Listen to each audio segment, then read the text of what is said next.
ಶರಣೆಂಬೆ ನಿನಗೆ ಶರಣೆಂಬೆ ನಿನಗೆ ಗಜಮುಖನೇ ಸಿದ್ಧಿದಾಯಕನೇ ವಂದಿಪೆ ಶರಣು ತ್ರಿಜಗವಂದಿತನಾದ ದೇವದೇವನೇ ಶರಣು ಸುಜನರಿಗೆ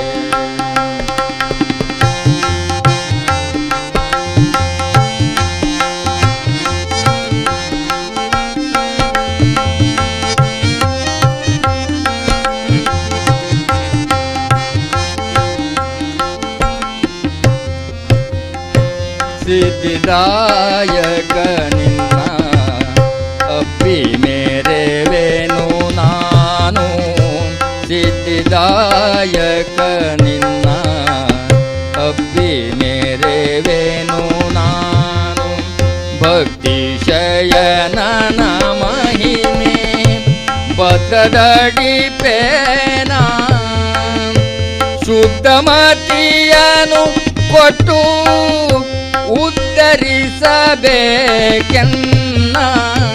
ಶುದ್ಧಮತಿಯನು ಕೊಟ್ಟು ಉದ್ಧರಿಸಬೇಕೆನ್ನ ಮಧ್ವವಲ್ಲಭ ಶ್ರೀ ಕೃಷ್ಣ ಗತಿ ಪ್ರಿಯನ ಗಜಮುಖನೇ ಸಿದ್ಧಿದಾಯಕನೇ ವಂದಿಪೆ ಶರಣು ತ್ರಿಜಗವಂದಿತನಾದ ದೇವದೇವನೇ ಶರಣು ಸುಜನರಿಗೆ ವಿಘ್ನವನು ಪರಿಹಾರಿಸೋ ಶರಣು ವಿಘ್ನವನು ಪರಿಹಾರಿಸೋ ಶರಣು ಗಜಮುಖನೇ ಸಿದ್ಧಿದಾಯಕನೇ ವಂದಿಪೆ ಶರಣು ತ್ರಿಜಗವಂದಿತನಾದ ದೇವದೇವನೇ ಶರಣು ದೇವದೇವನೇ ಶರಣು ದೇವದೇವನೇ ಶರಣು ಸುಜನರಿಗೆ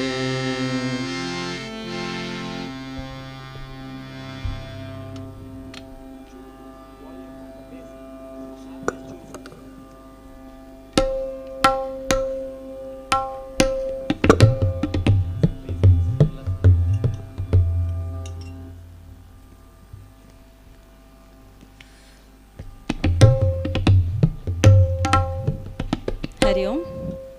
ಪ್ರಥಮವಾಗಿ ಶ್ರೀದೇವರಲ್ಲಿ ವಂದಿಸುತ್ತಾ ಸಂಪೂರ್ಣ ರಾಮಾಯಣದ 5ನೇ ದಿನವಾದ ಇಂದು ಹರಿಕಥಾ ಶ್ರವಣ ಮಾಡಲು ಬಂದ ಎಲ್ಲ ಭಕ್ತರಿಗೂ ದೇವಸ್ಥಾನದ ಆಡಳಿತದ ಪರವಾಗಿ ಸ್ವಾಗತವನ್ನು ಬಯಸ್ತೇನೆ. ಸಂಪೂರ್ಣ ರಾಮಾಯಣವನ್ನು ಕೀರ್ತನೆ ಸಂಕೀರ್ತನೆಗಳ ಮೂಲಕ ಕಥೆ ಉಪಕಥೆಗಳ ಮೂಲಕ ಪಾನ ಮಾಡಿಸುವ ನಮ್ಮ ಕೀರ್ತನ ಚತುರ ಎಂಬ ಬಿರುದಾಂಕಿತರಾದ ಶ್ರೀಯುತ ನಾರಾಯಣದಾಸರಿಗೂ ಸ್ವಾಗತವನ್ನು ಬಯಸ್ತೇನೆ. ಈ ಹರಿಕಥಾ ಸಂಕೀರ್ತನೆಯಲ್ಲಿ ಹಾರ್ಮೋನಿಯಂ ಸಾಥ್ ನೀಡುತ್ತಿರುವ ಶ್ರೀಯುತ KP ಹೆಗಡೆಯವರಿಗೂ ಸ್ವಾಗತ ಬಯಸ್ತೇನೆ. ತಬಲಾದಲ್ಲಿ ಸಾಥ್ ನೀಡುತ್ತಿರುವ ಉದಯೋನ್ಮುಖ ಕಲಾವಿದ ಅಶ್ವಥ್ ಶೆಣೆ ಇವರಿಗೂ ಹಾರ್ದಿಕವಾಗಿ ಸ್ವಾಗತಿಸ್ತೇನೆ.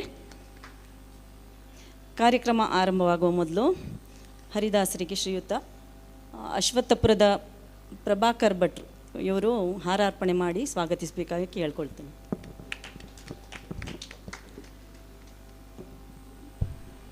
ಅಲ್ಲಿ ಹರಿ ಓಂ ಹರಿ ಓಂ. ನಿಧಾನ ಹತ್ತಿ ಭಟ್ರು, ಎತ್ತರ ಇದೆ ಮೆಟ್ಲು.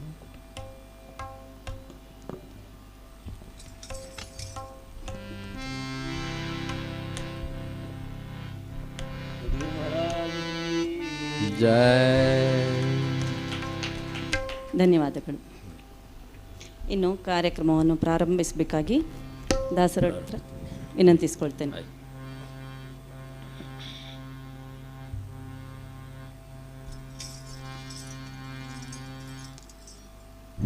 ಹರಿ ಓಂ ಹರಿ ಓಂ ಹರಿ ಓಂ ಹರಿ ಓಂ ಹರಿ ಓಂ ಹರಿ ಓಂ.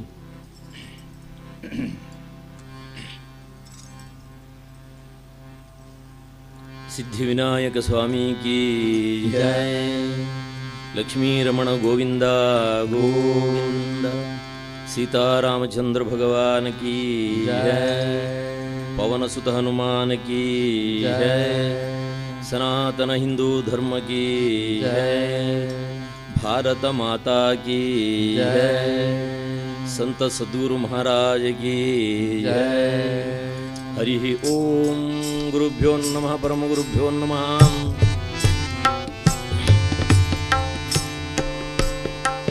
ಗುರುಚರಣಾರವಿಂದಾಭ್ಯಾಂ ನಮಃ. ಗುರುಂ ಗಣಪತಿಂ ದುರ್ಗಾಂ ಭಾಸ್ಕರಂ ಶಿವಂ ಅಚ್ಯುತಂ ಬ್ರಹ್ಮಾಣಂ ಗಿರಿಯಾಂ ಲಕ್ಷ್ಮೀಂ ವಾಣಿಂ ವಂದೇ ವಿಭೂತಯೇ. ವಕ್ರತುಂಡ ಮಹಾಕಾಯ ಸೂರ್ಯಕೋಟಿ ಸಮಪ್ರಭಾ ನಿರ್ವಿಘ್ನಂ ಕುರು ಮೇ ದೇವ ಸರ್ವಕಾರ್ಯೇಷು ಸರ್ವದಾ.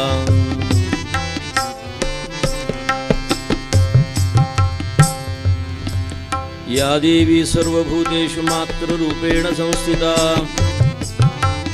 ನಮಸ್ತಸ್ಯೈ ನಮಸ್ತಸ್ಯೈ ನಮಸ್ತಸ್ಯೈ ನಮೋ ನಮಃ.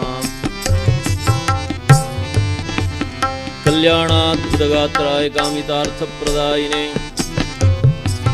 ಶ್ರೀಮದ್ವೆಂಕಟನಾಥಾಯ ಶ್ರೀನಿವಾಸಾಯ ತೇ ನಮಃ. ಸಮಚರಣ ಸರೋಜಂ ಸಾಂಧ್ರನಿಲಾಂಬುದಾಭಂ ಜಘನನೀತಪಾಣಿಂ ಮಂಡನಂ ಮಂಡನಾನಾಂ ಕರುಣತುಲಸೀಮಾಲಾ ಕಂಧರಂ ಕಂಜನೇತ್ರಂ ಸದಯಧವಳಹಾಸಂ ವಿಠ್ಠಲಂ ಚಿಂತಯಾಮಿ. ವ್ಯಾಸಾಯ ವಿಷ್ಣುರೂಪಾಯ ವ್ಯಾಸರೂಪಾಯ ವಿಷ್ಣವೇ ನಮೋ ವೈ ಬ್ರಹ್ಮನಿಧಯೇ ವಾಸಿಷ್ಠಾಯ ನಮೋ ನಮಃ. ನಮಃ ಶ್ರೀಪಾದರಾಜಾಯ ನಮಸ್ತೆ ವ್ಯಾಸಯೋಗಿನೇ ನಮಃ ಪುರಂದರಾರ್ಯಾಯ ವಿಜಯಾರ್ಯಾಯ ತೇ ನಮಃ. ಯತ್ರ ಯತ್ರ ರಘುನಾಥ ಕೀರ್ತನಂ ತತ್ರ ತತ್ರ ಕೃತಮಸ್ತಕಾಂಜಲಿಂ ಬಾಷ್ಪವಾರಿ ಪರಿಪೂರ್ಣಲೋಚನಂ ಮಾರುತೀಂ ಮಾರುತೀಂ ಮಾರುತೀಂ ನಮತ ರಾಕ್ಷಸಾಂತಕಂ.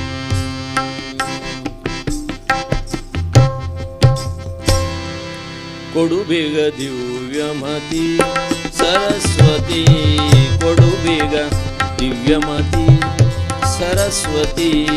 ಕೊಡು ಬೇಗ ದಿವ್ಯಮತಿ ಸರಸ್ವತಿ. ಕೊಡು ಬೇಗ ದಿವ್ಯಮತಿ ಸರಸ್ವತಿ. ಮೃಡಹರಿಹಯ ಮುಖರೊಡೆಯಳೆ ನಿನ್ನಯ. ಮೃಡಹರಿಹಯ ಮುಖರೊಡೆಯಳೆ ನಿನ್ನಯ. ಅಡಿಗಳಿಗೆ ರಾಗುವೆ ಅಮ್ಮ ಬ್ರಹ್ಮನ ರಾಣಿ. ಅಡಿಗಳಿಗೆ ರಾಗುವೆ ಅಮ್ಮ ಬ್ರಹ್ಮನ ರಾಣಿ.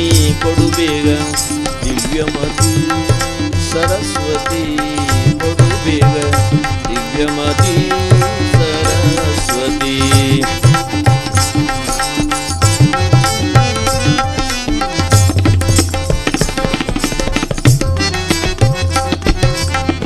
ಇಂದಿರಾ ರಮಣನ ಹಿರಿಯ ಸೊಸೆ ನೀನು. ಇಂದಿರಾ ರಮಣನ ಹಿರಿಯ ಸೊಸೆ ನೀನು. ಬಂದ್ಯನ್ನ ವದನದಿ ನಿಂದು ನಾಮವ ನುಡಿಸೆ.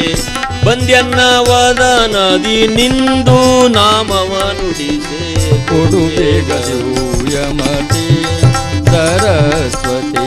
ಕೊಡು ಬೇಗ ದಿವ್ಯಮತಿ ಸರಸ್ವತಿ.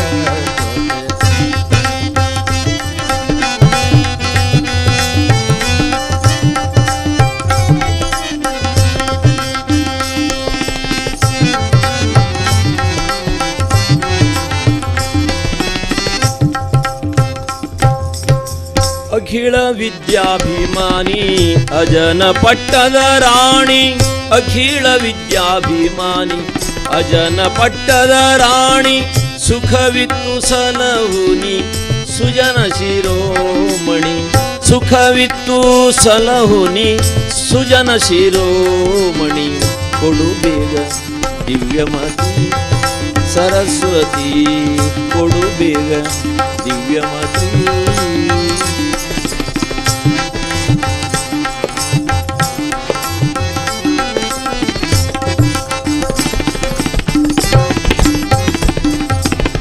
ಪತಿತ ಪಾವನೆ ನೀನೇ ಗತಿಯೆಂದು ಪತಿತ ಪಾವನೆ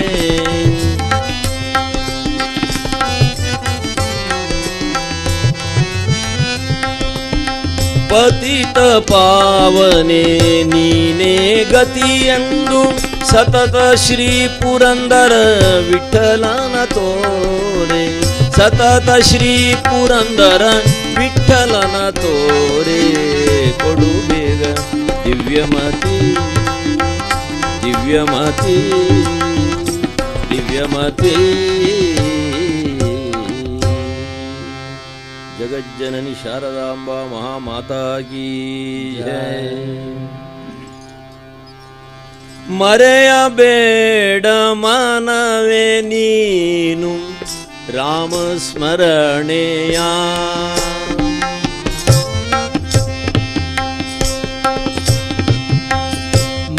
ಮರೆಯಬೇಡ ಮನವೇ ನೀನು ಹರಿಯ ಸ್ಮರಣೆಯ ಮರೆಯಬೇಡ ಮನವೇ ನೀನು ಹರಿಯ ಸ್ಮರಣೆಯ ಮರೆಯಬೇಡ ಮನವೇ ನೀನು ಹರಿಯ ಸ್ಮರಣೆಯ ಮರೆಯಬೇಡ ಮನವೇ ನೀನು ಹರಿಯ ಸ್ಮರಣೆಯ ಹರಿಯ ಸ್ಮರಣೆ ಮಾತ್ರದಿಂದ ಘೋರ ದೂರಿತವೆಲ್ಲ ನಾಶ ಹರಿಯ ಸ್ಮರಣೆ ಮಾತ್ರದಿಂದ ಘೋರ ದುರಿತವೆಲ್ಲ ನಾಶ ಸ್ಮರಣೆ ಮಾತ್ರದಿಂದ ಘೋರ ದುರಿತವೆಲ್ಲ ನಾಶ ಮರೆಯಬೇಡ ಮನವೇ ನೀನು ಹರಿಯ ಸ್ಮರಣೆಯ ಮರೆಯಬೇಡ ಮನವೇ ನೀನು ಹರಿಯ ಸ್ಮರಣೆಯ ಸತತಂ ಕೀರ್ತಯಂತೋ ಮಾಂ ಯತಂತಶ್ಚ ದೃಢವೃತಾಃ ನಮಸ್ಯಂತಶ್ಚ ಮಾಂ ಭಕ್ತ್ಯಾ ನಿತ್ಯಯುಕ್ತಾ ಉಪಾಸತೆ. ಸನಾತನ ಧರ್ಮದ ಸಾರಗ್ರಂಥ ಭಗವದ್ಗೀತೆಯಲ್ಲಿ ಭಕ್ತಿ ಕುರಿತು ಭಗವಂತ ಮಾರ್ಗದರ್ಶನ ಮಾಡ್ತಾನೆ. ಯಾರು ನಿರಂತರ ತನ್ನನ್ನು ಸತತವಾಗಿ ಸ್ಮರಿಸ್ತಾರೋ ಸತತಂ ಕೀರ್ತಯಂತೋ ಮಾಂ ಯತಂತಶ್ಚ ದೃಢವೃತಾಃ ನಮಸ್ಯಂತಶ್ಚ ಮಾಂ ಭಕ್ತ್ಯಾ ನಿತ್ಯಯುಕ್ತ ಉಪಾಸತೆ. ಎಲ್ಲ ಪ್ರವೃತ್ತಿಯಲ್ಲಿ ಹೋಗುವಾಗ ಸಾಗುವಾಗ ಬಾಗುವಾಗ ತೇಗುವಾಗ ನೀಗುವಾಗ ಕೂಗುವಾಗ ಉಂಬಾಗ ತಿಂಬಾಗ ನಡೆಯುವಾಗ ನುಡಿಯುವಾಗ ನಿಂತಾಗ ಕುಂತಾಗ ಪಂಕ್ತಿ ಸಾಗುವಾಗ ಎಲ್ಲ ಪ್ರವೃತ್ತಿಯಲ್ಲಿ ಮರೆಯಬೇಡ ಮನವೇ ನೀನು ರಾಮ ಸ್ಮರಣೆಯ. ದಾಸರಂತಾರೆ ಜನ್ಮ ಸಾರ್ಥಕತೆಗೋಸ್ಕರವಾಗಿ ಎಲ್ಲ ಪ್ರವೃತ್ತಿಯಲ್ಲಿಯೂ ಭಗವಂತನ ನಾಮಸ್ಮರಣೆ ಮಾಡಲಿಕ್ಕೆ ಅವಕಾಶ ಉಂಟು ಅಂತ. ಯಾರು ತನ್ನನ್ನು ಸತತವಾಗಿ ಗುಣಗಾನ ಮಾಡ್ತಾರೋ ಕೀರ್ತಿಸ್ತಾರೋ ನಾಮವನ್ನು ಸ್ಮರಣೆ ಮಾಡ್ತಾರೋ ಅವರ ಯೋಗ ಕ್ಷೇಮ ಎಲ್ಲ ತಾನು ನೋಡಿಕೊಳ್ತೇನೆ ಅಂತಾನೆ ಭಗವಂತ. ಅನನ್ಯಾಶ್ಚಿಂತಯಂತೋ ಮಾಂ ಯೇ ಜನಾಃ ಪರ್ಯುಪಾಸತೆ ತೇಷಾಂ ನಿತ್ಯಾಭಿಯುಕ್ತಾನಾಂ ಯೋಗಕ್ಷೇಮಂ ವಹಾಮ್ಯಹಂ. ನಿರಂತರ ಚಿಂತನೆ ಮಾಡುವಂಥ ಭಕ್ತರ ಯೋಗ ಕ್ಷೇಮ ಇದನ್ನೆಲ್ಲ ತಾನು ನೋಡ್ಕೊಳ್ತೇನೆ ಅಂತಾನೆ. ಯೋಗಕ್ಷೇಮಂ ವಹಾಮ್ಯಹಂ. ಈ ಯೋಗಕ್ಷೇಮ ವಹಾಮ್ಯಹಂ ಪರಮಾತ್ಮ ಗೀತೆಯಲ್ಲಿ ಮಾತ್ರ ಹೇಳಿದ್ದಲ್ಲ, ನಮಗೆ LIC ಕಂಪ್ನಿಯವರು ಹೇಳಿದ್ದಾರೆ ಯೋಗಕ್ಷೇಮ ವಹಾಮ್ಯಹಂ ಅಂತ ಅಲ್ವೇ. ಭಗವಂತನ ವಾಣಿಗೂ ಲೌಕಿಕ ವಾಣಿಗೂ ಬಹಳ ವ್ಯತ್ಯಾಸ ಉಂಟು ಅಂತ. ದೇವರು ನಮ್ಮ ಇರುವಾಗಲೇ ನಮ್ಮ ಯೋಗಕ್ಷೇಮ ನೋಡ್ತೀನಿ ಅಂದಿದ್ದ, ಅವರು ಆಮೇಲೆ ಅಲ್ವೇ ನೋಡೋದು. ನಿತ್ಯವಲ್ಲ ಈ ಶರೀರ, ಅನಿತ್ಯವೆಂಬುದ ಮರೆಯಬೇಡ, ಸತ್ಯಮೂರ್ತಿ ನಮ್ಮ ಪುರಂದರ ವಿಠಲನ. ನಿತ್ಯದಲ್ಲಿ ನೆನೆ ಮನವೇ, ಮರೆಯಬೇಡ ಮನವೇ ನೀನು ಹರಿಯ ಸ್ಮರಣೆಯ. ಭಗವಂತನ ನಾಮವನ್ನು ಅದರಲ್ಲೂ ಕಲಿಯುಗದಲ್ಲಿ ಕೃತಯೇ ಧ್ಯಾಯತೋ ವಿಷ್ಣುಂ ತ್ರೇತಾಯಾಮ್ ಯಜತೋ ಮಖೈಃ ದ್ವಾಪರೇ ಪರಿಚರ್ಯಾಯಾಂ ಕಲೌ ತದ್ಹರಿ ಕೀರ್ತನಾತ್. ದಾಸರಂತ ಕಲಿಯುಗದಲ್ಲಿ ಭಗವಂತನ ನಾಮವನ್ನು ಸ್ಮರಣೆ ಮಾಡಿದರೆ, ಕಲಿಯುಗದಲ್ಲಿ ಹರಿನಾಮವ ನೆನೆದರೆ ಕುಲ ಕೋಟಿಗಳು ಧರಿಸುವವೋ ಎಂಬ ದಾಸರ ವಾಣಿ ಉಂಟು. ಹಾಗಾಗಿ ಆ ಭಗವಂತನ ನಾಮವನ್ನು ಎಲ್ಲ ಪ್ರವೃತ್ತಿಯಲ್ಲಿ ನುಡಿಯಲಿಕ್ಕೆ ಸಾಧ್ಯ ಇದೆ. ಸೇರಿದ ಸಂಸಾರ, ಕೂಡಿದ ಕುಟುಂಬ, ಹೊಂದಿದ ಮಂದಿಯಿಂದ ಒಡಗೂಡಿ ನಾವು ಪ್ರಪಂಚದಲ್ಲಿ ಇದ್ದರೂ ಸಹ ಪಾರಮಾರ್ಥ ಪಡೆಯಲಿಕ್ಕೋಸ್ಕರವಾಗಿ ಈ ಪ್ರಪಂಚ ಅಂದರು ರಾಮಕೃಷ್ಣ ಪರಮಹಂಸ. ಪಾರಮಾರ್ಥ ಸಾಧನೆಗೋಸ್ಕರವಾಗಿ ಅಂತೆ ಈ ಪ್ರಪಂಚ. ಇಲ್ಲಿ ಪಾಸ್ ಆದರೆ ಅಲ್ಲೂ ಪಾಸ್ ಸಿಗ್ತದೆ ನಮಗೆ ಅಂತ. ಆದರೆ ಇಲ್ಲಿ ಪಾಸ್ ಆಗೋದೇ ಭಾಳ ಕಠಿಣ ಇರ್ತದಲ್ವೇ. ದಿವ್ಯವಾದಂಥ ರಾಮಕಥೆಯನ್ನು ಪ್ರವೇಶ ಮಾಡೋಣ. ಪೂರ್ವ ಇವತ್ತು ನಮ್ಮ ಗುರುಗಳ ಸ್ಮರಣೆಯ ದಿವಸ, ಚೌತಿ ಗಣೇಶ. ಈ ಪವಿತ್ರವಾದಂಥ ಪರ್ವ ದಿವಸ ನಮ್ಮ ಪಾಲಿಗೆ ಈ ಸಮಯದಲ್ಲಿ ಆ ದಿವ್ಯವಾದಂಥ ಗುರುಚರಣವನ್ನು ಸಂತ ಭದ್ರಗಿರಿ ಅಚ್ಯುತದಾಸರ ಸ್ಮರಣದ ದಿವಸ. ಆ ನಿಮಿತ್ತವಾಗಿ 1 ನಿಮಿಷ ಸಭೆ ಆ ದಿವ್ಯವಾದಂಥ ಚೇತನಕ್ಕೆ ಅನಂತ ಪ್ರಣಾಮ ಸಲ್ಲಿಸುವುದಕ್ಕೋಸ್ಕರವಾಗಿ ಮೌನ ಚಿಂತನೆಯನ್ನು ಮಾಡ್ತಾ ಆ ದಿವ್ಯವಾದಂಥ ಚೇತನಕ್ಕೆ ನಮಸ್ಕರಿಸಿ ಆಶೀರ್ವಾದ ಪಡೆಯುವಂಥ ಕ್ಷಣ. ಓಂ ಸಹನಾವವತು ಸಹನೌ ಭುನಕ್ತು ಸಹ ವೀರ್ಯಂಕರವಾವಹೈ ತೇಜಸ್ವಿನಾವಧೀತಮಸ್ತು ಮಾ ವಿದ್ವಿಷಾವಹೈ. ಓಂ ಶಾಂತಿ ಶಾಂತಿ ಶಾಂತಿ.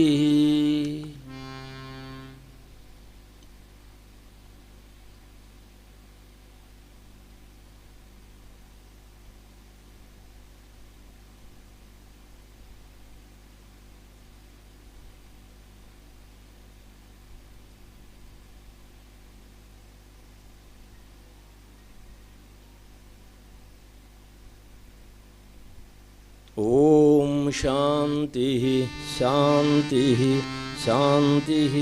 ಸಂತ ಸದ್ಗುರು ಮಹಾರಾಜ ಕೀ ಜೈ. ಸಾಮೂಹಿಕ ನಾಮ ಸಂಕೀರ್ತನೆ ಮೂಲಕವಾಗಿ ಮುಂದಿನ ಕಥಾ ಪ್ರವೇಶ ಮಾಡೋಣವಂತೆ. ಎಲ್ಲರೂ ಸಹ ಆ ಗೋವಿಂದ ನಾಮ ಸಂಕೀರ್ತನೆಯನ್ನು ಸ್ಮರಣೆ ಮಾಡೋಣವಂತೆ. ಗೋವಿಂದ ಜೈ ಜೈ ಗೋಪಾಲ ಜೈ ಜೈ. ಗೋವಿಂದ ಜೈ ಜೈ ಗೋಪಾಲ ಜೈ ಜೈ. ಗೋವಿಂದ ಜೈ ಜೈ ಗೋಪಾಲ ಜೈ ಜೈ. ಗೋವಿಂದ ಜೈ ಜೈ ಗೋಪಾಲ ಜೈ ಜೈ. ರಾಧಾರಮಣ ಹರಿ ಗೋವಿಂದ ಜೈ ಜೈ. ರಾಧಾರಮಣ ಹರಿ ಗೋವಿಂದ ಜೈ ಜೈ. ಗೋವಿಂದ ಜೈ ಜೈ ಗೋಪಾಲ ಜೈ ಜೈ. ಗೋವಿಂದ ಜೈ ಜೈ ಗೋಪಾಲ ಜೈ ಜೈ. ಗೋವಿಂದ ಜೈ ಜೈ ಗೋಪಾಲ ಜೈ ಜೈ. ಗೋವಿಂದ ಜೈ ಜೈ ಗೋಪಾಲ ಜೈ ಜೈ. ಕೇಶವ ಜೈ ಜೈ ಅಚ್ಯುತ ಜೈ ಜೈ. ಕೇಶವ ಜೈ ಜೈ ಅಚ್ಯುತ ಜೈ ಜೈ. ಕೇಶವ ಜೈ ಜೈ ಅಚ್ಯುತ ಜೈ ಜೈ. ಕೇಶವ ಜೈ ಜೈ ಅಚ್ಯುತ ಜೈ ಜೈ. ನಾರಾಯಣ ಹರಿ ಶ್ರೀ ಕೃಷ್ಣ ಜೈ ಜೈ. ನಾರಾಯಣ ಹರಿ ಶ್ರೀ ಕೃಷ್ಣ ಜೈ ಜೈ. ನಾರಾಯಣ ಹರಿ ಶ್ರೀ ಕೃಷ್ಣ ಜೈ ಜೈ. ನಾರಾಯಣ ಹರಿ ಶ್ರೀ ಕೃಷ್ಣ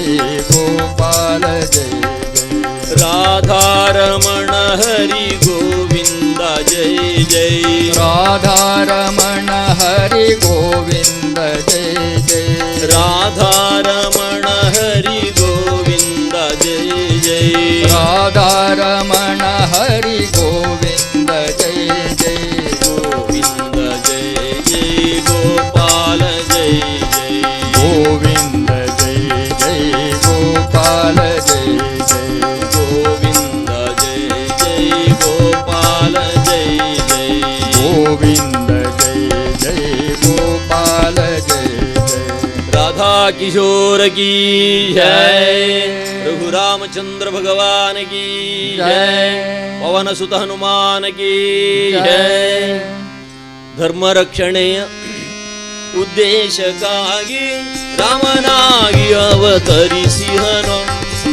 ಧರ್ಮ ರಕ್ಷಣೆಯ ಉದ್ದೇಶಕ್ಕಾಗಿ ರಾಮನಾಗಿ ಅವತರಿಸಿಹನು ದುಷ್ಟರ ಶಿಕ್ಷಿಸಿ ಶಿಷ್ಟರ ಸದುಹಲು ಅಯೋಧ್ಯೆಯಲ್ಲಿ ಅವತರಿಸಿಹನು ರಾಮ ಜಯ ಜಯ ರಾಮ ಜಯ ಜಯ ರಾಮ ರಾಮ ಜಯ ರಾಜ ರಾಮ ರಾಜ ರಾಮ ರಾಜ ರಾಮ ರಘುರಾಮನ ವೈಭವವನ್ನು ನಿನ್ನೆ ದಿವಸ ಅಯೋಧ್ಯಾಕಾಂಡದಲ್ಲಿದ್ವಿ. ರಾಮನ ಪಾದುಕೆಗೆ ಪಟ್ಟವಾಯಿತು ನಂದಿಗ್ರಾಮದಲ್ಲಿ ಭರತನ ಭಕ್ತಿಯ ಪ್ರೇಮದಿಂದ. ಇತ್ತಲ ಚಿತ್ರಕೂಟದಲ್ಲಿ ರಾಮ ಲಕ್ಷ್ಮಣ ಮತ್ತೆ ಸೀತೆ ಪುರದ ಜನರೆಲ್ಲ ಬಂದು ರಾಮನಿಗೆ ದಶರಥನ ವಾರ್ತೆಯನ್ನು ಮುಟ್ಟಿಸಿದ್ದಾಗಿದೆ. ಮಾತೆಯರ ದುಃಖವನ್ನೆಲ್ಲ ಕಂಡು ಮನಸ್ಸು ಬಹಳ ನೊಂದಿತು ರಾಮನಿಗೆ. ಈ ಸ್ಥಳದಲ್ಲಿ ನಾವು ಇಲ್ಲಿ ಇದ್ದರೆ ಅಯೋಧ್ಯೆಯ ಮಂದಿ ಎಲ್ಲ ಮತ್ತೆ ಇಲ್ಲಿ ಬಂದು ಸೇರ್ತಾರೆ. ನಮ್ಮ ಈ ವ್ರತಕ್ಕೆ ಭಂಗ ಉಂಟಾಗ್ತದೆ, ಶಾಂತತೆಗೆ. ಹೀಗೊಂದು ಅರಿತಂತ ರಘುರಾಮ ಅದೊಂದು ದಿವಸ ಪರ್ಣಕುಟೀರದ ಹೊರಗೆ ಕೂತಿದ್ದ. ದಂಡಕಾರಣ್ಯದ ಕಡೆಯಿಂದ ಎಲ್ಲ ಸಾಧು ಸಂತರೆಲ್ಲ ತಮ್ಮದಂತ ಗಂಟು ಮೂಟೆ ಕಟ್ಟಿಕೊಂಡು ಇತ್ತಲೇ ಬರ್ತಾ ಇದ್ದಾರೆ. ರಾಮ ಅವರನ್ನು ನಿಲ್ಲಿಸಿ ವಿಚಾರಿಸಿದ, ಯಾಕೆ ನೀವು ಈ ಕಡೆ ಬರ್ತಾ ಇದ್ದೀರಿ, ಏನು ತೊಂದರೆ ಆಯಿತು ನಿಮಗೆ? ರಾಮನ ಪರಿಚಯ ಆಗಲೇ ಎಲ್ಲ ಋಷಿಮುನಿಗಳಿಗೆಲ್ಲ ಪರಿಚಯವಾಗಿತ್ತು. ದುಷ್ಟ ಸಂಹಾರ ಶಿಷ್ಟ ಪರಿಪಾಲನಾರ್ಥವಾಗಿ ರಾಮ ತಾನು 14 ವರ್ಷ ವನವಾಸ ವ್ರತವನ್ನು ಕೈಕೊಂಡಿದ್ದಾನೆ, ಪಿತೃವಾಕ್ಯ ಪರಿಪಾಲನೆ. ಆದರೆ ಅವನ ಮುಖ್ಯ ಉದ್ದೇಶ ದುಷ್ಟ ಸಂಹಾರ ಶಿಷ್ಟ ಪರಿಪಾಲನಾರ್ಥವಾಗಿ. ಹೀಗೊಂದು ಅರಿತಂತ ಋಷಿಮುನಿಗಳು ತೋಡಿಕೊಂಡರು. ದಂಡಕಾರಣ್ಯದಲ್ಲಿ 14,000 ರಕ್ಕಸರು ರಾವಣನ ಅಪ್ಪಣೆಯ ಮೇರೆಗೆ ಋಷಿಮುನಿಗಳಿಗೆ ಕಿರುಕುಳ ಕೊಡ್ತಾ ಇದ್ದಾರೆ. ಯಜ್ಞ ಯಾಗಾದಿಗಳೆಲ್ಲ ನಿಂತಿವೆ, ಹೋಮ ಹವನಾದಿಗಳೆಲ್ಲ ನಿಂತಿವೆ, ಜಪತಪಾದಿ ಅನುಷ್ಠಾನಗಳು ನಿಂತಿವೆ. ರಕ್ಕಸರು ತಮ್ಮ ಪರಿವಾರವನ್ನೆಲ್ಲ ಭಕ್ಷಣೆ ಮಾಡ್ತಾ ಇದ್ದಾರೆ, ನರಭಕ್ಷಕರವರು. ಹಾಗಾಗಿ ರಾಮ, ನಮ್ಮ ಪರಿವಾರವನ್ನು ಹೇಗಾದರೂ ರಕ್ಷಣೆ ಮಾಡಿಕೊಳ್ಬೇಕೆಂಬುದಾಗಿ ತಮ್ಮ ಪೂರ್ವಸ್ಥಿತಿ ಇದ್ದಲ್ಲಿ ಪೂರ್ವಾಶ್ರಮದತ್ತ ಧಾವಿಸ್ತಾ ಇದ್ದಾರೆ, ಚಿತ್ರಕೂಟದತ್ತ. ಇದನ್ನು ಅರಿತಂತಹ ರಘುರಾಮ ನಿರ್ಣಯಿಸಿದ, ಇನ್ನು ನನ್ನ ಕರ್ತವ್ಯ ಇದು. ಯಾಕೆ? ಅಯೋಧ್ಯೆಯ ಅರಸನಲ್ವೇ, ಯುವರಾಜನಾದಂಥ ರಾಮನ ಕರ್ತವ್ಯ ಇದು, ದಂಡಕಾರಣ್ಯವನ್ನು ರಕ್ಷಣೆ ಮಾಡಿಕೊಳ್ಳಬೇಕು ಎಂಬುದಾಗಿ. ದಂಡಕಾರಣ್ಯ ಇದು ಅವನ ರಾಮನ ಹಿರಿಯರ ಕ್ಷೇತ್ರ. ಅದು ಹಿಂದೆ ಹಿರಿಯ ದಂಡಕ ಎಂಬ ದೊರೆ ಆ ಕ್ಷೇತ್ರದಲ್ಲಿ ತಾನಿದ್ದು ಅರಮನೆ ಕಟ್ಟಬೇಕೆಂಬ ಸಂಕಲ್ಪ ಮಾಡಿದನಂತೆ ದಂಡಕ. ಪುರೋಹಿತರು ಹೇಳಿದರು, ತಮ್ಮ ಇದು ಅರಮನೆಗೆ ಯೋಗ್ಯವಾದ ಸ್ಥಳ ಅಲ್ಲ. ಆದರೂ ಕೇಳಲಿಲ್ಲ. ದಂಡಕನ ಅರಮನೆ ಹೋಗಿ ದಂಡಕಾರಣ್ಯವಾಯಿತು. ಅದು ಅಲ್ಲಿರುವ ಋಷಿಮುನಿಗಳಿಗೆ ಕೊಡುವಂಥ ಕಷ್ಟವನ್ನು ದೂರವಾಗಿಸಬೇಕೆಂಬುದಾಗಿ ರಾಮದೇವರು ಈಗ ಚಿತ್ರಕೂಟ ಗಿರಿಯಿಂದ ಮುಂದಕ್ಕೆ ಧಾವಿಸ್ತಾರೆ. ಲಕ್ಷ್ಮಣ ಸೀತೆಯರಿಂದ ಒಡಗೂಡಿ ಅತ್ರಿ ಅಗಸ್ತ್ಯರನ್ನೆಲ್ಲ ದರ್ಶನವನ್ನು ಮಾಡಿ ಕಾಲಕಾಲಕ್ಕೆ ಬೇಕಾಗುವಂಥ ಎಲ್ಲ ವ್ಯವಸ್ಥೆಯನ್ನು ಅವರಿಂದ ಮಾರ್ಗದರ್ಶನವನ್ನು ಪಡೆದು ರಾಮದೇವರು ಸತಿಯೊಡಗೂಡಿ ಲಕ್ಷ್ಮಣನೊಡಗೂಡಿ ದಂಡಕಾರಣ್ಯದತ್ತ ಧಾವಿಸುವಾಗಲೇ ಅಗಸ್ತ್ಯರ ಮಾರ್ಗದರ್ಶನ, ಪಂಚವಟಿ ಅನುಕೂಲವಾದ ಸ್ಥಳ ಎಂಬುದಾಗಿ ಅಗಸ್ತ್ಯರು ಮಾರ್ಗದರ್ಶನ ಮಾಡ್ತಾರೆ. ಅನಸೂಯೆಯಿಂದ ಸೀತೆಗೆ ಸನ್ಮಾನವಾಗ್ತದೆ. ಅಲ್ಲಿ ಆಭರಣವನ್ನೆಲ್ಲ ಅಲಂಕಾರ ಮಾಡ್ತಾಳೆ.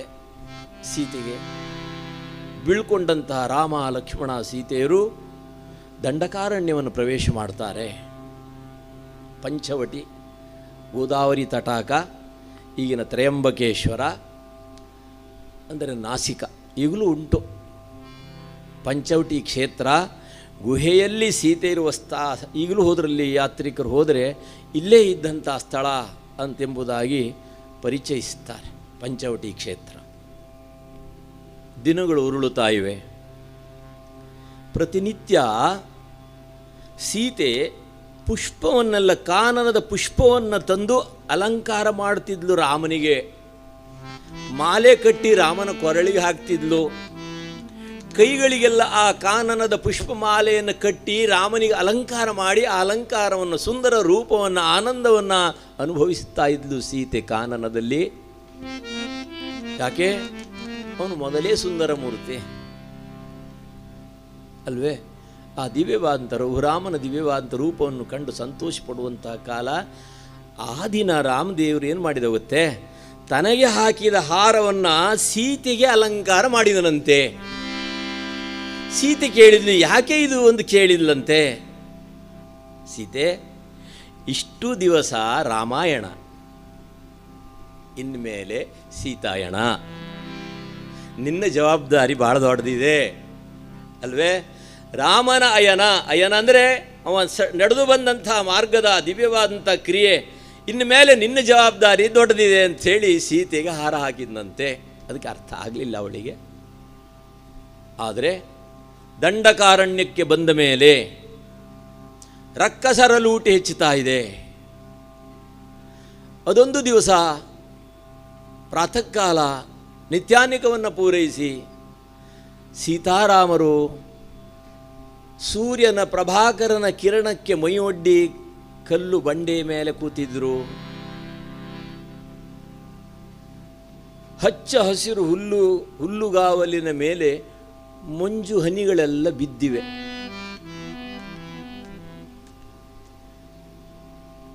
ಸ್ವಲ್ಪ ಹಳ್ಳಿ ಕಡೆ ಹೋದರೆ ಅಥವಾ ಹಾಡಿ ಕಡೆ ಹೋದ್ರೆ ಗೊತ್ತಾಗ್ತದೆ ಈ ದೃಶ್ಯ ಎಲ್ಲ. ಪ್ರಾತಃ ಕಾಲ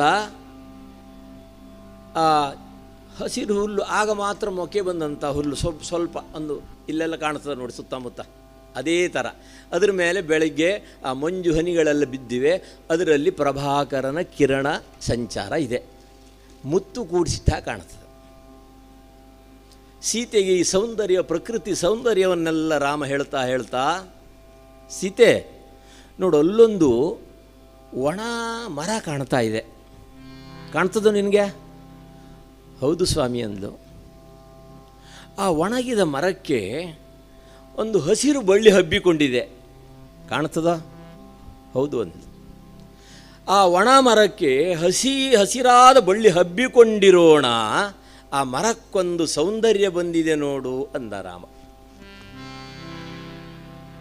ಸೀತೆ ಅಂದ್ಲು, ಇಲ್ಲ, ಮರಕ್ಕೆ ಸೌಂದರ್ಯ ಬಂದಿದ್ದು ಅದರಿಂದ ಅಲ್ಲ, ಮರ ಆಶ್ರಯವಾಗಿರೋಣ, ಬಳ್ಳಿ ಹಬ್ಬಿಕೊಂಡಿತು. ಇಲ್ಲದಿದ್ದರೆ ನೆಲದಲ್ಲಿ ಹಬ್ಬಿದರೆ ಯಾರೋ ಕತ್ತಿಯಲ್ಲಿ ಕಡಿತಿದ್ರು, ಮೆಟ್ಟಿ ಹಾಳು ಮಾಡ್ತಿದ್ರು. ಹಾಗಾಗಿ ಆ ಬಳ್ಳಿ ಹಬ್ಬಿಕೊಳ್ಳಲಿಕ್ಕೆ ಆಧಾರವಾಗಿರೋಣ, ಅದು ಬಳ್ಳಿಯ ಭಾಗ್ಯ ಅಂದ್ಲು ಸೀತೆ. ರಾಮ ಅಂದ ಆ ಒಣಮರದ ಭಾಗ್ಯ ಅಂದ. ಯಾಕೆ? ನೀನು ಆ ಸುಂದರವಾದಂಥ ಲತೆ ಬಳ್ಳಿಗಳೆಲ್ಲ ಒಡಗೂಡಿರೋಣ, ಮರಕ್ಕೊಂದು ಸೌಂದರ್ಯ ಬರಲಿಕ್ಕೆ ಕಾರಣ ಈ ತಳಿರು ತೋರಣಗಳಿರೋಣವಾದ್ದರಿಂದ ಅದು ಮರದ ಭಾಗ್ಯ ಅಂತ ರಾಮ ಹೇಳೋದು. ಇಲ್ಲ, ಇದು ಬಳ್ಳಿಯ ಭಾಗ್ಯ ಅಂತ ಸೀತೆ ಹೇಳೋದು.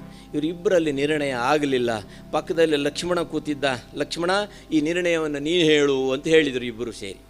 ಲಕ್ಷ್ಮಣ ಅಂದ, ಅದು ಮರದ ಭಾಗ್ಯವೂ ಅಲ್ಲ, ಮತ್ತು ಬಳ್ಳಿಯ ಭಾಗ್ಯವೂ ಅಲ್ಲ, ಮರ ಮತ್ತು ಬಳ್ಳಿಯ ನೆರಳಿನ ಆಶ್ರಯವನ್ನು ಮಾಡಿದಂಥ ಜೀವಿಯ ಭಾಗ್ಯ ಅಂದುಕೊಂಡ ಅಲ್ವೇ? ಒಣ ಮರ ಅಂದರೆ ಯಾರು? ರಾಮ.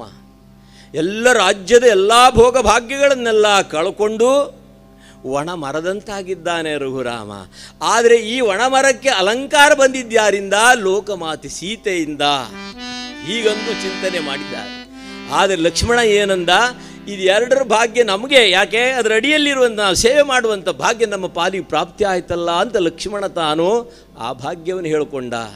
ಹಾಗೆ ಇಲ್ಲೂ 13 ಕೋಟಿ 12 ಕೋಟಿ ರಾಮತಾರಕಕ್ಕೆ ಇಂಥ ಒಂದು ಭಾಗ್ಯ ನಮ್ಮ ಪಾಲಿಗೆ ಪ್ರಾಪ್ತಿಯಾಗಿದೆ ಅಂತಂದರೆ ಅಲ್ವೇ, ಅದು ಸಂತೋಷವೇ.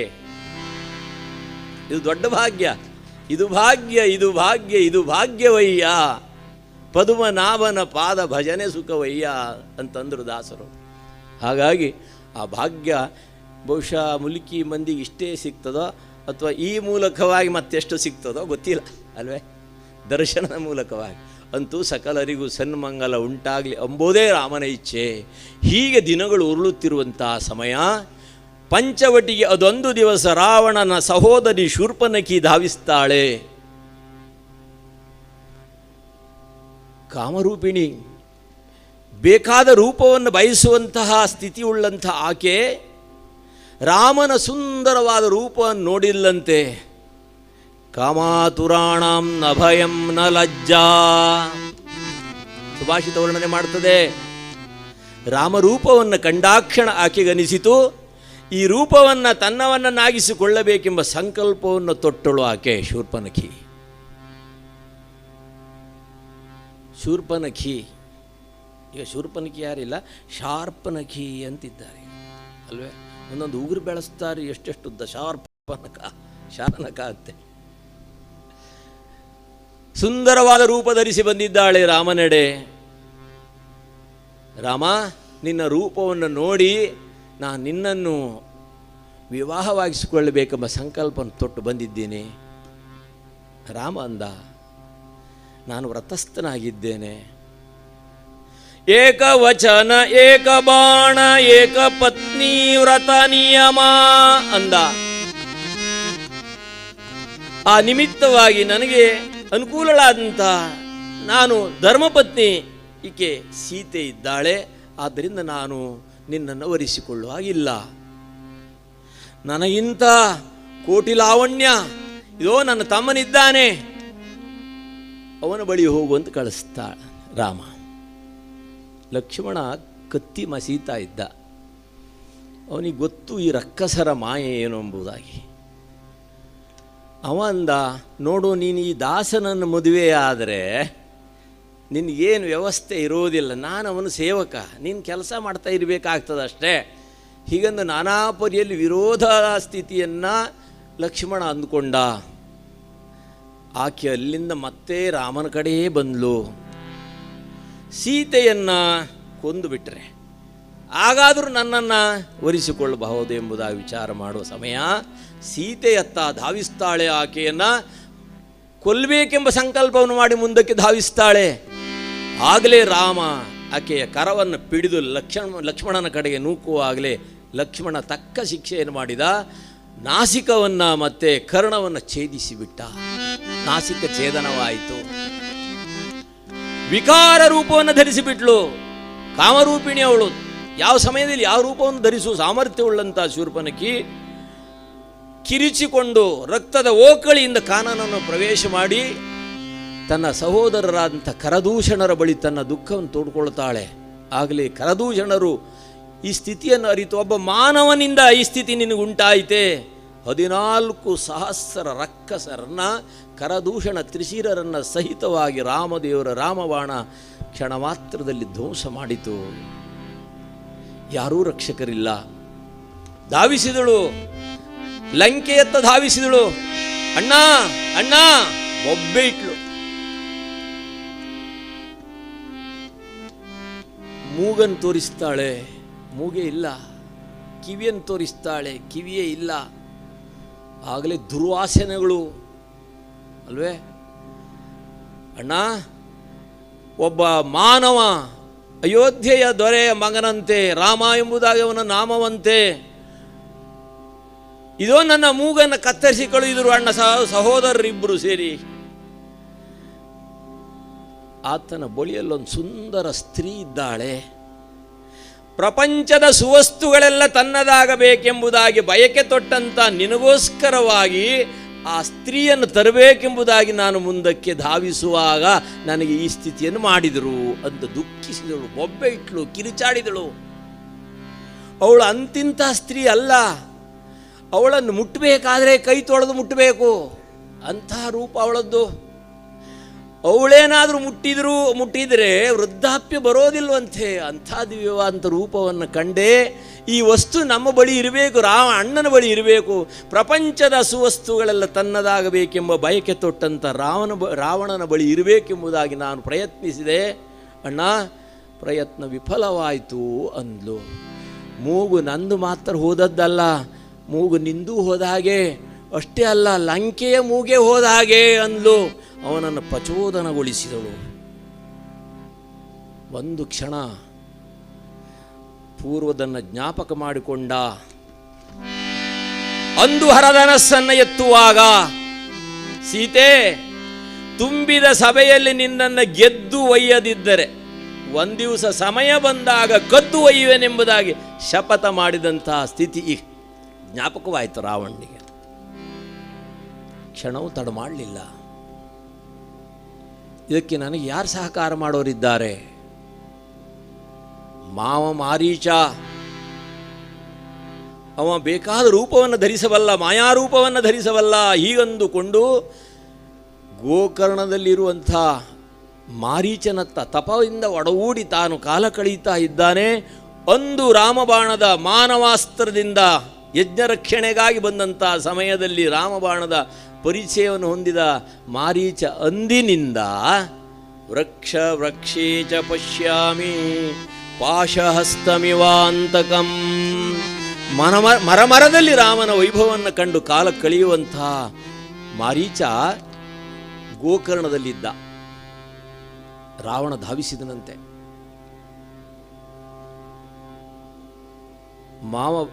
ಮಾರೀಚನನ್ನು ಕಂಡು ತನ್ನ ಕಾರ್ಯಕ್ಕೆ ಸಹಕರಿಸಬೇಕು ಅಂದ. ಮಾರೀಚ ಆಗಲೇ ರಾಮಬಾಣದ ಸ್ಥಿತಿಯನ್ನು ಅರಿತವ ಪರಿಪರಿಯಲ್ಲಿ ಹೇಳಿದ, ರಾವಣ, ಇದು ಹಿತವಲ್ಲ ಅಂದ. ಹಿತವೋ ಅಹಿತವೋ ಸರಿಯಲ್ಲ, ಈಗ ನನ್ನ ಕಾರ್ಯಕ್ಕೆ ನಿನ್ನ ಸಹಾಯ ಬೇಕು, ಬರ್ತೀಯೋ ಅಥವಾ ಈಗಾಗಲೇ ಗದೆ ಪ್ರಹಾರ ಮಾಡಬೇಕೋ? ಮಾರೀಚ ಅಂದುಕೊಂಡ, ಈ ರಕ್ಕಸನ ಗದೆ ಪ್ರಹಾರದಿಂದ ಸಾಯೋದಕ್ಕಿಂತ ರಾಮಬಾಣಕ್ಕೆ ಈ ಶರೀರವನ್ನು ಒಪ್ಪಿಸಿದರೆ ವೈಕುಂಠ ಪದವಿ ನನಗೆ ಪ್ರಾಪ್ತಿ ಆಗ್ತದೆ. ಹೀಗೊಂದು ಮನಸ್ಸಿನಲ್ಲಿ ನಿರ್ಣಯಿಸಿದ ಮಾರೀಚ. ನಮಗೆ ಎರಡು ಮಾವಂದರು ಸಿಗ್ತಾರೆ.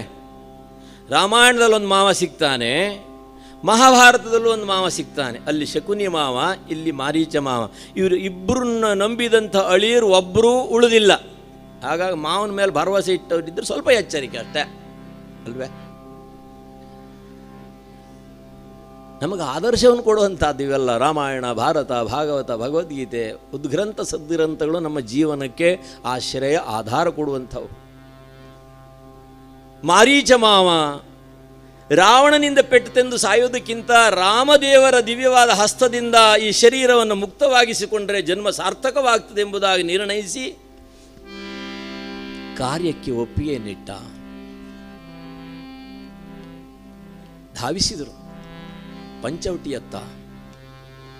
ಪೂರ್ವಭಾವಿ ಆಗಲೇ ರಾವಣನ ಮಾರ್ಗದರ್ಶನದಂತೆ ಸೀತೆಯನ್ನು ಕದ್ದೊಯ್ಯುವುದಕ್ಕೆ ಏನೇನು ವ್ಯವಸ್ಥೆ ಬೇಕು ಅದನ್ನೆಲ್ಲ ಮಾರ್ಗದರ್ಶನ ಮಾಡಿದ್ದಾನೆ ರಾವಣ.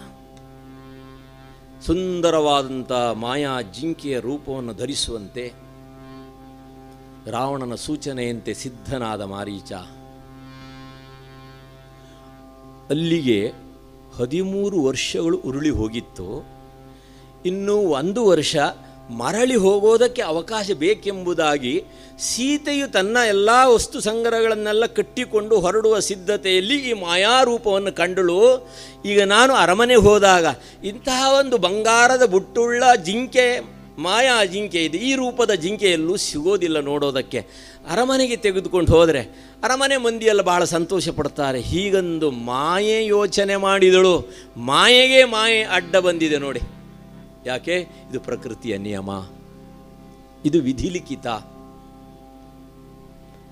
ಮಾಯಾಜಿಂಕೆಯನ್ನು ಧರಿಸಿದಂತಹ ಮಾರೀಚ ಆ ಬಾಳೆಯ ತೋಟದಲ್ಲಿ, ಬಾಳೆಯ ವನದಲ್ಲಿ ಸುತ್ತಾಡಿದನಂತೆ. ಸೀತೆ ಒಂದು ಸಾರಿ ಸಮೀಪ ಹೋದರೆ ಒಮ್ಮೊಮ್ಮೆ ಹತ್ತಿರ ಬರೋದು, ಒಮ್ಮೊಮ್ಮೆ ದೂರ ಹೋಗೋದು, ಹೀಗೆ ಸಾಕು ಪ್ರಾಣಿಗಳಂತೆ ಆ ರೀತಿ ನಟನೆ ಮಾಡಿದ ಮಾರೀಚ. ಆಗಲೇ ಸೀತೆ ರಾಮನನ್ನು ಲಕ್ಷ್ಮಣನ ಕೂಗಿ ಕರೆಯುತ್ತಾಳೆ. ಮತ್ತೇನು ಅಪಾಯವಾಯಿತು ಎಂಬುದಾಗಿ ಧಾವಿಸಿ ಹೋದರೆ ಆಕೆ ಅಂದ್ಲು, ನನಗೆ ಈ ಮೃಗವನ್ನು, ಈ ಈ ಜಿಂಕೆಯನ್ನು ನನ್ನ ಪಾಲಿಗೆ ತೆಗೆದುಕೊಂಡು ಬರಬೇಕು ಅಂದ್ಲು. ಒಂದು ಜೀವಸಹಿತ ತರಬೇಕು. ಒಮ್ಮೆ ಸತ್ತರೆ ಅದರ ಹೊರಗಿನ ಚರ್ಮ ನೋಡ್ಲಿಕ್ಕೆ ಸುಂದರ ಇರ್ತದಲ್ಲ, ಬ್ಯಾಗ್ ಹಾಕ್ಕೊಂಡು ಓಡಾಡ್ಲಿಕ್ಕೆ ಅನುಕೂಲ ಆಗ್ತದೆ ಅಂತ ತಿಳ್ಕೊಂಡ್ಲ ಅಲ್ವೇ, ಅಪರೂಪ ವಸ್ತು ಅಲ್ವೇ ಅದು. ಹೀಗಂದು ಯೋಚನೆ ಮಾಡಿದ್ಲವಳು. ಅಂತೂ ನನಗೆ ಅದು ಬೇಕು, ಹೀಗಂತೂ ಕೂತುಕೊಂಡ್ಳು. ಆಗ ಲಕ್ಷ್ಮಣ ಅಂದ, ಇದು ಮಾಯಾವಿಗಳ ಕ್ಷೇತ್ರ, ಇದು ಅತ್ತಿಗೆ ಈ ಥರದ ಪ್ರಕೃತಿಯಲ್ಲಿ ಎಲ್ಲೂ ಇಲ್ಲ. ಆ ನಿಮಿತ್ತವಾಗಿ ಮೋಹಗೊಳ್ಳಬೇಡ. ಕೇಳಲಿಲ್ಲ ಆಕೆ. ಎಲ್ಲವನ್ನು ತ್ಯಾಗ ಮಾಡಿದಂಥ ಸೀತೆಗೆ ಆಕೆಯ ಒಂದಾದರೂ ಮಾತನ್ನು ನಾನು ನಡೆಸಬೇಕೆಂಬುದಾಗಿ ರಾಮನಿಗೂ ಸಹ ಮನಸ್ಸು ಬದಲಾವಣೆ ಆಯ್ತಂತೆ. ಆ ಮೃಗವನ್ನು ಬೆನ್ನಟ್ಟಿ ಹೊರಟೇ ಬಿಟ್ಟ. ಬಹುದೂರ ಕರೆದುಕೊಂಡು ಹೋಯಿತು ಮೃಗರೂಪಿ ಮಾರೀಚ. ಓಡಿ ಓಡಿ ಆಯಾಸಗೊಂಡ ನಂತರ ರಾಮದೇವರು ಬಹಳ ಪ್ರಯತ್ನ ಮಾಡಿದರು. ಇನ್ನೇನು ಸಿಗಲಾರದು ಎಂಬುದಾಗಿ ತೀಕ್ಷ್ಣವಾದ ಬಾಣವನ್ನು ಪ್ರಯೋಗ ಮಾಡುವಾಗಲೇ ಆ ದೈತ್ಯ ವದನದಿಂದ ಸಾಯುವ ಸಮಯ. ಆ ಸೀತಾ, ಆ ಲಕ್ಷ್ಮಣ ಎಂಬುದಾಗಿ ರಾಮನ ಸ್ವರದಲ್ಲಿ ಮಾರೀಚ ಕೂಗಿ ದೇಹವನ್ನು ತ್ಯಾಗ ಮಾಡಿಬಿಟ್ಟ. ಇತ್ತಲೇ ಅಸುರನಾದಂಥ ರಾವಣ ಸಾಧುವೇಷದಿಂದ ಮರೆಯಾಗಿ ನಿಂತಿದ್ದ. ಆ ಕೂಗನ್ನು ಕೇಳುತ್ತಲೇ ಸೀತೆ ಲಕ್ಷ್ಮಣನಿಗಂದ್ಲು, ಲಕ್ಷ್ಮಣ, ರಾಮನು ಕೂಗಿದು, ಎಲ್ಲೋ ರಾಮನಿಗೆ ಅಪಾಯ ಉಂಟಾಯಿತು, ಧಾವಿಸು ಹೀಗಂದು ನುಡಿಯುವಾಗ ಲಕ್ಷ್ಮಣ ಅಂದ, ಇಲ್ಲ ಅತ್ತಿಗೆ, ಇದು ರಕ್ಕಸರ ಮಾಯೆ. ಅಯ್ಯ, ಏನೆಂದು ತಿಳಿದುಕೊಂಡಿರುವೆ? ರಾಮ ಹೋದ ನಂತರ ನನ್ನನ್ನು ನೀನು ಸ್ವೀಕಾರ ಮಾಡಬೇಕೆಂಬುದಾಗಿ ತಿಳ್ಕೊಂಡಿದೆಯೋ?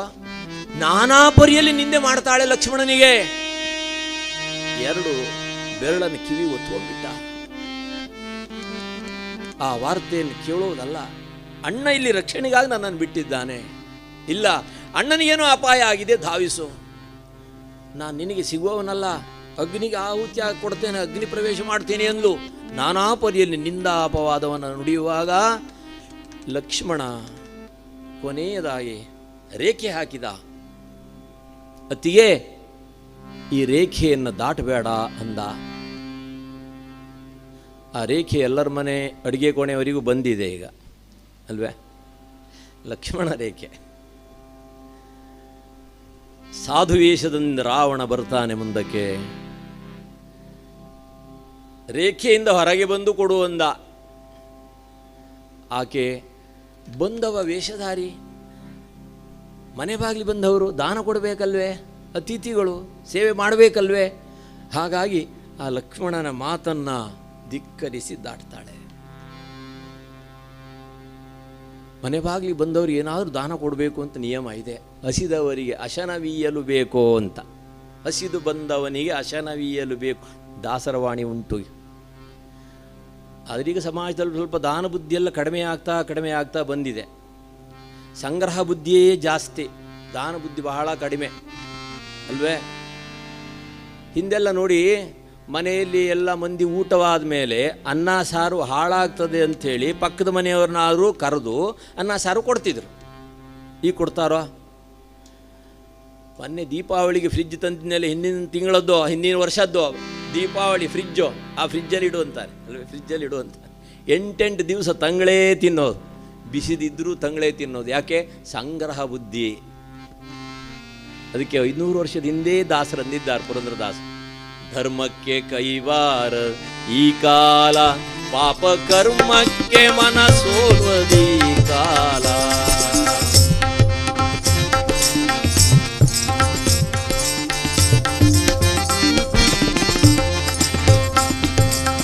ಪುಂಡರಿಗುಂಟೋ ಜಗಬಂಡರಿಗುಂಟೋ, ಅಂಡಲೆವರಿಗೆ ಈ ಕಾಲ.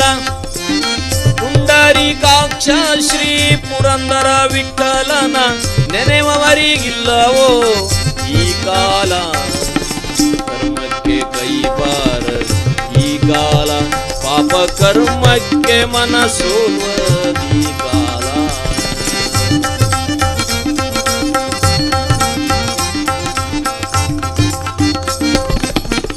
ಸೀತಾರಾಮಚಂದ್ರ ಭಗವಾನಗಿ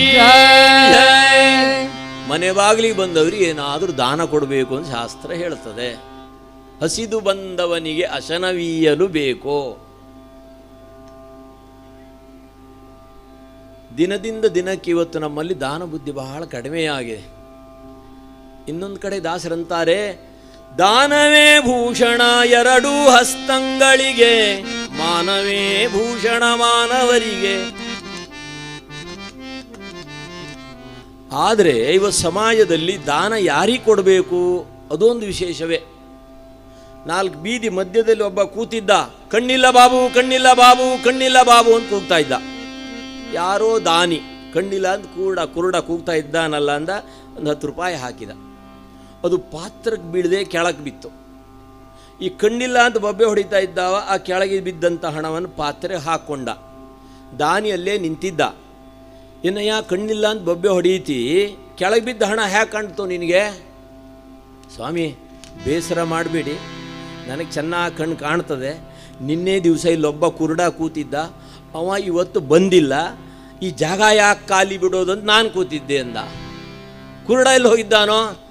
ಮ್ಯಾಟ್ನಿ ಸಿನಿಮಕ್ಕೆ ಹೋಗಿದ್ದಾನೆ ಅಂದ ಅಲ್ವೇ. ಸಮಾಜವನ್ನು ಸುಲಿಯುವಂಥ ಆ ಪಂಗಡವೇ ಸಿದ್ಧವಾದ ಮೇಲೆ ಯಾರಿಗೆ ದಾನ ಕೊಡೋದು? ಅದನ್ನು ಪರಮಾತ್ಮ ಗೀತೆಯಲ್ಲಿ ಅಂತಾನೆ, ದೇಶೇ ಕಾಲೇ ಚ ಪಾತ್ರೇ ಚ ತದ್ದಾನಂ ಸಾತ್ವಿಕಂ ಸ್ಮೃತಂ. ದೇಶ ಕಾಲ ಪಾತ್ರ ಇದನ್ನು ನೋಡಿ ದಾನ ಕೊಡು, ಅದು ಸಾತ್ವಿಕ ದಾನ ಅನ್ನಿಸ್ತದೆ. ಪಾತ್ರ ಅಂದರೆ ಅವನು ಕೈಯಲ್ಲಿ ಹಿಡ್ಕೊಂಡು ಬಂದಿದ್ದು ಅಲ್ಯೂಮಿನಿಯಂ ಪಾತ್ರ ಸ್ಟೀಲ್ ಪಾತ್ರ ಅಲ್ಲ, ಅವನ ಶರೀರವೆಂಬ ಪಾತ್ರ. ವೃದ್ಧನೋ ಕುರುಡನೋ ಕುಂಟನೋ ಅವನಿಂದ ಅವನ ಶರೀರವನ್ನು ಪೋಷಣೆ ಮಾಡಿಕೊಳ್ಳಿಕ್ಕೆ ಅಸಾಧ್ಯವೋ ಹೀಗೆ ತಿಳಿದು ಮಾಡಿದಂತಹ ದಾನ ಅದು ಸಾತ್ವಿಕ ದಾನವಾಗ್ತದೆ. ಇಲ್ಲಿ ಸೀತೆ ವೇಷ ಧರಿಸಿ ಬಂದಂತಹ ಆತನನ್ನು ಕಂಡು, ಸಾಧು ರೂಪದಲ್ಲಿ ಬಂದವನು ಕಂಡು, ಈ ರೇಖೆಯನ್ನು ದಾಟದಿದ್ದರೆ ಅವ ಭಿಕ್ಷೆ ತೆಗೆದುಕೊಳ್ಳೋದಿಲ್ಲ. ಅದರಿಂದ ಆತಿಥ್ಯಂ ಪೂಜನಂ ಪ್ರತಿದಿನಂ, ಅದು ಧನ್ಯೋ ಗ್ರಾಸಾಶ್ರಮ ಆಗಬೇಕಾದ್ರೆ ಅತಿಥಿ ಸೇವೆ ಆಗಲೇಬೇಕು. ಆ ನಿಮಿತ್ತವಾಗಿ ಆಕೆ ಏನು ಮಾಡಿದ್ಲು, ಆ ಸಾಧು ರೂಪದಲ್ಲಿರುವವನಿಗೆ ರೇಖೆಯನ್ನು ದಾಟಿ ದಾನ ಕೊಡುವಂಥ ಕಾಲ ಆಕೆಯ ಕರ ಪಿಡಿದು ಬಂದ ತನ್ನ ನಿಜ ರೂಪವನ್ನು ಧರಿಸಿ ಆಕಾಶ ಮಂಟಪಕ್ಕೆ ಎತ್ಕೊಂಡು ಹೊರಟು ಬಿಟ್ಟ ರಾವಣ ದಶಾನನ. ಆಗ ಅರಿವಾಯಿತು, ಲಕ್ಷ್ಮಣ ಹೇಳಿದ ವಿಚಾರ ಬಂತು, ಈಗ ತಿಳಿಯಿತು. ಆದರೆ ಕಾಲ ಮಿಂಚಿದೆ. ರಾಮ ರಾಮ ರಾಮ ರಾಮ ಎಂಬುದಾಗಿ ಆಕೆ ಬೊಬ್ಬೆ ಇಟ್ಲು. ಲಕ್ಷ್ಮಣನನ್ನು ಕೂಗಿದ್ಲು ರಕ್ಷೆಗಾಗಿ. ಯಾರು ಸಾಮೀಪ್ಯ ಇಲ್ಲ. ಆಕಾಶ ಮಂಟಪ ಎತ್ತಿಕೊಂಡು ಹೋಗುವಂತಹ ಸಮಯ. ಈ ಪಂಚವಟಿಗೆ ಪ್ರವೇಶ ಮಾಡುವಾಗಲೇ ರಾಮನಿಗೂ ಮತ್ತು ಜಟಾಯು ಪಕ್ಷಿಗೂ ಮಿತ್ರತ್ವ ಉಂಟಾಗಿತ್ತು. ಆಪತ್ಕಾಲದಲ್ಲಿ ನನಗೆ ಬೇಕಾದರೆ ಸಹಾಯಕ್ಕೆ ಕರೀರಿ ಬರ್ತೇನೆ ಅಂತ ಹೇಳಿದ್ದ, ಒಪ್ಪಂದವಾಗಿತ್ತು. ಈಗ ರಾಮ ರಾಮ ಎಂಬ ಕೂಗನ್ನು ಕೇಳುತ್ತಲೇ ಆ ಜಟಾಯು ಪಕ್ಷಿ ಆಕಾಶ ಮಂಟಪದತ್ತ ಧಾವಿಸಿತು. ಸೀತೆಯನ್ನು ಕದ್ದುಕೊಂಡು ಒಯ್ಯುವ ರಾವಣನತ್ತ ಧಾವಿಸಿ ಆ ರಥವನ್ನು ತನ್ನ 2 ರೆಕ್ಕೆಯಿಂದ ಬಡಿದು ಕೆಳಕ್ಕೆ ಉರುಳಿಸಿತು.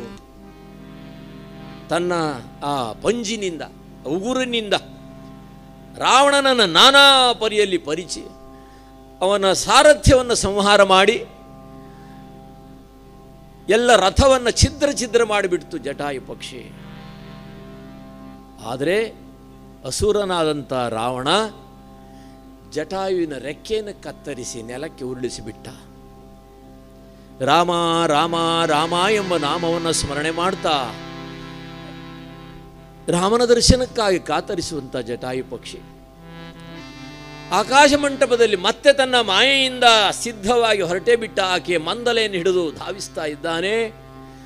ಆಗಲೇ ಸೀತೆ ತನ್ನಲ್ಲಿರುವಂಥ ಆಭರಣವನ್ನೆಲ್ಲ ಆತನಿಗೆ ತಿಳಿಯದಂತೆ ಸೀತೆ ಸೆರಗಿನಲ್ಲಿ ತನ್ನ ಸೆರಗನ್ನು ಹರಿದು ಆ ಪರ್ವತದಲ್ಲಿ ಕಪಿಗಳನ್ನು ನೋಡ್ತಾಳೆ.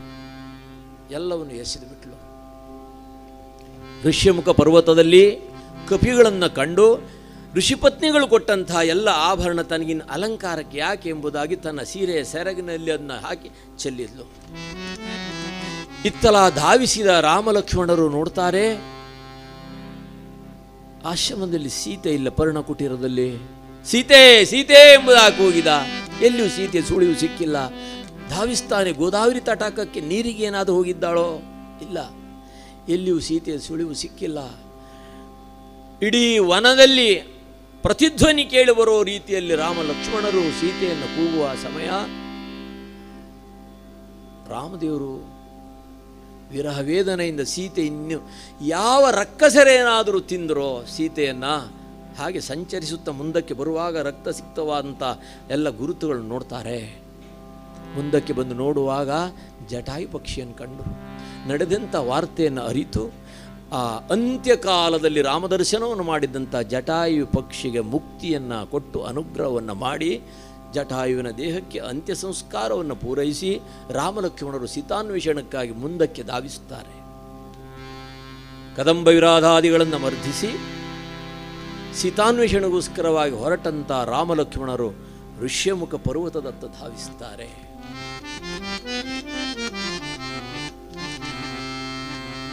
ಸೀತೆಯನ್ನ ಕಳಕೊಂಡು ರಾಮಲಕ್ಷ್ಮಣರು ಕಾನನದಲ್ಲಿ ಹತ್ತು ಬಂದರು ಅಂದರೆ ಅದು ಅಜ್ಞಾನ. ಸಂಕಲ್ಪ ಮಾತ್ರದಿಂದ ಸೃಷ್ಟಿ ಮಾಡುವ ಭಗವಂತ ವಿಕಲ್ಪ ಮಾತ್ರದಿಂದ ಈ ಸೃಷ್ಟಿ ಸಾಕು ಎಂಬುದಾಗಿ ನಾಶ ಮಾಡುವಂಥ ಭಗವಂತನಿಗೆ ಹೆಂಡತಿಯನ್ನು ಕಳ್ಕೊಂಡು ಅಳುವಂಥ ಸ್ಥಿತಿ ಉಂಟಾಯಿತೆ. ಮಾನವ ಧರ್ಮಕ್ಕನುಗುಣವಾಗಿ ಭಗವಂತನ ನಟನೆ ಇದು. ಆದರೆ ಅವನ ಕಾರ್ಯ ಕಾರಣ ಸಂಬಂಧ ಬೇರೆ ಉಂಟು. ನೆಪ ಮಾತ್ರ ಹೆಂಡತಿ ಕಳ್ಕೊಂಡಿದ್ದು. ಆದರೆ ರಾಮನಿಗೋಸ್ಕರವಾಗಿ ಅಹೋರಾತ್ರಿ ಉಸುರನ್ನು ಇಟ್ಟುಕೊಂಡಂಥ ಮುಪ್ಪಿನ ಮುದುಕಿ ಶಬರಿ ರಾಮನಿಗಾಗಿ ಕಾಯ್ತಾ ಇದ್ದಾಳೆ. ಗುರುಗಳಾದ ಮತಂಗರು ಹೇಳಿದ್ರು, ನಿನ್ನ ಭಕ್ತಿಗೆ ಒಂದಲ್ಲ ಒಂದು ದಿವಸ ನಿನ್ನ ಅಂಗಳಕ್ಕೆ ರಂಗ ಬಂದೇ ಬರ್ತಾನೆ, ಅಲ್ಲಿವರೆಗೆ ನೀನು ಉಸಿರಿಟ್ಟುಕೊಂಡಿರು. ವೃದ್ಧಳಾದ ಶಬರಿ ಅಹೋರಾತ್ರಿ ರಾಮನಿಗೋಸ್ಕರವಾಗಿ ಕಾತರಿಸಿದ್ದ. ಕಾದಿರುವಳು ಶಬರಿ, ರಾಮ ಬರುವನೆಂದೋ ತನ್ನ ಸೇವೆಗೊಳ್ಳುವನೆಂದೋ, ರಾಮ ಬರುವನೆಂದು ತನ್ನ ಸೇವೆಗೊಳ್ಳುವನೆಂದೋ ಕಾದಿರುವಳು ಶಬರಿ.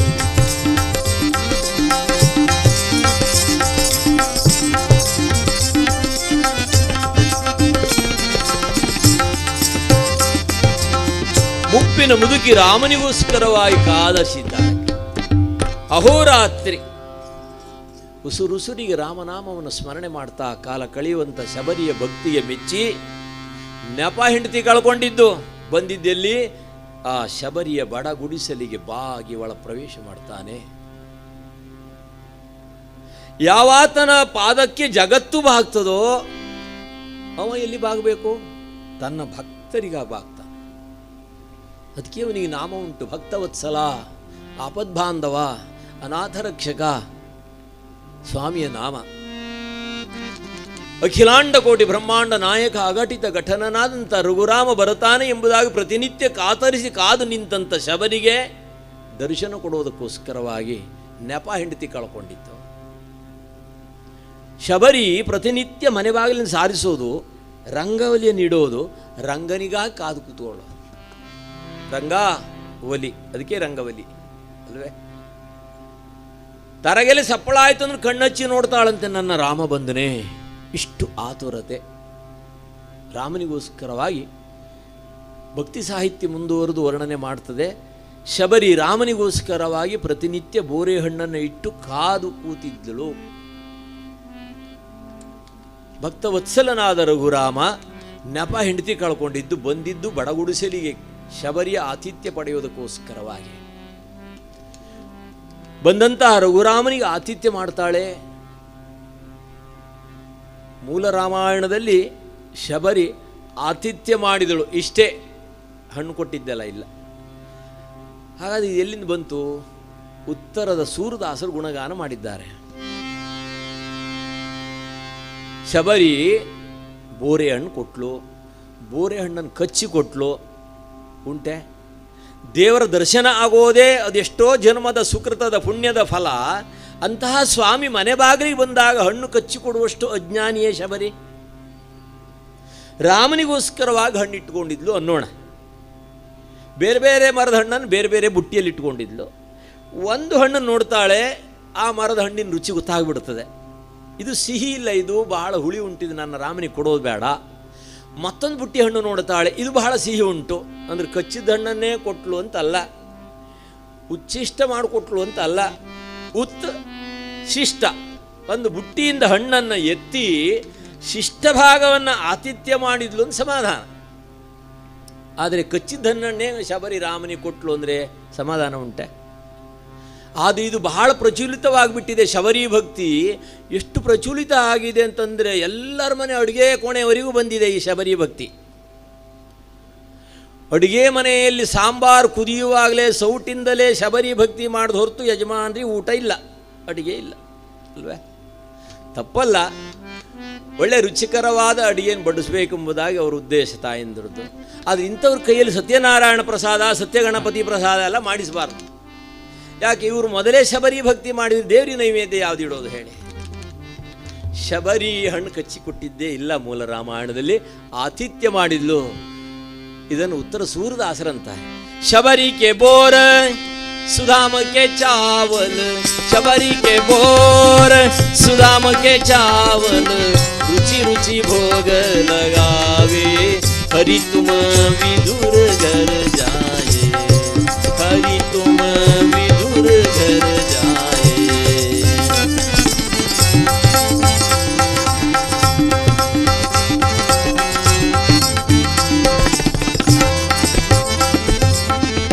ರಾಮಚಂದ್ರ ಭಗವಾನಗಿ ಅವಳು ಹಣ್ಣು ಕಚ್ಚಿ ಕೊಟ್ಟದ್ದೇ ಇಲ್ಲ. ಇದನ್ನು ಸೂರದಾಸರು ಗುಣಗಾನ ಮಾಡಿದ್ದಾರೆ. ಅದರೂ ಅವರು ಹುಟ್ಟು ಗುರುಡ್ರು, ಅಂತಹ ರೂಪವನ್ನು ಗುಣಗಾನ ಮಾಡ್ತಾರೆ. ಶಬರಿ ಜೀವನ ಇಡೀ ರಾಮನನ್ನು ಸ್ಮರಣೆ ಮಾಡ್ತಾ ಮಾಡ್ತಾ ಜೀವನದಲ್ಲಿ ಹಣ್ಣಾಗಿದ್ದಾಳೆ.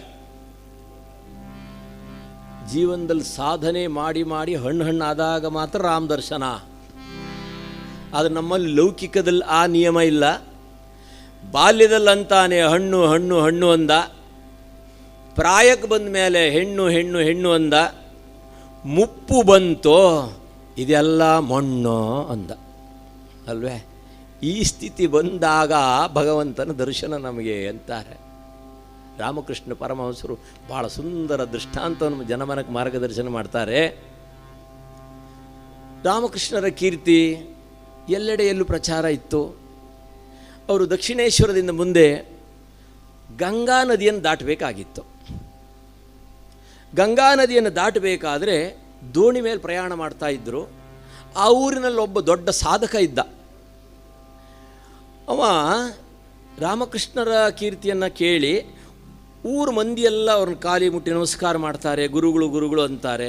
ನಾನು 25 ವರ್ಷ ಆಯಿತು ಸಾಧನೆ ಮಾಡ್ತಾ ಇದ್ದು, ಯಾರೂ ನನ್ನನ್ನು ಒಪ್ಪಲಿಲ್ವಲ್ಲ, ಗುರುಗಳು ಒಪ್ಪಿದರೆ ಶಿಷ್ಯರು ಒಪ್ತಾರೆ ಹೀಗಂದುಕೊಂಡು ಆ ಸಾಧಕ ರಾಮಕೃಷ್ಣ ಪರಮಹಂಸರು ಹಾಗೆ ದೋಣಿಯಲ್ಲಿ ನೀರಿನಲ್ಲಿ ದಾಟುವಾಗ, ಗಂಗೆ ದಾಟುವಾಗ ಈ ಸಾಧಕ ಏನು ಮಾಡಿದ್ದ, ನೀರಿನ ಮೇಲ್ಗಡೆ ನಡ್ಕೊಂಡು ಹೋಗ್ತಾ ಇದ್ದ.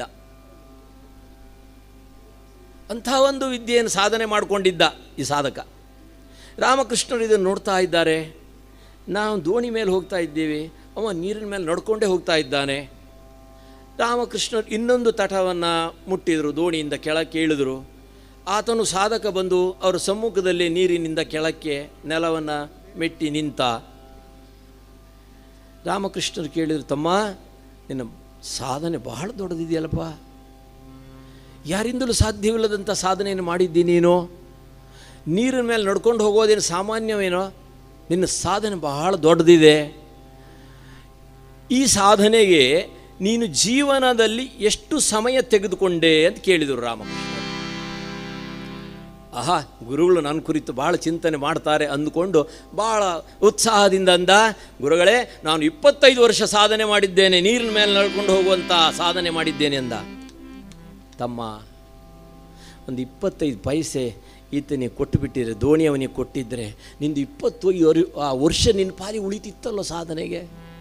25 ವರ್ಷ ನಿನ್ನ ಪಾಲಿ ಉಳಿಯುತ್ತಿತ್ತು. ಒಂದು 25 ಪೈಸೆ ದೋಣಿಯವನಿಗೆ ಕೊಟ್ಟುಬಿಟ್ಟಿದ್ರೆ ಅಲ್ವೇ, ಇದಿಷ್ಟಕ್ಕೋಸ್ಕರವಾಗಿ ಈ ಜೀವನ ಇಡೀ ಸಾಧನೆಯೇ ನಿಂದು. ಹಾಗೆ ನಮ್ಮದೆಲ್ಲ ಎಷ್ಟು ಸಾಧನೆ ವ್ಯರ್ಥವಾಗಿ ಅಲ್ವೇ ಕೆಲವು. ಹಾಗೆ ನಮ್ಮ ಜೀವನ ವ್ಯರ್ಥವಾಗಿ ಹೋಗ್ತಾ ಇದೆ. ಆ ನಿಮಿತ್ತವಾಗಿ ಶಬರಿ ತನ್ನ ಜೀವನವನ್ನೇ ರಾಮನಿಗೋಸ್ಕರವಾಗಿ ಅರ್ಪಣೆ ಮಾಡಿಕೊಂಡವಳು. ಅಂತ ಶಬರಿಯ ಭಕ್ತಿಗೆ ಮೆಚ್ಚಿ ರಾಮದೇವರು ಒಳ ಪ್ರವೇಶ ಮಾಡಿ ಆತಿಥ್ಯ ಪಡೆಯುತ್ತಾನೆ. ನೆಪ ಹೆಂಡತಿ ಕಳ್ಕೊಂಡಿದ್ದಷ್ಟೇ. ಶಬರಿ ಇಚ್ಛಾಮರಣಿ ರಾಮನ ಸಮ್ಮುಖದಲ್ಲಿ ಇಹಲೋಕ ಯಾತ್ರೆಯನ್ನು ಪೂರೈಸ್ತಾಳೆ. ರಾಮನಿಗೆ ಮಾರ್ಗದರ್ಶನ ಮಾಡ್ತಾಳೆ. ಸೀತಾನ್ವೇಷಣೆಗೆ ಅನುಕೂಲವಾದಂಥ ವ್ಯವಸ್ಥೆಯನ್ನು ಮಾರ್ಗದರ್ಶನ ಮಾಡ್ತಾಳೆ.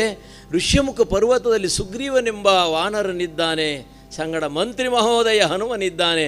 ಅವರೆಲ್ಲರ ಸಹಕಾರದಿಂದ ನಿನ್ನ ಕಾರ್ಯ ಯಶಸ್ಸಾಗ್ತಿದೆ ಎಂಬುದಾಗಿ ಇಚ್ಛಾಮರಣಿಯಾದಂಥ ಶಬರಿ ಇಹಲೋಕ ಯಾತ್ರೆಯನ್ನು ಪೂರೈಸ್ತಾಳೆ ರಾಮನ ಕಣ್ಮುಂದೆ. ಅಲ್ಲಿಂದ ರಾಮ ಲಕ್ಷ್ಮಣರು ಪಂಪಾ ತೀರಕ್ಕೆ ಬರ್ತಾರೆ. ಅಲ್ಲಿ ಹನುಮನ ಪ್ರಥಮ ಭೇಟಿ ರಾಮದೇವರಿಗೆ. ತನ್ನ ರೂಪವನ್ನು ಮರೆಮಾಚಿದ ಸುಗ್ರೀವನ ಅಪ್ಪಣೆ ಮೇರೆಗೆ ಹನುಮ ತನ್ನ ರೂಪವನ್ನು ಮರೆಮಾಚಿ ಮುನಿವೇಶವನ್ನು ಧರಿಸಿ ರಾಮನ ಸಮ್ಮುಖದಲ್ಲಿ ಬರ್ತಾನೆ. ಸುಗ್ರೀವನಿಗೆ ಅಣ್ಣನ ಭಯ ಇತ್ತು. ಈ ರೂಪವನ್ನು ನೋಡಿ, ರಾಮಲಕ್ಷ್ಮಣರ ರೂಪವನ್ನು ದೂರದಿಂದಲೇ ನೋಡಿದಂಥ ಸುಗ್ರೀವ ಅಂದುಕೊಂಡ, ಯಾರೋ ಅಣ್ಣನ ಕಡೆಯವರು ಇರಬಹುದು ಇವರು, ನೋಡ್ಲಿಕ್ಕೆ ಮುನಿವೇಶ, ಆದರೆ ತೇಜಸ್ಸು ನೋಡಿದರೆ ಕ್ಷಾತ್ರ ತೇಜಸ್ಸು, ಬಿಲ್ಲು ಬಾಣಗಳುಂಟು. ಹಾಗಾಗಿ ಇವರು ಯಾರೆಂಬುದಾಗಿ ತಿಳಿದು ಬಾ. ಮುನಿವೇಶದಲ್ಲಿ ಬಂದಂಥ ಹನುಮ ತಾನು ಧಾವಿಸಿ ಬರ್ತಾನೆ. ಯಾವಲ್ಲಿಗೆ ಪಯಣ ರಮಣ ರಮಣ, ಯಾವಲ್ಲಿಗೆ ಪಯಣ.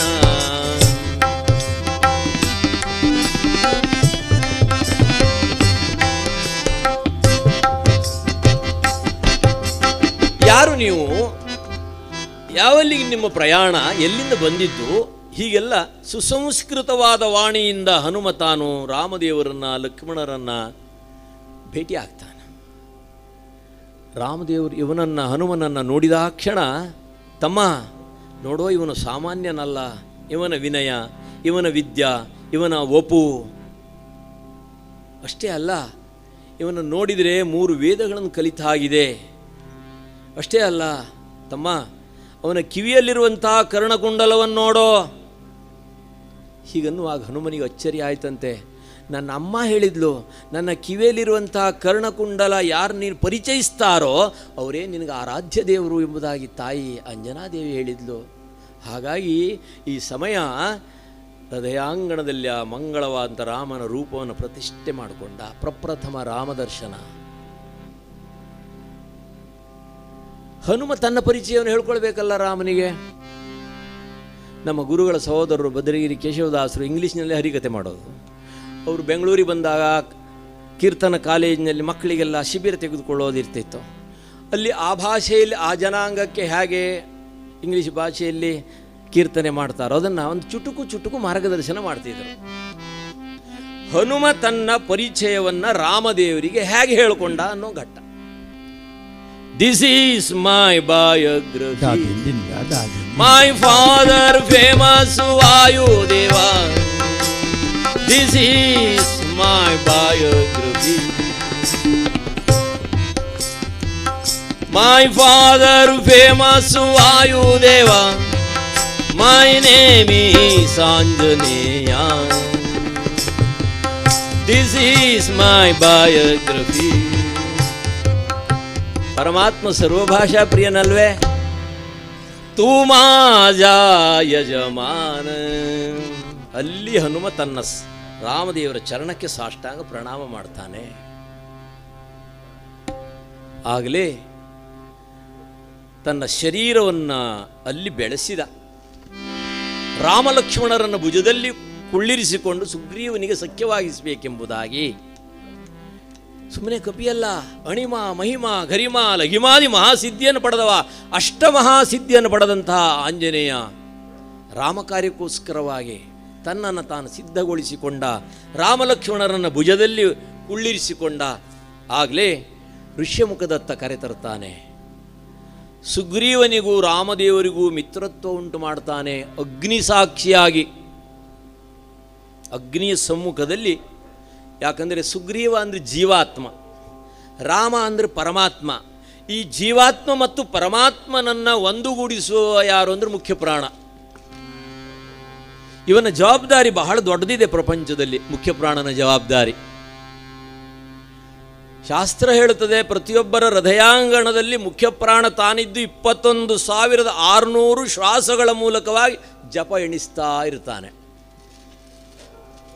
ಈ ಸಿಟ್ಟಿಗಿಟ್ ಬಂದಾಗ BP ಹೆಚ್ಚಾದಾಗ ಏರುಪೇರು ಆಗಬಹುದು, ಆದರೆ ಶಾಸ್ತ್ರೀಯ ಸಂಖ್ಯೆ 21,600 ಶ್ವಾಸ. ನಾವು ಕೀರ್ತನೆ ಕೇಳ್ತಾ ಇರಲಿ, ಮಲ್ಕೊಂಡಿರಲಿ, ಊಟ ಮಾಡ್ತಾ ಇರಲಿ, ಎಲ್ಲ ಕೆಲಸ ಯಾವುದೇ ಕೆಲಸದಲ್ಲಿದ್ದರೂ ಸಹ ಈ ಕ್ರಿಯೆ ನಡೆಸುವವ ಯಾರು ಅಂದ್ರೆ ಮುಖ್ಯ ಪ್ರಾಣ. ಅದಕ್ಕೆ ದಾಸರಂತಾರೆ, ಸ್ವಾಮಿ ಮುಖ್ಯ ಪ್ರಾಣ ನಿನ್ನ ಮರೆವರ ಗಂಟಲಗಾಣ. ಸ್ವಾಮಿ ಮುಖ್ಯ ಪ್ರಾಣ ನಿನ್ನ ಮರೆವರ ಗಂಟಲಗಾಣ.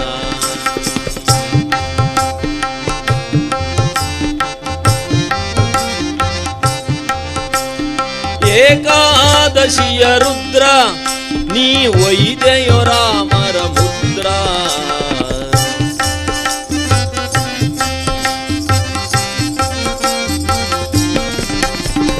ಸ್ವಾಮಿ ಮುಖ್ಯ ಪ್ರಾಣ ನಿನ್ನ ಮರೆವರ ಗಂಟಲಗಾಣ.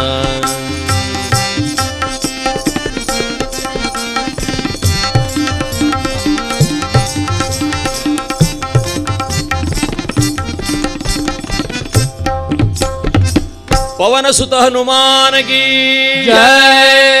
ಮುಖ್ಯ ಪ್ರಾಣ ತಾನಿದ್ದು ಸುಗ್ರೀವನಿಗೂ ರಾಮದೇವರಿಗೂ ಮಿತ್ರತ್ವ ಉಂಟಾಗ್ತದೆ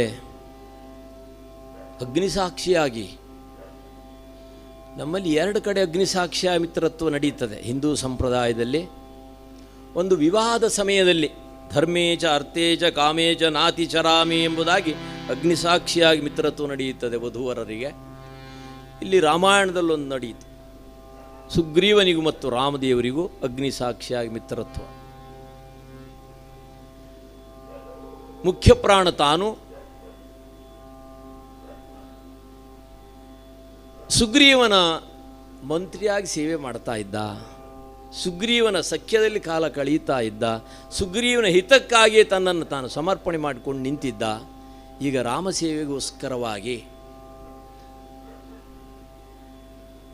ತಾನು ತನ್ನನ್ನು ಸಮರ್ಪಣೆ ಮಾಡಿಕೊಳ್ಳುತ್ತಾನೆ. ಸಮರ್ಪಣಾ ಜೀವ ಅದು ಮುಖ್ಯ ಪ್ರಾಣನದು.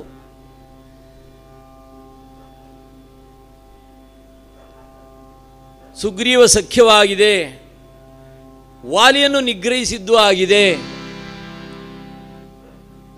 ವರ್ಷ ಋತು ಕಳೆಯುವುದಕ್ಕೋಸ್ಕರವಾಗಿ ಪ್ರಸರಣಗಿರಿಯಲ್ಲಿ ರಾಮಲಕ್ಷ್ಮಣರಿಗೆ ವ್ಯವಸ್ಥೆಯನ್ನು ಗೊಳಿಸಿದ್ದಾಗಿದೆ. ಕಿಷ್ಕಿಂಧೆಯ ಪಟ್ಟವನ್ನು ಸುಗ್ರೀವನಿಗೆ ಕಟ್ಟಿದ್ದಾಗಿದೆ.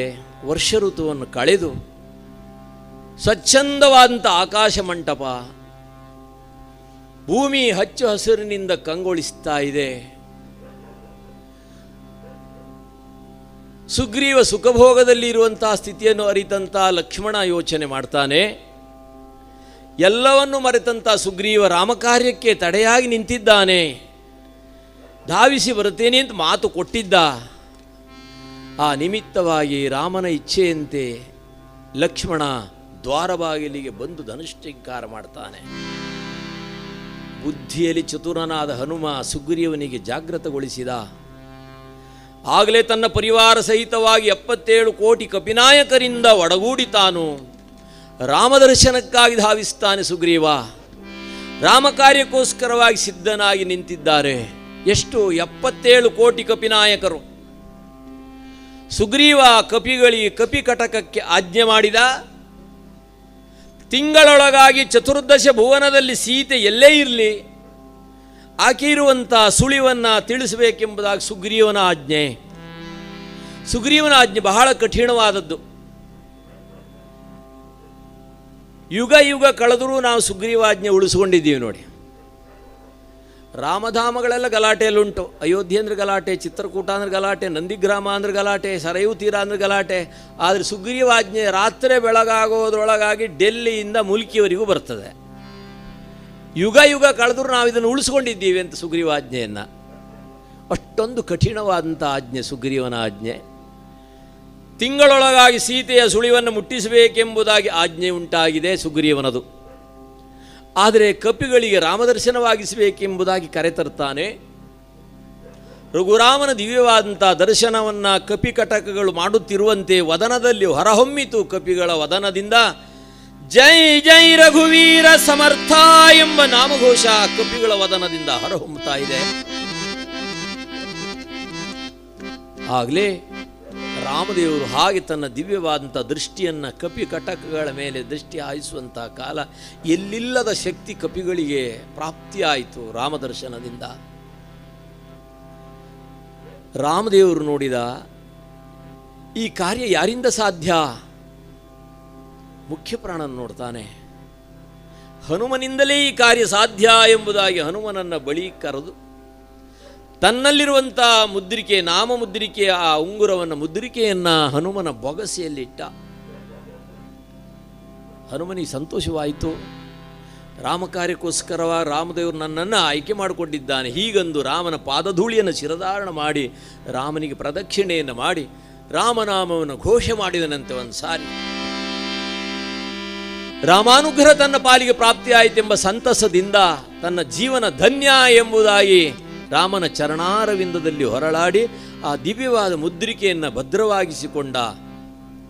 ದಕ್ಷಿಣಕ್ಕೆ ಅಂಗದ, ಜಾಂಬವ, ಹನುಮಾದಿಗಳೆಲ್ಲ ಹೊರಟಿದ್ದಾರೆ ಸೀತಾನ್ವೇಷಣೆಗೋಸ್ಕರವಾಗಿ. ದಶ ದಿಕ್ಕುಗಳಿಗೂ ಕಪಿವೀರರೆಲ್ಲ ಧಾವಿಸ್ತಾ ಇದ್ದಾರೆ. ಆಗಲೇ ಸ್ವಯಂ ಪ್ರಭೆಯ ಮಂದಿರವನ್ನು ಹೊಕ್ಕು ಅಂಗದ, ಜಾಂಬವ, ಹನುಮಾದಿಗಳು ಅಲ್ಲಿಂದ ಮುಂದಕ್ಕೆ ಧಾವಿಸ್ತಾರೆ. ಅಲ್ಲಿಗೆ 27 ದಿವಸಗಳು ಉರುಳಿ ಹೋಗಿವೆ. ಇನ್ನು ಇರೋದೇ 3 ದಿವಸ. ಸುಗ್ರೀವಾಜ್ಞೆ ಇದೆ, ತಿಂಗಳೊಳಗಾಗಿ ಸೀತೆಯ ವಾರ್ತೆಯನ್ನು ಎಲ್ಲಿದ್ದಾಳೆ ಎಂಬುದಾಗಿ ಮುಟ್ಟಿಸಬೇಕು. ಚತುರ್ದಶ ಭುವನದಲ್ಲಿ ಎಲ್ಲೇ ಇರಲಿ, ಇರೋದೇ 3 ದಿವಸ. ಕಪಿಗಳೆಲ್ಲ ದಕ್ಷಿಣ ಸಮುದ್ರ ತಟಾಕದಲ್ಲಿ ಬಂದು ಕೂತಿದ್ದಾರೆ. ನಳ, ನೀಲ, ಗವಾಕ್ಷ, ಮೈಂದ, ಜಾಂಬವಾದಿಗಳೆಲ್ಲ, ಹನುಮಾದಿಗಳೆಲ್ಲ ಕೂತಿದ್ದಾರೆ. ಮುಂದೆ ಹೋಗೋಣವೇ ಭೋರ್ಗರೆಯುವಂಥ ಶರದಿ, ಹಿಂದೆ ಹೋಗೋಣವೇ ಸುಗ್ರೀವನ ಆಜ್ಞೆ. ಹಾಗಾಗಿ ನಮಗೆಂಥ ಸ್ಥಿತಿ ಉಂಟಾಯಿತೆಂಬುದಾಗಿ ಎಲ್ಲ ಕಪಿಗಳೆಲ್ಲ ಕುಳಿತು ಆ ರಾಮನ ಗುಣಗಾನ ಮಾಡ್ತಾ, ರಾಮಕಥೆಯನ್ನೆಲ್ಲ ವರ್ಣನೆ ಮಾಡ್ತಾ ಮಾಡ್ತಾ ಮಾಡ್ತಾ ಕಪಿಗಳ ವದನದಲ್ಲಿ ಜಟಾಯುವಿನ ಮರಣ ವಾರ್ತೆಯ ಸುದ್ದಿಯೂ ಬಂತು. ಇದನ್ನು ಕೇಳುತ್ತಲೇ ಜಟಾಯುವಿನ ಅಣ್ಣನಾದ ಸಂಪಾತಿ ರೆಕ್ಕೆಕರಿಗೆ ಅದೇ ಗುಡ್ಡದ ಮೇಲೆ ಮಲಗಿದ್ದ, ಬಿದ್ದಿದ್ದ. ಯಾರಿರಬಹುದು ನನ್ನ ಸಹೋದರನ ಮರಣ ವಾರ್ತೆಯನ್ನು ಹೇಳುವಂಥ ಈ ಕಪಿಗಳು ಯಾರಿರಬಹುದು? ಹೀಗೊಂದು ಪರಿಚಯಿಸಿಕೊಳ್ಳೋದಕ್ಕೋಸ್ಕರವಾಗಿ ಮುಂದಕ್ಕೆ ಧಾವಿಸಿ ಕಪಿಗಳನ್ನೆಲ್ಲ ಪರಿಚಯಿಸಿಕೊಳ್ಳುತ್ತದೆ ಸಂಪಾತಿ. ಕಪಿಗಳೆಲ್ಲ ಮುಂದೆ ಹೋಗೋದು ಎಲ್ಲಿ? ಹೀಗೆ ಚಿಂತನೆ ಮಾಡುವಂತಹ ಕಾಲ. ಆಗಲೇ ಮುಖ್ಯ ಪ್ರಾಣ ತಾನಿದ್ದು, ಭಯ ಪಡಬೇಡಿ, ರಾಮನಾಮ ನಮಗೆ ರಕ್ಷಣೆ ಕೊಡ್ತದೆ. ರಾಮನಾಮ ಸ್ಮರಣೆ ಮಾತ್ರದಿಂದ ಭವಬಂಧನವೆಲ್ಲ ದೂರವಾಗ್ತದೆ. ಆದ್ದರಿಂದ ಶ್ರೀರಾಮ ರಾಮ ಎನ್ನೀರೋ, ಇಂಥ ಸ್ವಾಮಿಯ ನಾಮ ಮರೆಯದಿರೋ. ಶ್ರೀರಾಮ ರಾಮ ಎನ್ನೀರೋ, ಇಂಥ ಸ್ವಾಮಿಯ ನಾಮ ಮರೆಯದಿರೋ. ಇಂಥ ಸ್ವಾಮಿಯ ನಾಮ ಮರೆಯದಿರೋ. ಹರಬ್ರಹ್ಮಸೂರರಿಗೆ ವಂದ್ಯನು ಆಗಿಹ, ಹರಬ್ರಹ್ಮಸೂರರಿಗೆ ವಂದ್ಯನು ಆಗಿಹ. ಹರಿ ಸರ್ವೋತ್ತಮ ಎಂದೆನ್ನೀರೋ, ಹರಿ ಸರ್ವೋತ್ತಮ ಎಂದೆನ್ನೀರೋ. ಪುರಂದರ ವಿಠಲನ ಸ್ಮರಣೆಯ ಮಾಡಿರೋ, ದುರಿತ ದೂರಕ್ಕೆ ಈಡಾಡಿರೋ. ರಾಮ ರಾಮ ಎನ್ನೀರೋ, ಶ್ರೀರಾಮ ರಾಮ ಎನ್ನೀರೋ.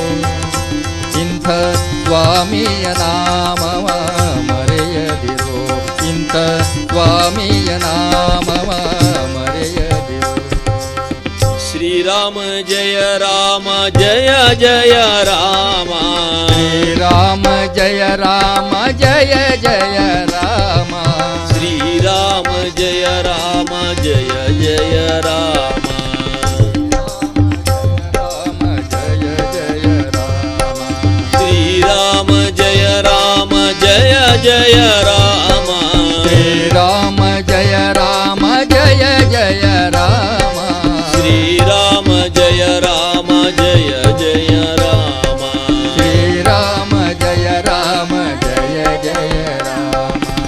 ರಾಮಚಂದ್ರ ಭಗವಾನಗಿ ರಾಮ ರಾಮ ಎನ್ನೀರೋ ಇಂಥ ಸ್ವಾಮಿಯ ನಾಮ ಮರೆಯದಿರೋ. ರಾಮ ರಾಮ ಎನ್ನೀರೋ ಇಂಥ ಸ್ವಾಮಿಯ ನಾಮವ ಮರೆಯದಿರೋ. ಇಂಥ ಸ್ವಾಮಿಯ ನಾಮವ ಸ್ವಾಮಿಯ ನಾಮವ ಸ್ವಾಮಿಯ ನಾಮವ ಮರೆಯದಿರೋ. ರಘುರಾಮಚಂದ್ರ ಭಗವಾನಗಿ ಜಯ. ಮುಖ್ಯ ಪ್ರಾಣ ತಾನು. ಕಪಿಗಳೆಲ್ಲ ನಿರುತ್ಸಾಹಿಗಳಿಂದ ಕೂತಿದ್ದಾರೆ, ಮುಂದೇನಂತೂ ಗೊತ್ತಿಲ್ಲ. ಆ ನಿಮಿತ್ತವಾಗಿ ಅವರನ್ನೆಲ್ಲ ಹುರಿದುಂಬಿಸುತ್ತಾ ಭಗವಂತನ ನಾಮಕ್ಕೆ ಅಪಾರ ಶಕ್ತಿ ಇದೆ, ರಾಮನಾಮಕ್ಕೆ ಧೈರ್ಯ ಕೆಡಬೇಡಿ, ನಮ್ಮನ್ನು ರಾಮ ರಕ್ಷಣೆ ಮಾಡಿಯೇ ಮಾಡ್ತಾನೆ ಹೀಗಂದುಕೊಂಡು ಸಮಸ್ತ ಕಪಿಗಳನ್ನು ಜಾಗೃತಗೊಳಿಸ್ತಾನೆ. ಆ ನಿಮಿತ್ತವಾಗಿ ಎಲ್ಲರ ವದನದಲ್ಲಿ ಶ್ರೀರಾಮ ರಾಮ ಎನ್ನಿರೋ ಇಂಥ ಸ್ವಾಮಿಯ ನಾಮವ ಮರೆಯದಿರೋ. ಆ ದಿವ್ಯವಾದ ರಾಮನಾಮವನ್ನು ಸ್ಮರಣೆ ಮಾಡ್ತಾ ಧೈರ್ಯವನ್ನು ತುಂಬಿದಂಥ ಕಪಿವೀರ ಮುಖ್ಯಪ್ರಾಣ ಆಂಜನೇಯ ತಾನು ಸಮುದ್ರ ತಟಾಕದಲ್ಲಿ ಕೂತಿರುವಂಥ ಸಮಯ ಸಂಪಾತಿ ಪಕ್ಷಿ ಕಪಿಗಳನ್ನು ಭೇಟಿ ಮಾಡಿ ಮಾರ್ಗದರ್ಶನ ಮಾಡ್ತದೆ. ಸಂಪಾತಿ ದೂರದೃಷ್ಟಿ ಉಳ್ಳಂಥ ಪಕ್ಷಿ ಅದು. ಈ ಗರುಡಗಳಿಗೆ ಹದ್ದುಗಳಿಗೆ ದೂರದೃಷ್ಟಿ, ಹಾಗಾಗಿ ಅವು ಎಷ್ಟೇ ಎತ್ತರದಲ್ಲಿ ಹಾರಿದರೂ ಆಕಾಶದ ಮಂಟಪದಲ್ಲಿ ಹಾರಿದರೂ ಭೂಮಿಯಲ್ಲಿ ಬಿದ್ದಂಥ ಆಹಾರವು ಗೋಚರವಾಗ್ತದೆ. ಆ ನಿಮಿತ್ತವಾಗಿ ಸಂಪಾತಿ ಮುಂದಕ್ಕೆ ಬಂದು ಕಪಿಗಳನ್ನು ಭೇಟಿ ಮಾಡಿ ರಾಮಕಾರ್ಯಕ್ಕೆ ನನ್ನದಾದಂಥ ಸೇವೆಯನ್ನು ಮಾಡ್ತೀನಿ ಎಂಬುದಾಗಿ ಮಾರ್ಗದರ್ಶನ ಮಾಡ್ತದೆ.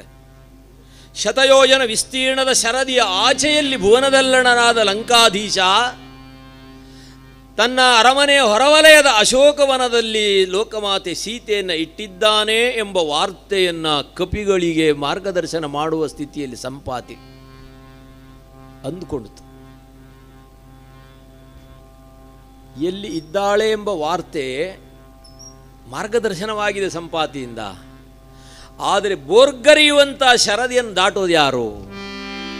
ಒಂದಲ್ಲ ಎರಡಲ್ಲ 100 ಯೋಜನ ವಿಸ್ತಾರವಾದ ಶರದಿ. 1 ಯೋಜನ ಅಂದರೆ ಹಳೆಯ ಲೆಕ್ಕ 4 ಗಾವುದ. ಹಿಂದೆ ಹಿರಿಯರಿಗೆಲ್ಲ ಗೊತ್ತುಂಟು ಇದು 4 ಗಾವುದ, ಹರದಾರಿ, ಮೈಲಿ ಇದೆಲ್ಲ ಇತ್ತು. ಈಗ ಕಿಮಿ ಬಂದು ನಿಂತಿದೆ. ಈಗ ಇನ್ಯಾವ್ದು ಬರ್ತದೋ ಗೊತ್ತಿಲ್ಲ ಅಲ್ವೇ, ಕಿಲೋಮೀಟರ್ ಬಂದು ನಿಂತಿದೆ. ಹಿಂದೆಲ್ಲ ಗಾವುದ, ಹರದಾರಿ. 1 ಯೋಜನ ಅಂತಂದರೆ 4 ಗಾವುದ, 1 ಗಾವುದ ಅಂದರೆ 12 ಮೈಲಿ. ಇಂಥದ್ದು 100 ಯೋಜನ ವಿಸ್ತಾರವಾದ ಶರದಿ. ಇದನ್ನೆಲ್ಲ ಈಗ ಮಕ್ಕಳಿಗೆ ಲೆಕ್ಕ ಹಾಕೋದಾದರೆ ಕ್ಯಾಲ್ಕುಲೇಟರ್ ಬೇಕಾಗ್ತದೆ ಅಲ್ವೇ. ಅಷ್ಟು ವಿಸ್ತಾರವಾದ ಶರದಿಯನ್ನು ದಾಟೋದು ಯಾರು? ಕಪಿಗಳೆಲ್ಲ ತಮ್ಮ ತಮ್ಮ ಪರಾಕ್ರಮವನ್ನು ಹೇಳಿಕೊಂಡ್ರಂತೆ. ನಳ ಹೇಳಿದ ನಾನು 40 ಯೋಜನ ದಾಟಬಲ್ಲೆ ಅಂದ, ನೀಲ ಅಂದ ನಾನು 50 ಯೋಜನ ದಾಟಬಲ್ಲೆ ಅಂದ, ಗವಾಕ್ಷ ಅಂದ ನಾನು 60 ಯೋಜನ ದಾಟಬಲ್ಲೆ ಅಂದ, ಮೈಂದ ಅಂದ ನಾನು 70 ಯೋಜನ ದಾಟಬಲ್ಲೆ ಅಂದ. ಎಲ್ಲರಿಗಿಂತ ಹಿರಿಯ ಜಾಂಬವಂತ ಇದ್ದ.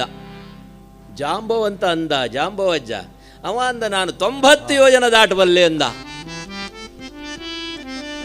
ಈ ಕಪಿಗಳಿಗೆಲ್ಲ ನಾಚಿಕೆ ಆಯ್ತಂತ, ತರುಣ ಕಪಿಗಳಿಗೆ. ನಾವೆಲ್ಲ ಇನ್ನು 40-50ರಲ್ಲಿ ಇದ್ದೀವಿ, ಅಜ್ಜ ಅಂತಾನೆ 90 ಯೋಜನ ದಾಟ್ತೀನಿ ಅಂತಾನೆ ಅಂತ. ನಿಜ, ಈಗಲೂ ಸಮಾಜದಲ್ಲಿ ಇದೇ ಚಿತ್ರಣ ಉಂಟು. 80 ವಯಸ್ಸಿನ ಮುದುಕ ಮಾಡೋ ಕೆಲಸವನ್ನು 20 ತರುಣರಿಂದ ಸಾಧ್ಯ ಇಲ್ಲ. ಅದಕ್ಕೆ ನಮ್ಮ ಮಕ್ಕಳೆಲ್ಲ ಸಾಫ್ಟ್ವೇರು, ಮುದುಕರೆಲ್ಲ ಹಾರ್ಡ್ವೇರ್ ಅಲ್ವೇ. ಸಮಾಜದ ಚಿತ್ರಣ ಇದು.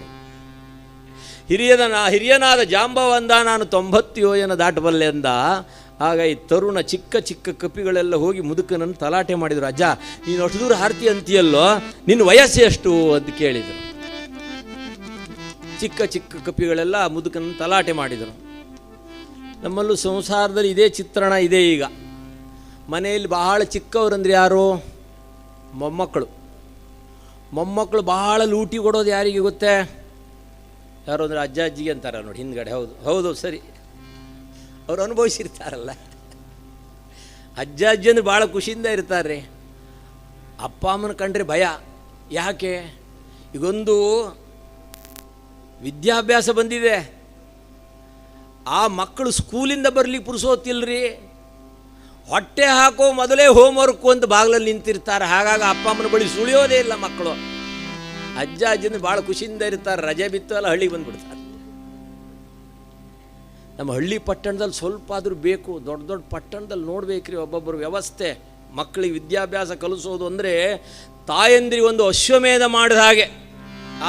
ಯಾರು ಮಾಡೋರಿಲ್ವಲ್ಲ. ಹಾಗಾದ್ರೆ ಮಕ್ಕಳು ಎಷ್ಟು? ಒಂದೇ ಮಗು ದೇಶಕ್ಕೆ ನಗು ಅಂತಾರೆ. ಅದು ನಮ್ಮವ್ರಿಗೆ ಮಾತ್ರ, ಹಿಂದೂಗಳಿಗೆ ಮಾತ್ರ. ಉಳಿದವರಿಗೆಲ್ಲ ಆ ನಿಯಮ ಇಲ್ಲ. ಅವರಿಗೆಲ್ಲ ಏಕೇಕ್ ಗಾಮಿ ಏಕೇಕ್ ಬಿಬ್ಬಿ ಏಕೇಕ್ ಬಿಬ್ಬಿ ಮೇ 10 ಬಚ್ಚೆ ಅಂತೇಳಿ ಅಲ್ವೇ. ಎಂಥ ದುರಂತ ಅಲ್ವೇ. ಇನ್ನೊಂದು ಕಾಲ ಚಿತ್ರಪಟದಲ್ಲಿ ಅಥವಾ ಇತಿಹಾಸ ಪುಟದಲ್ಲಿ ಮತ್ತೊಮ್ಮೆ ಹಿಂದೆ ನಾವು 50-60 ವರ್ಷದ ಹಿಂದೆ ಯಾವ ಸ್ಥಿತಿ ಕಂಡಿದ್ದೇವೋ ಅಲ್ವೇ, ಎಲ್ಲ ಒಂದೇ ಮಗು ಅಂತಾರೆ. ಇನ್ನೂ ಸ್ವಲ್ಪ ಸರ್ಕಾರ ನಮಗೆ ಗ್ರೋ ಮೋರ್ ಈಟ್ ಲೆಸ್ ಡೈ ಸೂನ್ ಅಲ್ವೇ, ಹೆಚ್ಚಿಗೆ ಬೆಳೀರಿ ಕಡಿಮೆ ತಿನ್ನಿರಿ ಬೇಗ ಸಾಯಿರಿ ಅಂತ. ಇದು ಬಂದರೆ ಸ್ವೀಕಾರ ಮಾಡೋಣ ಅಲ್ವೇ. ಇಂಥ ಸ್ಥಿತಿ ಉಂಟು ಅಂತ. ನಮ್ಮ ಹಳ್ಳಿ ಪಟ್ಟಣದಲ್ಲಿ ಸ್ವಲ್ಪ ಆದರೂ ಬೇಕು. ಬೆಂಗಳೂರಂಥ ಪಟ್ಟಣದಲ್ಲಿ ನೋಡಬೇಕ್ರಿ, ಆ ಮಕ್ಕಳಿಗೆ ಒಂದು ಸ್ಕೂಲಿಗೆ ಕಳಿಸಿ ವ್ಯವಸ್ಥೆ ಮಾಡೋದನ್ನು. ಬೆಳಿಗ್ಗೆ ಧಾರೆ ಮಳೆ ಆಯಿತು ಹಿಂದಿನ ದಿವಸ, ಕರೆಂಟ್ ಇಲ್ಲ, ನೀರಿಲ್ಲ. ಅವಸರದಲ್ಲಿ ಆ ನಸುಕಿನಲ್ಲಿಯೇ ಮಗುವನ್ನು ಅರೆ ನಿದ್ದೆಯಲ್ಲೇ ಎಬ್ಬಿಸಿ ಅಲ್ವೇ, ತಣ್ಣೀರು ಸ್ನಾನ ಮಾಡಿಸಿ, ಆ ಮಗುವಿಗೆಲ್ಲ ಬಂಧನ.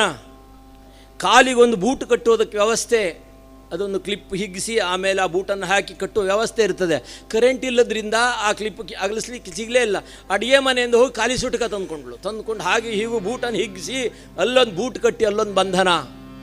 ಆಮೇಲೆ ಹೊಟ್ಟೆ ಮುಂದೆ ಬರಬಾರ್ದು ಅಂತೇಳಿ ಅಲ್ಲೊಂದು ಸ್ಕೂಲ್ ಬೆಲ್ಟ್ ಅಂತ ಇರ್ತದೆ, ಅದನ್ನು ಕಟ್ಟಿ ಅಲ್ಲೊಂದು ಬಂಧನ. ಆಮೇಲೆ ಕಂಠಕ್ಕೊಂದು ಲಂಗೋಟಿ ಇರ್ತದೆ, ಕಂಠ ಲಂಗೋಟಿ ಅಂತ. ಬೇಕಾದರೆ ಕೆಳಗೆ ಎಳೆದ್ರೆ ಆಯಿತು, ಮೇಲೆ ಎಳೆದ್ರೆ ಆಯಿತು, ಶ್ವಾಸ ಬೇಕು ಅಂದರೆ ಅಲ್ವೇ. ಆಮೇಲೆ ಪರ್ವತಾರೋಹಿಗಳ ಚೀಲ ಬೆನ್ನ ಮೇಲೆ, ಎಡಗೈಲಿ ತಿಂಡಿ ಬಲಗೈ ತೀರ್ಥ. ತೊರಿಕೆ ಬಂದರೆ ಕೆರ್ಕೊಳ್ಳಿಕ್ಕೆ ವ್ಯವಸ್ಥೆ ಇಲ್ಲ. ಅಷ್ಟೊಂದು ವ್ಯವಸ್ಥೆಯಲ್ಲಿ ಮಕ್ಕಳನ್ನು ಸ್ಕೂಲಿಗೆ ಕಳಿಸೋದು ಪಾಪ. ಅವರು ಅದು ಏನು ಕಲಿಬೇಕು ಹೇಳಿ.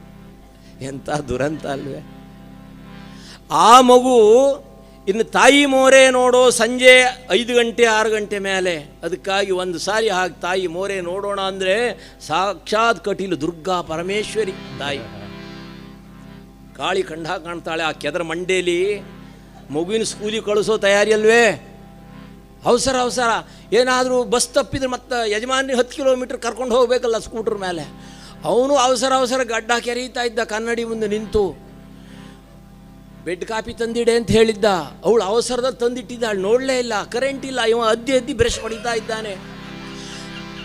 ಅಲ್ಲಿ ಇಟ್ಟಿದ್ದೇನಲ್ರಿ ಅಂದ್ಲು. ಎಲ್ಲಿ ಇಟ್ಟು ನೋಡ್ತಾನೆ, ಹೌದು ಅಲ್ಲೇ ಉಂಟು.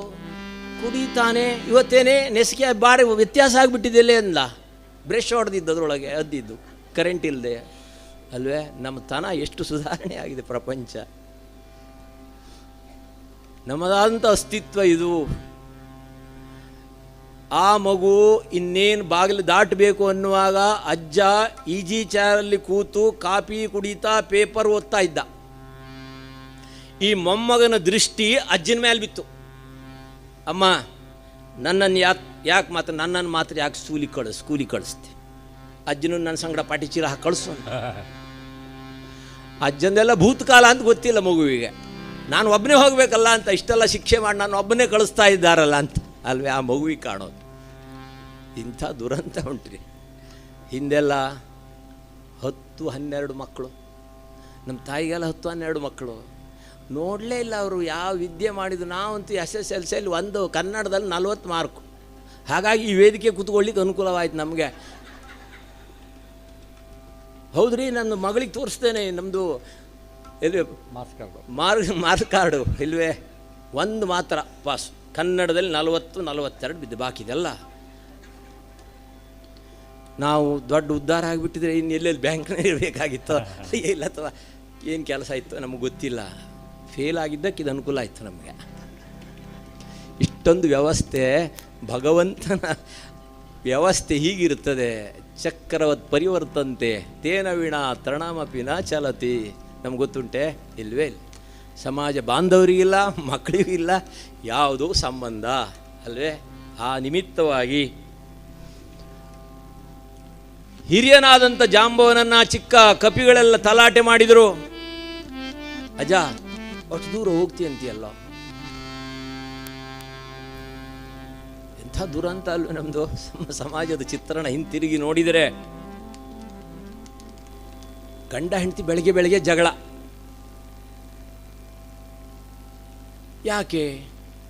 ಯಾಕೆ ಅಂದರೆ ಹೆಂಡತಿ ಅಂತಾಳೆ, ನನ್ನ ಮಗನಿಗೆ ಸಾಫ್ಟ್ವೇರ್ ಕಲಿಸ್ಬೇಕು ಅಂತಾಳೆ. ಒಳ್ಳೆ ಕಮಾಯಿ ಇದೆ, ಅವ್ರಿಗೆ ವೈದ್ಯಕೀಯರು ಕಲಿಸೋದು ಬೇಡ, ಮತ್ತು ಯಾವುದು ಬೇಡ, ಕೀರ್ತನೇನು ಕಲಿಸೋದು ಬೇಡ ಅಲ್ವೇ. ಏನು ಕಲಿಸೋದು? ಸಾಫ್ಟ್ವೇರ್ ಕಲಿಸ್ಬೇಕು ಅಂತಾಳೆ. ಯಜಮಾನಂದ, ಇಲ್ಲ ಮಗನಿಗೆ ಡಾಕ್ಟ್ರಿಗೆ ಕಲಿಸ್ತೀನಿ, ಯಾಕಂದರೆ ಊರೆಲ್ಲ ಕರೋನಾ ರೋಗ ಬಂದಿದೆ, ಅದರಿಂದ ಕಮಾಯಿ ಆಗ್ತದೆ ಅಂಥೇಳಿ. ಇಬ್ಬರಿಗೂ ಜಗಳ ಮನೆಯಲ್ಲಿ. ಅವಳಂತಾಳೆ ಸಾಫ್ಟ್ವೇರ್ ಕಲಿಸ್ಬೇಕು ಅಂತಾಳೆ, ಇವಂದ ಡಾಕ್ಟ್ರಿಗೆ ಕಲಿಸ್ಬೇಕು. ಇಬ್ಬರದ್ದು ಜಗಳ ಮನೆ ಒಳಗೆ ಪೂರೈಸ್ಲಿಕ್ಕಾಗಲಿಲ್ಲ, ಅದು ಅಂಗಳಕ್ಕೆ ಬಂತು. ಪಕ್ಕದ ಮನೆಯವಳು ಕಿಟಕಿಯಿಂದ ನೋಡಿದ್ಲು, ಈ ಬೆಳಗ್ಗೆ ಇವ್ರು ಯಾಕೆ ಜಗಳ ಮಾಡ್ತಾರೆ, ಹೆಂಗಾರು ಹೊಂದಾಣಿಕೆ ಮಾಡೋಣ, ಇಲ್ಲಿದ್ರೆ ಕಬೂಲ್ ಹೈ ತಲ್ಲಾಕ್ ಮತ್ತು ಅಷ್ಟೆಲ್ಲ ವ್ಯವಸ್ಥೆ ಆಗೋದು ಬೇಡ ಅಲ್ವೇ. ಅದಕ್ಕಾಗಿ ಆಕೆ ಪಕ್ಕದ ಮನೆಯವಳು ಬಂದು ಸಮಾಧಾನ ಪಡಿಸಿದ್ಲು, ಯಾಕೆ ನೀವು ಬೆಳಗ್ಗೆ ಇಷ್ಟು ದೊಡ್ಡ ಗಲಾಟೆ ಮಾಡ್ತಾ ಇದ್ದೀರಿ? ಅಲ್ರಿ ನೋಡಿರಿ, ನಾನು ಯಜಮಾನ್ರಿಗೆ ಹೇಳ್ತಾ ಇದ್ದೇನೆ, ನನ್ನ ಮಗನಿಗೆ ನಾನು ಸಾಫ್ಟ್ವೇರ್ ಕಲಿಸ್ಬೇಕು ಅಂತ ಹೇಳ್ತಾ ಇದ್ದೇನೆ, ಅವರಂತಾರೆ ಡಾಕ್ಟ್ರಿಗೆ ಕಲಿಸ್ಬೇಕು ಅಂತ ಇದ್ದಾರೆ. ಅಲ್ರ, ನೀವೇ ಯೋಚನೆ ಮಾಡಿ, ಆ ಮಗುವಿಗೆ ಯಾವುದು ಆಸಕ್ತಿ ಇದೆ ನೋಡಿ. There is will there is a way, ಅಂದರೆ ಮನಸ್ಸಿದ್ದಲ್ಲಿ ಮಾರ್ಗ. ಆ ಮಗುನ ಕೇಳಿ ಯಾವುದು ಆಸಕ್ತಿ ಇದೆ ಅಂತ ಕೇಳಿ. ಇಲ್ಲರಿ, ಮಗು ಆಗಿಲ್ಲ ಎಂದು 4 ತಿಂಗಳು ತಡ ಅಂದವಳು. ಅಯ್ಯೋ ದೇವ್ರೆ ಅಲ್ವೇ, ಎಂಥ ದುರಂತ ಅಲ್ವೇ. ಹುಟ್ಟೋ ಮೊದಲೇ ಸೀಟ್ ಕಾದಿಡಿಸ್ಬೇಕು 10,000 ರೂಪಾಯಿ ಕೊಟ್ಟು, ವಿದ್ಯೆ ಬೇಕು ಅಂತಾದರೆ. ಇಂಥ ದುರಂತ ಉಂಟು, ಸಮಾಜದ ಚಿತ್ರಣ ಉಂಟು. ಸ್ವಲ್ಪ ಉತ್ಪ್ರೇಕ್ಷೆ ಇದ್ದರೂ ಸಹ ದೊಡ್ಡ ದೊಡ್ಡ ಪಟ್ಟಣದ ಪರಿಸ್ಥಿತಿ ಹೀಗೆ ಉಂಟು. ಹಿಂದಿನವ್ರು ಇದನ್ನು ಯಾವುದು ಚಿಂತನೆ ಮಾಡಲಿಲ್ಲ ನೋಡಿ ಅಲ್ವೇ. ಮನೆ ತುಂಬ ಸಂತತಿ ಒಂದು ಇದ್ರಾಯಿತು, ಮುಂದವ್ರು ಏನು ಬೇಕಾದರೂ ಮಾಡ್ಕೊಳ್ಳಿ ಅಂತ. ಆಗಿನ ಕಾಲ ಹಾಗಿತ್ತು. ಈ ಮನರಂಜನೆ ಯಾವುದಿಲ್ಲ, ಕ್ರಿಕೆಟ್ ಇಲ್ಲ, ಮೊಬೈಲ್ ಇಲ್ಲ, ಲೈಟ್ ಇಲ್ಲ. 8 ಗಂಟೆಗೆ ಒಳ್ಳೆಣ್ಣೆ ದೀಪ ಆರಿಸಿಬಿಟ್ರು, ಆಯಿತಾ. ಇಂಥ ಸ್ಥಿತಿಯಲ್ಲಿ ನಮ್ಮ ಹಿರಿಯರನ್ನೆಲ್ಲ ಕೇಳಿ ಎಷ್ಟು ಸುಂದರವಾದಂಥ ಚಿಂತನೆಯನ್ನು ಮಾಡ್ಕೊಂಡು ನಮ್ಮನ್ನೆಲ್ಲ ಬೆಳೆಸಿದ್ದಾರೆ. ಒಬ್ಬರಲ್ಲ ಇಬ್ಬರಲ್ಲ, ನಾವೆಲ್ಲ 6-7 ಮಂದಿ ಮಕ್ಕಳು. ಹಾಗಾಗಿ ಆ ವೈಭವದ ಕಾಲವನ್ನು ಚಿಂತನೆ ಮಾಡಿದರೆ, ಹಿರಿಯನಾದ ಜಾಂಬವನನ್ನು ಕೇಳಿದರು ಕಪಿಗಳೆಲ್ಲ ಸೇರಿ, ಅಜ್ಜ ಒಟ್ಟು ದೂರ ಆರ್ತಿ ಅಂತೀಯಲ್ಲೋ, ನಿನ್ನ ವಯಸ್ಸು ಎಷ್ಟು? ಅದಕ್ಕೆ ಯಕ್ಷಗಾನ ಉತ್ತರ ಕೊಡ್ತದೆ. ಅಂಬಿಕೆಗೂ ಶಿವಗೂ ವಿವಾಹ ಆಗುವ ಸಮಯ ಎನ್ನ ವಯಸ್ಸು 19 ಅನ್ನಂತೆ. ಶಿವಪಾರ್ವತಿಯರಿಗೆ ವಿವಾಹ ಆಗುವಾಗ ನನ್ನ ವಯಸ್ಸು 19, ಮುಂದಿಂದೆಲ್ಲ ನೀವೇ ಲೆಕ್ಕ ಹಾಕೊಳ್ಳಿ ಅಂದಂತೆ ಮರಿಕಪಿಗಳಿಗೆ. ಯಾಕೆ? ಇವನು ಜವಾಬ್ದಾರಿ ಬೇರೆ ಉಂಟಲ್ಲ, ರಾಮಕಾರ್ಯ ಮಾಡೋರು ಯಾರು ಎಂಬುದಾಗಿ. ಆಗಲೇ ಪಕ್ಕದಲ್ಲೇ ಕೂತಿದ್ದಾನೆ ತರುಣ ಅಂಗದ, ವಾಲಿಪುತ್ರ, ಅವನು ಮಹಾಪರಾಕ್ರಮಿ. ಅವ ಅಂದ, ನಾನು 100 ಯೋಜನ ದಾಟಬಲ್ಲೆ, ಆದರೂ ವಾಪಸ್ ಬರೋದು ಬಹಳ ಕಠಿಣ ಅಂದ. ದಾಟಿದವ ಯಾರು? ದಾಟುವವ ಯಾರು? ಅಂಗದ, ತರುಣ. ದಾಟೋದೆಲ್ಲಿಗೆ? ಪಾಶ್ಚಾತ್ಯ ಭೂಮಿ, ಅದು ಭೋಗಭೂಮಿ, ಲಂಕೆ. ಅಂಗದ ಅಂದ, ನಾನು ದಾಟಬಲ್ಲೆ, ವಾಪಸ್ ಬರೋದು ಭಾಳ ಕಠಿಣ ಅಂದ. ಈಗಲೂ ನಮ್ಮ ತರುಣರು ದಾಟೋದುಂಟು, ವಾಪಸ್ ಬರೋದು ಭಾಳ ಕಠಿಣ ಅಂತಾರೆ. ಬರುವ ಬಿಳೆ ಅಮ್ಮನವ್ರು ಕರ್ಕೊಂಡೇ ಬಂದುಬಿಡ್ತಾರೆ ಅಲ್ವೇ.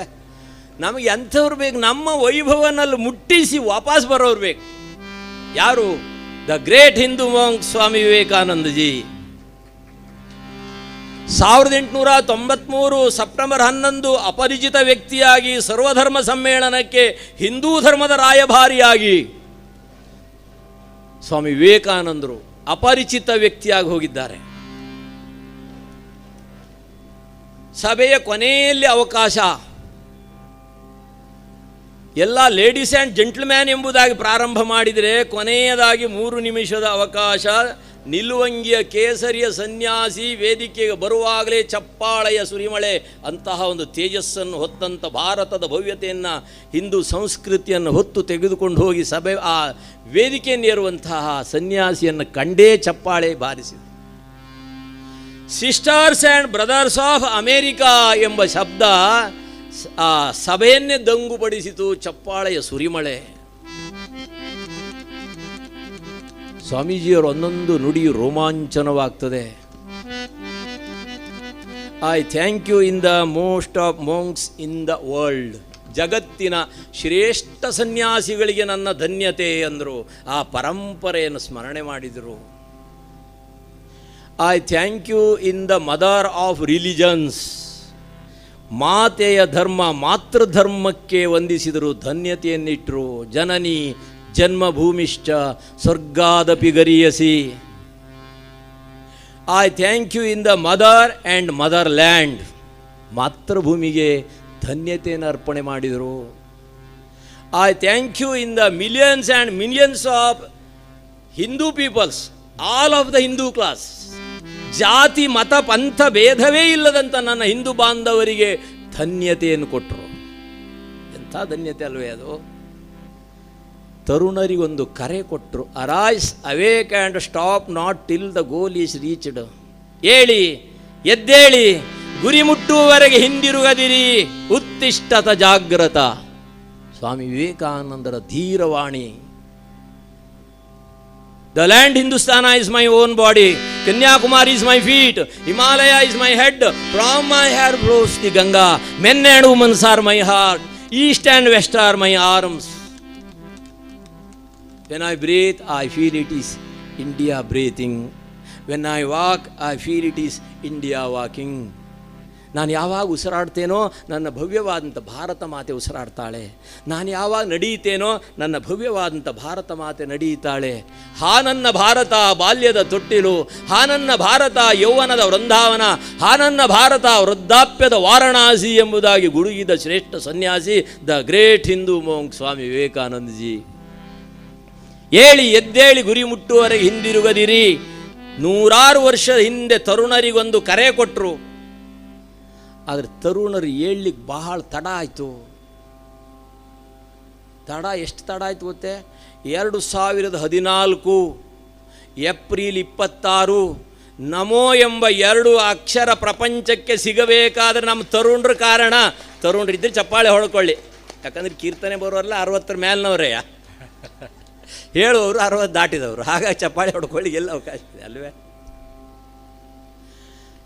ತಡ ಆಯಿತು ಹೇಳಲಿಕ್ಕೆ. ನಮೋ ಎಂಬ 2 ಅಕ್ಷರ ಪಾರ್ಲಿಮೆಂಟ್ ಭವನವನ್ನು ಪ್ರವೇಶ ಮಾಡುವಾಗಲೇ ತನ್ನ ಹಣೆಯನ್ನು ಮಣೆಯಾಗಿಸಿ, ಇದು ಧರ್ಮಭೂಮಿ, ಇದು ಕರ್ಮಭೂಮಿ, ಇದು ದೇವಭೂಮಿ ಎಂಬುದಾಗಿ ಬಲಗಾಲನ್ನು ಒಳಗಿಟ್ಟು ಪ್ರವೇಶ ಮಾಡಿದ ಅಲ್ವೇ? ಈ ಭವ್ಯ ಸಂಸ್ಕೃತಿ ಯಾರು ಮಾಡಿದಿರಿ? ತ್ಯಾಗದ ಮೂಲಕವಾಗಿ ರಾಜ್ಯ ರಾಷ್ಟ್ರವನ್ನು ಕಟ್ಟಬೇಕೆಂಬ ಸಂಕಲ್ಪವನ್ನು ತೊಟ್ಟು ಈ ಭವ್ಯತೆಯನ್ನು ಇಡೀ ಪ್ರಪಂಚಕ್ಕೆ ಮುಟ್ಟಿಸಿದ್ದು. ಆ ಭಾರತದ ಭವ್ಯವಾದಂಥ ಧರ್ಮಧ್ವಜವನ್ನು ಆಕಾಶಷ್ಟು ಎತ್ತರಕ್ಕೆ ಹಾರಿಸಿದರು. ಭಾರತ ಇದು ಧರ್ಮದ ಗುರು ಎಂಬುದಾಗಿ ಸಾರಿದಂಥ ಕೀರ್ತಿ ನಮೋ ಎಂಬ 2 ಅಕ್ಷರಕ್ಕೆ. ಅಂತೆಯೇ ಸ್ವಾಮಿ ವಿವೇಕಾನಂದರಿಗೆ ಮತ್ತಾರಿಗುಂಟು? ಡಂಗುರವ ಸಾರಿ ಹರಿಯ ಡಿಂಗರಿಗರೆಲ್ಲ ಭೂಮಂಡಲಕ್ಕೆ ಪಾಂಡುರಂಗ ವಿಠಲ ಪರದೈವ. ಭದ್ರಗಿರಿ ಸಹೋದರರು ಈ ಶತಮಾನದಲ್ಲಿ ಆಕಾಶ ಎತ್ತರಕ್ಕೆ ಭಕ್ತಿಯ ವೈಭವವನ್ನು ಕೊಂಡಾಡಿದ್ರಲ್ವೇ? ಡಂಗುರವ ಸಾರಿ ಹರಿಯ ಡಿಂಗರಿಗರೆಲ್ಲ ಭೂಮಂಡಲಕ್ಕೆ ಪಾಂಡುರಂಗ ವಿಠಲ ಪರದೈವ. ನಮ್ಮ ಕರ್ನಾಟಕದಲ್ಲಿ ಮಾತ್ರ ಅಲ್ಲ, ಹೊರ ದೇಶಗಳಲ್ಲಿಯೂ ಸಹ ಪಾಂಡುರಂಗನ ಸಾಕಷ್ಟು ಮಂದಿರವನ್ನು ಕಟ್ಟಿ ಅಲ್ಲಿ ಭಕ್ತಿಯ ಪಂಥವನ್ನು ಜಾಗೃತಗೊಳಿಸಿದಂಥ ಕೀರ್ತಿ. ನಮ್ಮ ವೈಭವನಲ್ಲಿ ಮುಟ್ಟಿಸಿ ವಾಪಸ್ ಬರೋರು ಬೇಕು. ಅಂಗದ ಅಂದ ನಾನು ದಾಟಬಲ್ಲೆ, ವಾಪಸ್ ಬರೋದು ಭಾಳ ಕಠಿಣ. ಹಾಗಾದ್ರೆ ಈ ಕಾರ್ಯ ಮಾಡೋರು ಯಾರು? ಅಂಜನಾನಂದನಂ ವೀರಂ ಜಾನಕಿ ಶೋಕನಾಶನಂ ಕಪೀಶಮಕ್ಷ ಹಂತಾರಂ ವಂದೇ ಲಂಕಾ ಭಯಂಕರಂ. ವಾಲ್ಮೀಕಿ ಮಹರ್ಷಿಗಳು ವರ್ಣನೆ ಮಾಡ್ತಾರೆ, ಈ ಕಾರ್ಯ ಯಾರಿಂದ ಸಾಧ್ಯ? ರಾಮನಾಮವನ್ನು ಸ್ಮರಣೆ ಮಾಡಿ ಬಂಡೆ ಏರಿ ಕೂತಿದ್ದಾನೆ ವಜ್ರಕಾಯಿ. ನೀನೇ ಕಲಿ ಹನುಮ ವಾನರರೋಳು, ನೀನೇ ಕಲಿ ಹನುಮ.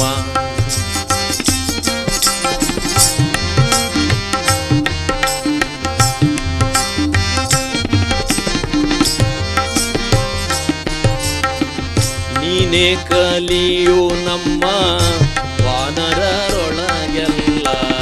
ಯಕ್ಷಗಾನ ಹಾಡೋದು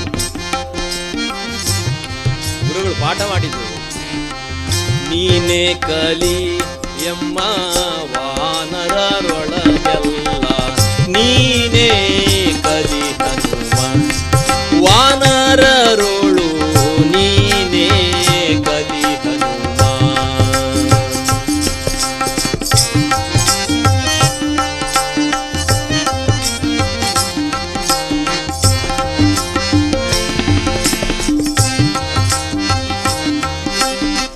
ಕೆಟ್ಟ ರಕ್ಕಸರ್ ಅಡ್ಡ ಕಟ್ಟಿ ಬಂದವರ, ಕೆಟ್ಟ ರಕ್ಕಸರ್ ಅಡ್ಡ ಕಟ್ಟಿ ಬಂದವರ, ಮೆಟ್ಟಿ ಲಂಕಾ ದ್ವೀಪ ಸುಟ್ಟು ಬರುವುದಕ್ಕೆ, ಮೆಟ್ಟಿ ಲಂಕಾ ದ್ವೀಪ ಸುಟ್ಟು ಬರುವುದಕ್ಕೆ ನೀನೇ ಕಲಿ ಹನುಮಾನ್, ವಾನರರುಳು ನೀನೇ ಕಲಿ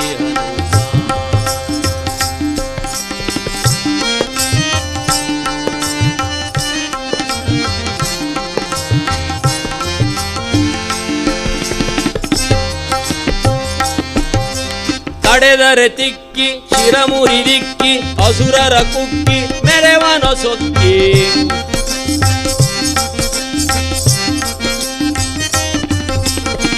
ನೀನೇ ಕಲಿ ಹನುಮ, ವಾನರರೋಳು ನೀನೇ ಕಲಿ ಹನುಮ.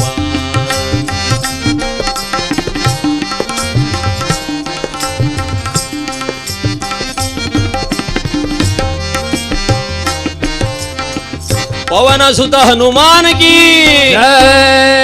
ಎಲ್ಲ ಗಟ್ಟಿಯಾಗಿ ಹೇಳಬೇಕು. ಯಾರೇ ಹೇಳದೆ ಸುಮ್ಮನೆ ಕೂತಿದ್ದಿದ್ರೆ, ಹನುಮನ ಬಾಲ ಬಂದು ಬೆನ್ನ ಮೇಲೆ ಬಿದ್ದರೆ ಜವಾಬ್ದಾರಿ ದಾಸರಿಗಿಲ್ಲ. ನಮಗೆ ಭರವಸೆ ಉಂಟು. ಯತ್ರ ಯತ್ರ ರಘುನಾಥ ಕೀರ್ತನಂ, ಹನುಮಪ್ಪ ಚಿರಂಜೀವಿ, ಇದಂತೂ ನಾ ಒಡೆಯನ ಸನ್ನಿಧಿ. ಹಾಗಾಗಿ ಈ ಸಮಯದಲ್ಲಿ ರಾಮಾಯಣ ಎಲ್ಲಿ ನಡೀತದೋ ಮುದ್ದಾಂ ಪ್ರವೇಶ ಮಾಡ್ತಾನಂತೆ, ಯಾವುದಾದ್ರೂ ರೂಪದಿಂದ ಬಂದು ಸನ್ನಿಧಿಯಲ್ಲಿ ಇರ್ತಾನೆ. ಹಾಗಾಗಿ ಕಂಠಾಘೋಷವಾಗಿ ಹನುಮನ ಸ್ಮರಣೆ ಮಾಡಬೇಕು. ಯಾಕಂದರೆ ಈಗ ನಾವು ಸುಂದರಕಾಂಡ ಪ್ರವೇಶ ಮಾಡ್ತಾ ಇದ್ದೇವೆ. ಸುಂದರೇ ಸುಂದರಿ ಸೀತಾ, ಸುಂದರೇ ಸುಂದರಿ ಕಥಾ, ಸುಂದರೇ ಸುಂದರೋ ದೂತ, ಸುಂದರೋ ಕಿಂ ನಾ ಸುಂದರಂ. ಪ್ರಪಂಚದಲ್ಲಿ ಸುಂದರಿಯರಲ್ಲಿ ಅತಿ ಸುಂದರಿ ಯಾರು ಅಂತ ನಾವೀಗೇನಾದರೂ ಸಭೆಗೆ ಪ್ರಶ್ನೆ ಮಾಡಿದರೆ, ನೋಡಿ ಮಕ್ಕಳಂದಾರು ರೈ ಅಂದಾರು, ಯಾರೋ ಅಂದರು ರೈ ಅಂದರು, ಹೌದು ಅಲ್ವೇ? ನಾವು ಮಕ್ಕಳಿಗೆ ಹೇಳಲಿಲ್ಲ. ಪ್ರಪಂಚದಲ್ಲಿ ಸುಂದರಿಯರಲ್ಲಿ ಅತಿ ಸುಂದರಿ ಲೋಕಮಾತೆ ಸೀತೆ. ಸುಂದರೇ ಸುಂದರಿ ಸೀತಾ, ಸುಂದರೇ ಸುಂದರಿ ಕಥಾ.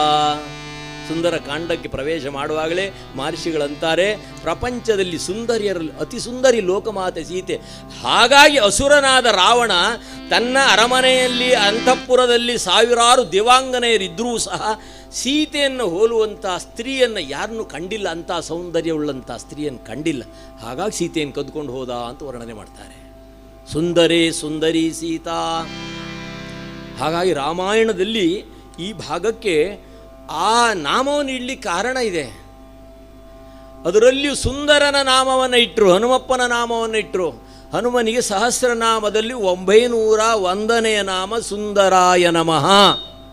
ಹಾಗಾಗಿ ವಾಲ್ಮೀಕಿ ಮಹರ್ಷಿಗಳು ಆ ಭಾಗಕ್ಕೆ ಸುಂದರನ ನಾಮವನ್ನೇ ಇಟ್ಟು ಸುಂದರಕಾಂಡ ಅಂತ ವರ್ಣಿಸಿದರು.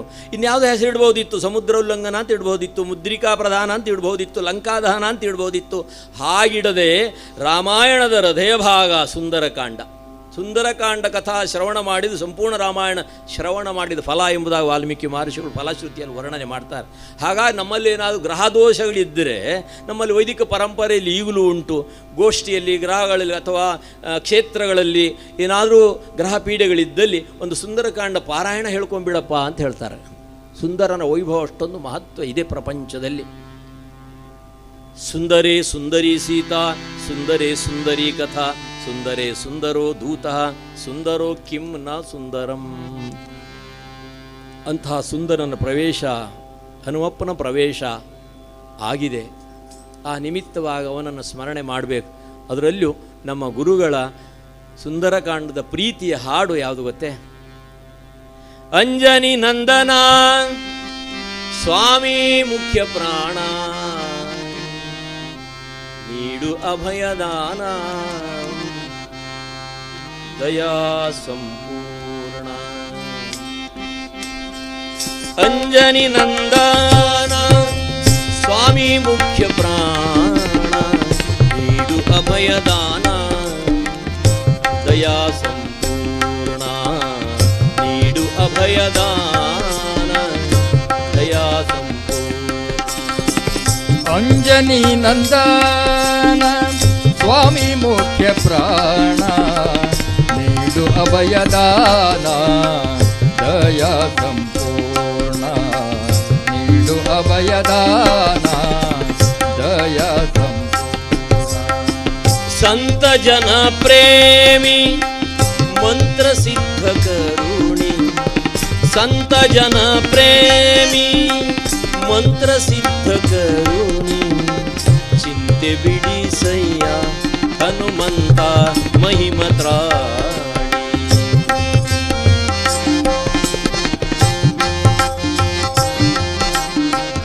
ಅಂಜನಿ ನಂದನ ಸ್ವಾಮಿ ಮುಖ್ಯ ಪ್ರಾಣ ನೀಡು ಅಭಯದಾನ ದಯಾ ಸಂಪೂರ್ಣ ನೀಡು ಅಭಯದಾನ ದಯಾ ಸಂಪೂರ್ಣ ರಾಮ ಧ್ಯಾನ ರತ ರಾಮದೂತ ಪ್ರಖ್ಯಾತ ರಾಮ ಧ್ಯಾನ ರತ ರಾಮದೂತ ಪ್ರಖ್ಯಾತ ರಾಮ ನಾಮ ನೇಮದಿ ಕಾಮಾರಿ ಗರುಹಿದಾತ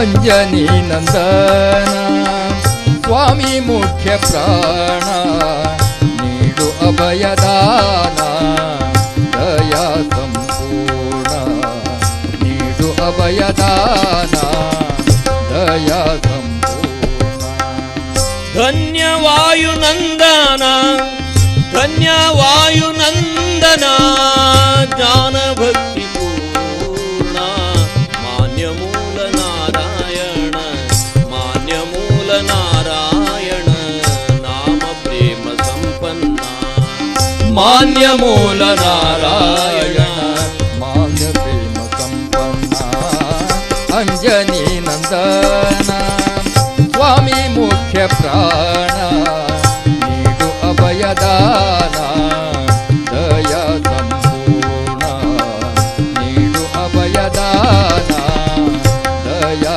ಸಂಪೂರ್ಣ ಹನುಮಂತ ಬಲವಂತ ಮಾರುತಿರಾಯ ಧೀಮಂತ ಹನುಮಂತ ಬಲವಂತ ಮಾರುತಿರಾಯ ಧೀಮಂತ ಜೈ ಹನುಮಾನ್ ಜೈ ಪವಮಾನ್ ಜೈ ಹನುಮಾನ್ ಜೈ ಪವಮಾನ್ ಜೈ ಹನುಮಾನ್ ಜೈ ಪವಮಾನ್ ಜೈ ಹನುಮಾನ್ ಜೈ ಪವಮಾನ್ ಎಲ್ಲರೂ ಒಮ್ಮೆ ಹನುಮಪ್ಪನ ಸ್ಮರಣೆ ಮಾಡಬೇಕು, ಸಂಕೋಚ ಪಡದೆ ಅವನನ್ನು ಸಂಪೂರ್ಣ ಶರಣಾದಾಗ ಮಾತ್ರ ಸಂಪೂರ್ಣ ರಾಮಾನುಗ್ರಹ ನಮಗೆ ಪ್ರಾಪ್ತಿ ಆಗ್ತದೆ. ಇದನ್ನು ತುಳಸಿದಾಸರ ಮಾರ್ಗದರ್ಶನ ಮಾಡ್ತಾರೆ.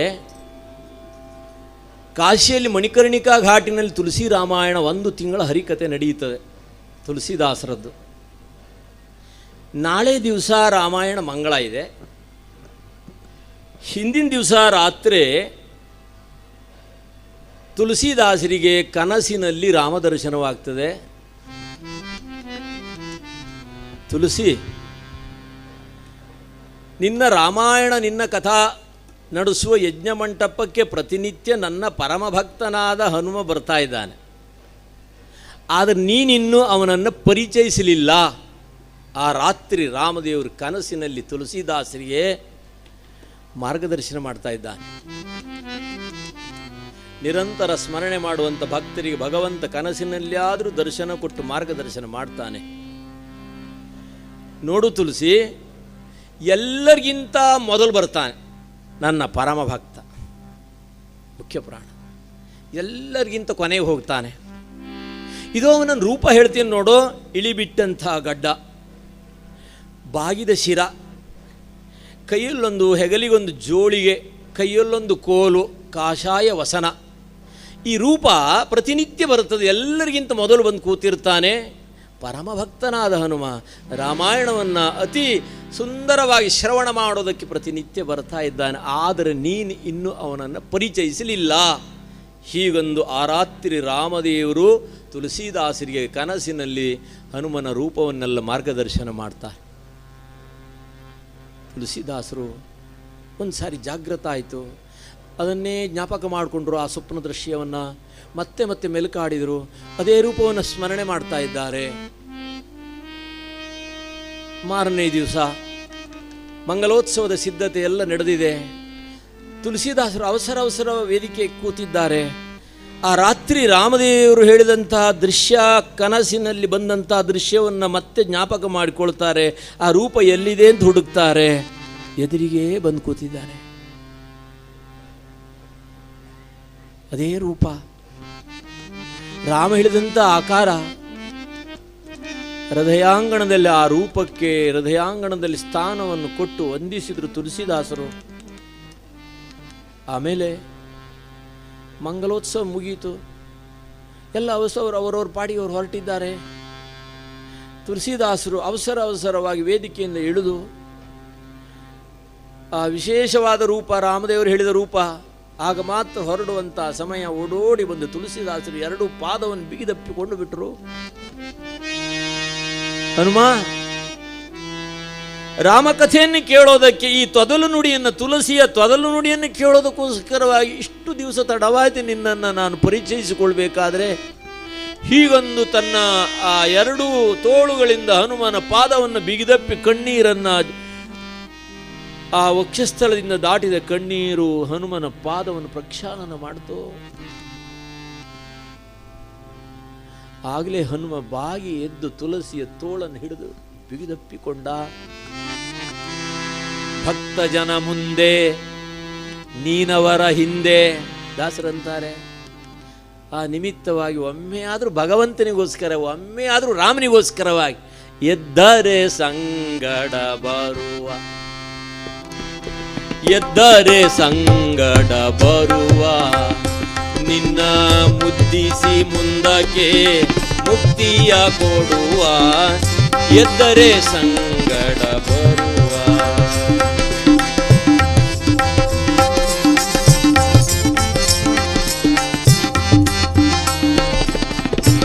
ಒಂದು ಸಾರಿ ನಾವು ರಾಮ ವೈಭವದ ಹರಿಕತೆಗೆ ಹೋಗಬೇಕು, ನೀವು ಮನೆಯಿಂದ ಸ್ವಲ್ಪ ಎದ್ರು ಸಾಕು, ಮೆಟ್ಲು ಇಳಿಯೋದೊಳಗೆ ರಿಕ್ಷೆ ಬಂದಲ್ಲಿ ನಿಂತಿರ್ತದೆ.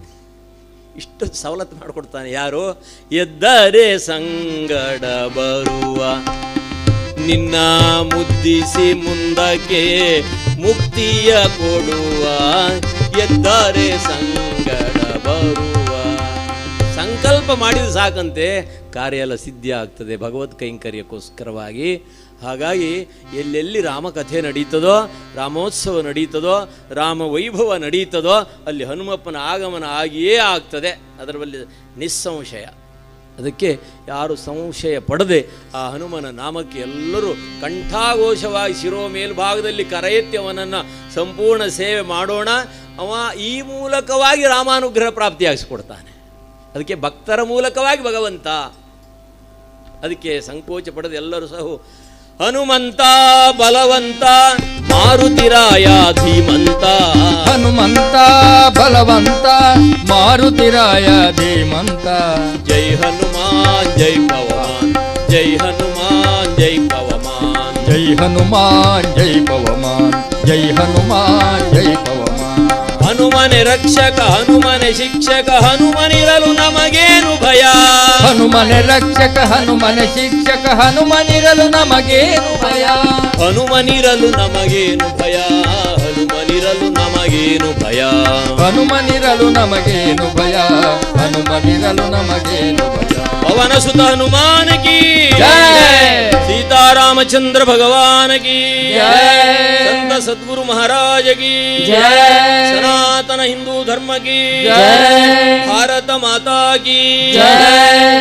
ಅಂತಹ ದಿವ್ಯವಾದಂತಹ ರಾಮಾಯಣದ ವೈಭವ, ಸುಂದರಕಾಂಡ ಪ್ರವೇಶ, ಮುದ್ರೆಯುಂಗುರವನ್ನು ಭದ್ರವಾಗಿಸಿ ಸಮುದ್ರ ಉಲ್ಲಂಘನಕ್ಕೆ ಸಿದ್ಧನಾಗಿ ನಿಂತಹ ಮುಖ್ಯಪ್ರಾಣ ತಾನು ರಾಮಕಾರ್ಯಕ್ಕೋಸ್ಕರವಾಗಿ ಸಿದ್ಧನಾಗ್ತಾನೆ.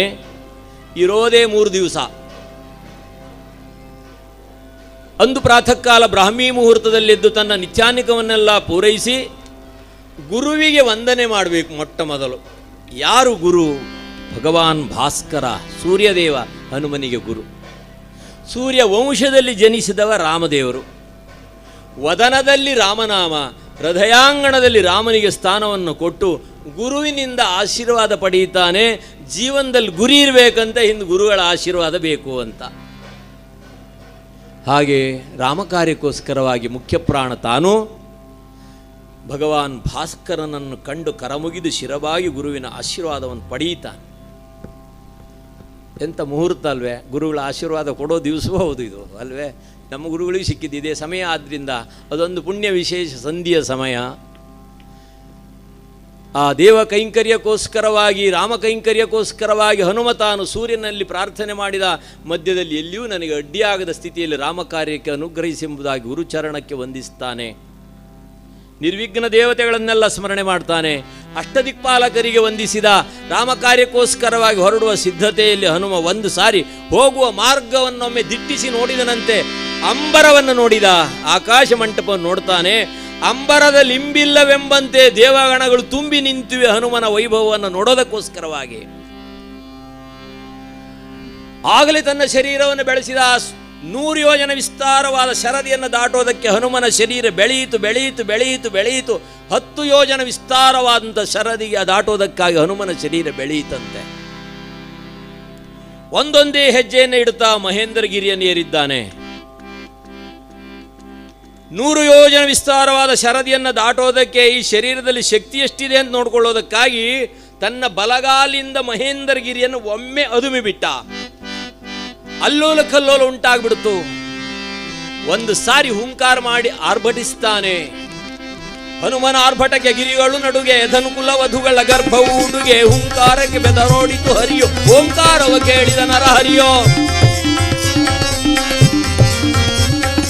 ಕಡಲುಕ್ಕಿತು ಕಳಚಿತು ನಭತಾರೆ, ಸಡಿಲವಾಯ್ತು ಬ್ರಹ್ಮಾಂಡದ ಬೆಸುಗೆ, ಸಿಡಿಲೆರಗಲು ಹರಿದು ತಂತಿ, ಬುಡಮೇಲಾದುದು ಪರ್ವತ ಪಂಕ್ತಿ, ಕಮಟ ನೆದೆ ಬಿರಿಯ ಶೇಷ ಮೈ ಮುರಿಯ, ಧಗಧಗಿಸುವ ಕಾಲಾಗ್ನಿ ಉರಿಯುತ್ತಿದೆ, ಖಂಡ ಖಂಡದೊ ಅಖಂಡ ಧ್ವನಿಯುವರೆ. ಜಯ ಹನುಮಂತ, ಜಯ ಗುಣವಂತ, ಜಯ ಬಲವಂತ, ಜಯ ಕಪಿವಂತ, ಪವನ ಸುತ ಹನುಮಾನಗಿ ಜಯ. ಒಂದು ಸಾರಿ ಆರ್ಭಟಿಸಿದ ಹನುಮ. ಇಲ್ಲಿ ಸುಮ್ಮನೆ ಮರದ ಮೇಲೆ ಮನೆ ಮೇಲೆ ಓಡಾಡೋ ಕಪಿಗಳ ಆರ್ಭಟವೇ ನಮಗೆ ಸಹಿಸ್ಲಿಕ್ಕೆ ಆಗೋದಿಲ್ಲ. ಹನುಮನ ಆರ್ಭಟ ಏನಿರ್ಬೋದು ಹೇಳಿ. ಅದಕ್ಕೆ ಕವಿಗಳಂತಾರೆ, ಹನುಮನ ಆರ್ಭಟಕ್ಕೆ ಗಿರಿಗಳು ನಡುಗೆ, ಧನುಕುಲ ವಧುಗಳ ಗರ್ಭವು ಉಡುಗೆ, ಹುಂಕಾರಕ್ಕೆ ಬೆದರೋಡಿತು ಹರಿಯೋ, ಓಂಕಾರವ ಕೇಳಿದ ನರ ಹರಿಯೋ.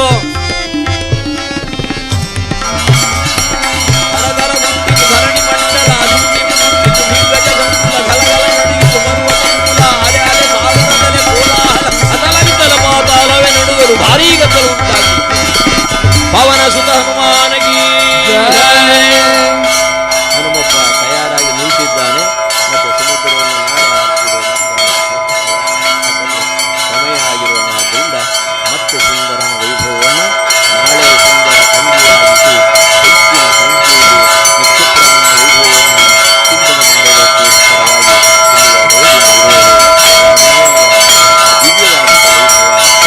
ಎಷ್ಟು ಹೇಳಿದರೂ ಕಡಿಮೆನೆ. ಅದಕ್ಕೆ ಹೆಚ್ಚಿನ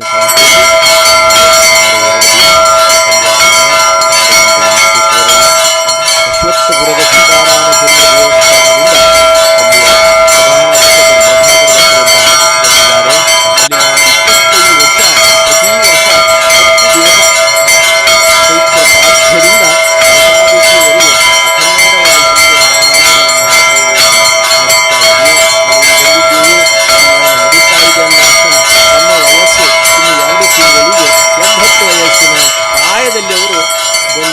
ವೇದಿಕೆಯನ್ನು ಏರಿ ದಾಸರಿಗೆ ಆಶೀರ್ವಾದ ಮಾಡಿ ಹಾರ ಹಾಕಿ ಹೋದರು ಅಲ್ವೇ. ಅವರ ದೀರ್ಘಾಯುಷ್ಯ, ಅವರ ದಿವ್ಯವಾದ ರಾಮ ಸೇವೆ ಸಮಾಜಕ್ಕೆ ಇನ್ನೂ ಹೆಚ್ಚಿನದಾಗಿ ಮುಟ್ಟಲಿ ಎಂಬುದಾಗಿ ಚಿಂತನೆ ಮಾಡ್ತಾ, ಇನ್ನು ಆತ್ಮೀಯೊಬ್ಬರು ಅಕ್ಕ ಬಂದಿದ್ದಾರೆ. ಒಬ್ಬರೇ ಬಂದರೆ ಮೆಟ್ಲಕ್ಕೂ ಕಷ್ಟ, ಕುಡಿಯೋದು ಕಷ್ಟ, ಸಹಾಯಕರಾಗಿ ಯಾರಾದರೂ ಇದ್ದರು. ಹಾಗಾಗಿ ಅವರಿಗೂ ಧನ್ಯತೆಯನ್ನು ಹೇಳ್ತಾ, ನಂತರವರು ಎಲ್ಲರೂ ಬನ್ನಿ, ಮತ್ತೆ ನಾಳೆ ನಾವೆಲ್ಲ ಸೇರಿ ಹನುಮನನ್ನು ಗುಣಗಾನ ಮಾಡೋಣ, ಮುಖ್ಯ ಪ್ರಾಣನ ವೈಭವವನ್ನು ಚಿಂತನೆ ಮಾಡೋಣ. ಅದರಲ್ಲಿ ಮಕ್ಕಳಿಗೆ ಬುದ್ಧಿ, ಬಲ, ಯಶಸ್ಸು, ಧೈರ್ಯ, ಕೀರ್ತಿ, ಆಯುಷ್ಯ, ಆರೋಗ್ಯ ಇವೆಲ್ಲವನ್ನು ಕೊಡುವ ಮುಖ್ಯ ಪ್ರಾಣ. ಬುದ್ಧಿರ್ಬಲಂ ಯಶೋ ಧೈರ್ಯಂ ನಿರ್ಭಯತ್ವ ಮರೋಗತಾಂ. ಆ ಮೂಲಕವಾಗಿ ಅವನ ಸೇವೆಯ ಅನುಗ್ರಹಕ್ಕೆ ಪಡೆಯೋಣ. ಹೆಚ್ಚಿನ ಸಂಖ್ಯೆಯಲ್ಲಿ ನಾಳೆ ಎಲ್ಲ ಬನ್ನಿ ಎಂಬುದಾಗಿ ಸ್ಮರಣೆ ಮಾಡ್ತಾ ಜಯ ಜಯರಾಮವನ್ನು ಹೇಳ್ಕೊಡ್ತೀವಿ. ಅಷ್ಟರೊಳಗೆ ಎಲ್ಲ ವಿತರಣೆ ಆಗ್ತದೆ. ಎಲ್ಲರೂ ತಮ್ಮ ಕೈಯಲ್ಲಿರುವಂಥ ಪ್ರತಿಯನ್ನು ತೆಗೆದುಕೊಂಡು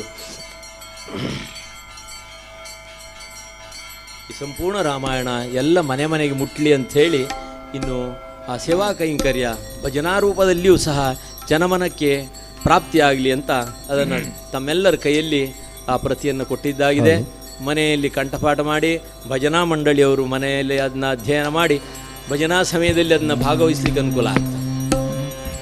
ಜಯ ಜಯ ರಾಮ ಜಯ ಘನಶ್ಯಾಮ ಜಯ ಜಯ ಶ್ರೀರಾಮ ರಾಮ ಜಯ ಜಯ ಶ್ರೀರಾಮ ಜಾನಕಿ ರಮಣ ಭವ ಭಯ ಹರಣ ಅಗಣಿತ ಗುಣಧಾಮ ಶ್ರೀರಾಮ ಅಗಣಿತ ಗುಣಧಾಮ ಅಂದು ಬಾಲ್ಯದಿ ಒಂದೇ ಬಾಣದಿ ಒಂದನು ತಾಟಕಿ ದಾನವಿಯ ಧೀರ ಭಾವದಿ ಭಾರವ ವಹಿಸಿದ ಗುರುವಿನ ಯಾಗದ ರಕ್ಷಣೆಯ ಪಾಷಾಣದೊಳು ಪ್ರಾಣವ ತುಂಬಿದ ಪಾವನ ಪದ ರಾಮ ರಾಮ ಜಯ ಜಯ ರಾಮ ಜಯ ಘನಶ್ಯಾಮ ಜಯ ಜಯ ಶ್ರೀರಾಮ ಶ್ರೀರಾಮ ಜಯ ಜಯ ಶ್ರೀರಾಮ ಜನಕನ ಸಭೆಯೋಳು ಘನ ಶಿವ ತನುವನು ಚರಣದಲ್ಲಿ ಕ್ಷಣ ಸಮ ಖಂಡಿಸಿದ ಸುರ ಕಿನ್ನರರು ಸುಮ ಮಳೆಗರೆಯೇ ಧರಣಿಗೆ ಹೃದಯದಿ ಮಂಡಿಸಿದ ಭಾರ್ಗವ ರಾಮನ ಗರ್ವ ವಿರಾಮ ಭಾಸ್ಕರ ಕುಲ ಸೋಮ ರಾಮ ಜಯ ಜಯ ರಾಮ ಜಯ ಘನಶ್ಯಾಮ ಜಯ ಜಯ ಶ್ರೀರಾಮ ರಾಮ ಜಯ ಜಯ ಶ್ರೀರಾಮ ಪಿತೃವಾಕ್ಯ ಪರಿಪಾಲನೆಗಾಗಿ ಸಿಂಹಾಸನವನೇ ಕಾತೊರೆದ ರಘುಕುಲ ರೀತಿಯ ರಕ್ಷಣೆಗಾಗಿ ವನವಾಸಕ್ಕೆ ತಾ ನಡೆದ ಭರತನ ಮನದಿ ನಿರತವು ನೆಲೆಸಿಹ ಭಾಸ್ಕರ ಕುಲ ಸೋಮ ರಾಮ ಜಯ ಜಯ ರಾಮ ಜಯ ಘನಶ್ಯಾಮ ಜಯ ಜಯ ಶ್ರೀರಾಮ ರಾಮ ಜಯ ಜಯ ಶ್ರೀರಾಮ ಸೀತೆ ಕೋರಿದ ಮಾಯಾ ಮೃಗವನು ತರಲು ಹೊರಟನು ರಾಘವನು ಸಮಯವ ಸಾಧಿಸಿ ಸೀತೆಯ ಹರಿಸಿದ ಸಾಧು ವೇಷದಿ ರಾವಣನು ಸೀತೆಯ ಕಾಣದೆ ಶೋಕಾನನದೊಳು ನೊಂದನು ರಘುರಾಮ ರಾಮ ಜಯ ಜಯ ರಾಮ ಜಯ ಘನಶ್ಯಾಮ ಜಯ ಜಯ ಶ್ರೀರಾಮ ರಾಮ ಜಯ ಜಯ ಶ್ರೀರಾಮ ಕಾಂತಿಯ ನರಸುತ ಕಾಂತಾರದೊಳು ಕಾಂತೆಯ ಕಾಣದೆ ತಾನಡೆದ ವಿಪನ ಪ್ರಾಂತದಿ ವಾಯುತನಯನ ವಿಮಲ ಪ್ರೀತಿಯ ಪಡೆದ ವಾಲಿಯ ವಧಿಸಿ ವಾನರ ಕುಲವ ಹರಸಿದ ಪರಂಧಾಮ ರಾಮ ಜಯ ಜಯ ರಾಮ ಜಯ ಘನಶ್ಯಾಮ ಜಯ ಜಯ ಶ್ರೀರಾಮ ರಾಮ ಜಯ ಜಯ ಶ್ರೀರಾಮ ವೀರ ಹನುಮನು ವಾರಿಗೆ ದಾಟಲು ಆಯಿತು ಸೇತುವೆ ನಿರ್ಮಾಣ ಘೋರ ಸಮರದಿ ಹರಿಸಿದ ರಾಮ ದಶಕಂದರನ ಪ್ರಾಣ ಧರ್ಮಪಾಲನ ದೀಕ್ಷಾಭರಣ न्यायद निधि राम राम जय जय राम जय घनश्याम जय जय श्री राम राम जय जय श्री राम जानकी रमण भव भय हरण अगणित गुणधाम राम अगणित गुणधाम राम अगणित गुणधाम। सीतारामचंद्र भगवान की जय। पवन सुत हनुमान की जय। विष्णु सहस्रनाम।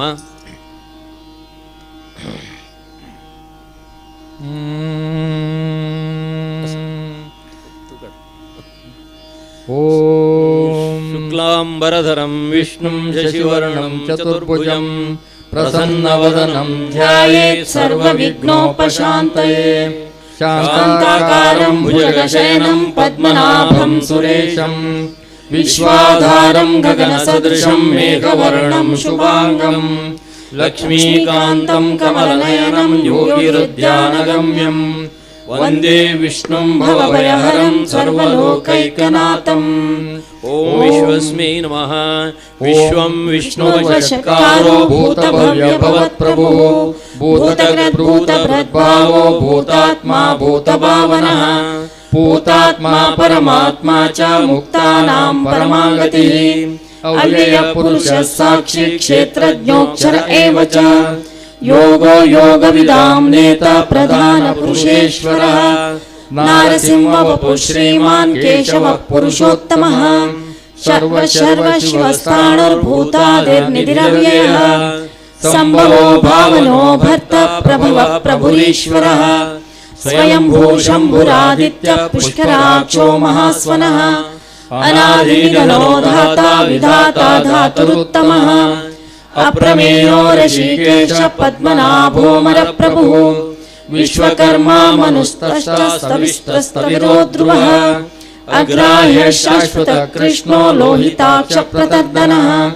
प्रभूतस्त्रिककुब्धाम पवित्रं मङ्गलं परम् ईशान प्राणद प्राणो ज्येष्ठ श्रेष्ठ प्रजापतिः हिरण्यगर्भो भूगर्भो माधवो मधुसूदनः ईश्वरो विक्रमी धन्वी मेधावी विक्रमक्रमः अनुत्तमो दुरादर्श कृतज्ञ कृतिरात्मवान् सुरेश शरणं शर्म विश्वरेता प्रजापवः अह संवत्सरो व्याल प्रत्यय सर्वदर्शनः अजः सर्वेश्वर सिद्ध सिद्धि सर्वादिरच्युतः वृषाकविरमेयात्मा सर्वयोग विनिस्मृतः वसुर्वसुमना सत्य समात्मा संमितः समः अमोघ पुंडरीकाक्षो वृषकर्मा वृषाकृतिः रुद्रो भूषिरा भभ्रुर्विश्वयोनिषुचिश्रवाः अमृतश्शाश्वतस्ताणुर्वरारोहो महातपः सर्वगः सर्वविद्भानुर्विश्वसेनो जनार्दनः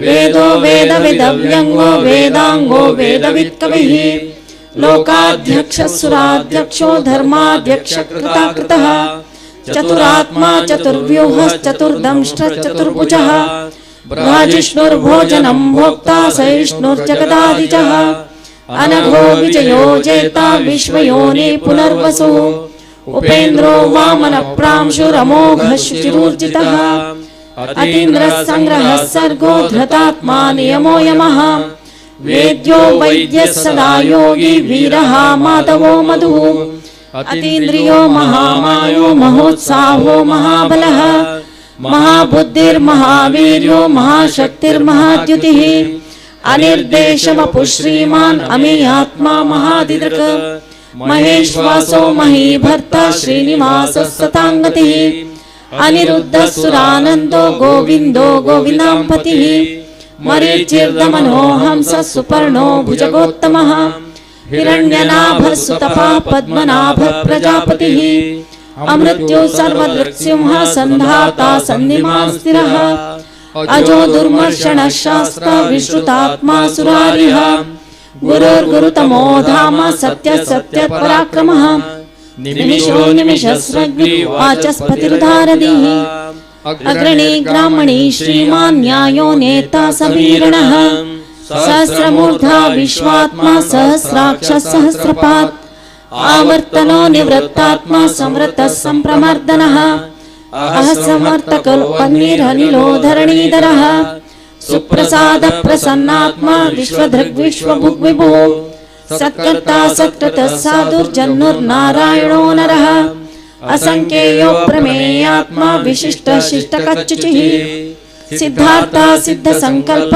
सिद्धिदः सिद्धिसाधनः वृषाहि वृषभो विष्णुर्वृषपर्वा वृषोदरः वर्धनो वर्धमानश्च विविक्त श्रुतिसागरः सुभुजो दुर्धरो वाग्मी महेन्द्रो वसुदो वसुः नैकरूपो बृहद्रूपः शिपिविष्टप्रकाशनः ओजस्तेजोद्युतिधरः प्रकाशात्मा प्रतापनः रुद्रस्पष्टाक्षरो मन्त्रश्चन्द्रांशुर्भास्करद्युतिः अमृतांशोद्भवो भानु शशबिन्दुः सुरेश्वरः औषधं जगतस्येतु सत्यधर्मपराक्रमः भूतभव्यभवन्नाथः पवनः पावनो नलः कामः कामकृत्कान्तः कामः कामप्रदप्रभुः युगादिकृद्युगावर्तो नैकमायो महाशनः अदृश्यो व्यक्तरूपश्च सहस्रजितनन्तजित् इष्टो विशिष्ट शिष्टेष्ट शिखण्डीनौषो वृषः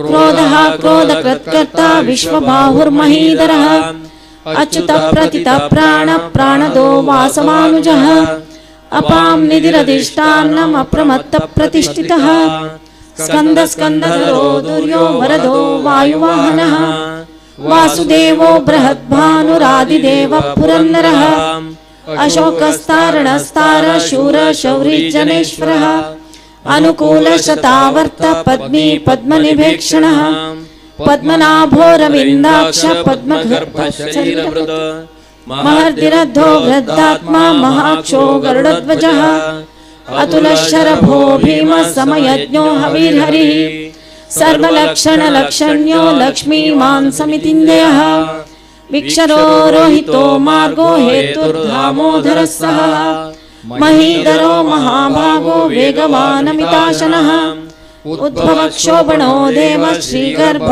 परमेश्वरः करणं कारणं कर्ता विकर्ता गहनो गुहः व्यवसायो व्यवस्थानः संस्थानस्थानदो ध्रुवः परर्दि परमस्पष्ट तुष्ट पुष्ट शुभेक्षणः रामो विरामो विरजो मार्गो नेयो नयो नयः वीरशक्तिमतां श्रेष्ठो धर्मो धर्मविदुत्तमः वैकुण्ठ पुरुष प्राण प्राणद प्रणव क्रतुः हिरण्यगर्भ शत्रुघ्नो व्याप्तो वायुरधोक्षजः ऋतुसुदर्शन काल परमेष्टि परिग्रहः उग्र संवत्सरो दक्षो विश्रामो विश्वदक्षिणः विस्तारस्तावरस्ताणु प्रमाणं बीजमव्ययम् अर्थोऽनर्थो महाकोशो महाभोगो महाधनः अनिर्विण्णस्तविष्टो भूर्धर्मयोपो महामगः नक्षत्रनेमि नक्षत्री क्षमक्षामः समीहनः यज्ञो महेचश्च क्रतुसत्रः सताङ्गतिः सर्वदर्शे विमुक्तात्मा सर्वज्ञो ज्ञानमुत्तमम् सुरतः सुमुखः सूक्ष्म सुघोष सुखदः सुरत मनोहरो जितक्रोधो वीरबाहुर्विधारणः स्वापनस्ववशो व्यापी नैकात्मा नैककर्मकृत वत्सरो वत्सलो वत्सी रत्नगर्भो धनेश्वरः धर्मकृद्धर्मी सदसच्चरमक्षरम् अविज्ञाता सहस्रांशुर्विधाता कृतलक्षणः गभस्तिनेमि सत्त्वस्थः सिंहो भूतमहेश्वरः आदिदेवो महादेवो देवेशो देवप्रद्गुरुः उत्तरो गोपतिर्गोप्ता ज्ञानगम्य पुरातनः शरीरभूतभोक्ता कपीन्द्रो भूरि दक्षिणः सोमपोमृतपः सोम पुरजित्पुरुषोत्तमः विनयो जय सत्यसन्धो दाशार्हः सात्वतां पतिः जीवो विनयिता साक्षी मुकुन्दो मितविक्रमः अम्भो निधिरनन्तात्मा महोदधिशयोऽन्तकः अजो महार्हः स्वाभाव्यो जिता मित्रप्रमोदनः आनन्दो नन्दनो नन्दः सत्यधर्मा त्रिविक्रमः महर्षि कपिलाचार्य कृतज्ञो मेदिनीपतिः त्रिपदस्त्रिदशाध्यक्षो महाशृङ्गकृताङ्कृत महावराहो गोविन्दो सुषेण कनकाङ्गदी गुह्यो गभीरो गहनो गुप्तश्चक्रगदाधरः वेदास्वाङ्गोजितकृष्णो दृढसङ्कर्षणोच्युतः वरुणो वारुणो वृक्षपुष्कराक्षो महामनाः भगवान् मघानन्दी वनमाली हलायुधः आदित्यो ज्योतिरादित्य सहिष्णुर्गतिसत्तमः सुधन्मा खण्डपरशुर्धारुणो द्रविणप्रदः दिवस्त्रक् सर्वदृग्व्यासो वाचस्पतिरयो निजः त्रिसामः सामगः साम निर्वाणं वेषजं विशक सन्न्यासक्रचमः शान्तो निष्ठा शान्तिपरायणम् शुभाङ्गः शान्तिदस्रष्टा कुमुदः कुवलेशयः रोहितो गोपतिर्गोप्ता वृषभाक्षो वृषप्रियः अनिवर्ती निवृत्तात्मा संक्षेप्ता क्षेमकृच्छिवः श्रीवत्सवक्षा श्रीवास श्रीपति श्रीमताम्बरः श्रीधर श्रीश श्रीनिवास श्रीनिधि श्रीविभावनः श्रीधर श्रीकर श्रेय श्रीमान् लोकत्रयाश्रयः स्वच्छस्वङ्गशदानन्दो नन्दिर्ज्योतिर्गणेश्वरः विजितात्मा विधेयात्मा सत्कीर्तिश्चिन्न संशयः उदीर्ण सर्वतश्चक्षुरनीश शाश्वतस्थिरः भूषयो भूषणो भूतिर्विशोक शोकनाशनः अर्चिष्मानर्चितः कुम्भो विशुद्धात्मा विशोधनः अनिरुद्धो प्रतिरतः प्रद्युम्नो मितविक्रमः कालनेमिनिहा वीरः शौरी शूरजनेश्वरः त्रिलोकात्मा त्रिलोकेश केशवः केशिः हरिः कामदेवः कामपालः कामी कान्तकृतागमः अनिर्देशवपुर्विष्णुर्वीरो नन्तो धनञ्जयः ब्रह्मण्यो ब्रह्मकृत् ब्रह्मा ब्रह्म ब्रह्मविवर्धनः ब्रह्मविद् ब्राह्मणो ब्रह्मी ब्रह्मज्ञो ब्राह्मणप्रियः महाक्रमो महाकर्मा महातेजा महोरगः महाक्रतुर्महायज्वा महायज्ञो महाहविः स्तव्यस्तव प्रियस्तोत्रं स्तुतिस्तोतारणप्रियः पूर्णपूरयिता पुण्य पुण्यकीर्तिर्नामयः मनोजवस्तीर्थकरो वसुरेता वसुप्रदः वसुप्रदो वासुदेवो वसुर्वस्मनाहविः सद्गति सत्कृति सत्ता सद्भूति सत्परायणः शूरसेनो यदुश्रेष्ठः सन्निवासः सुयामुनः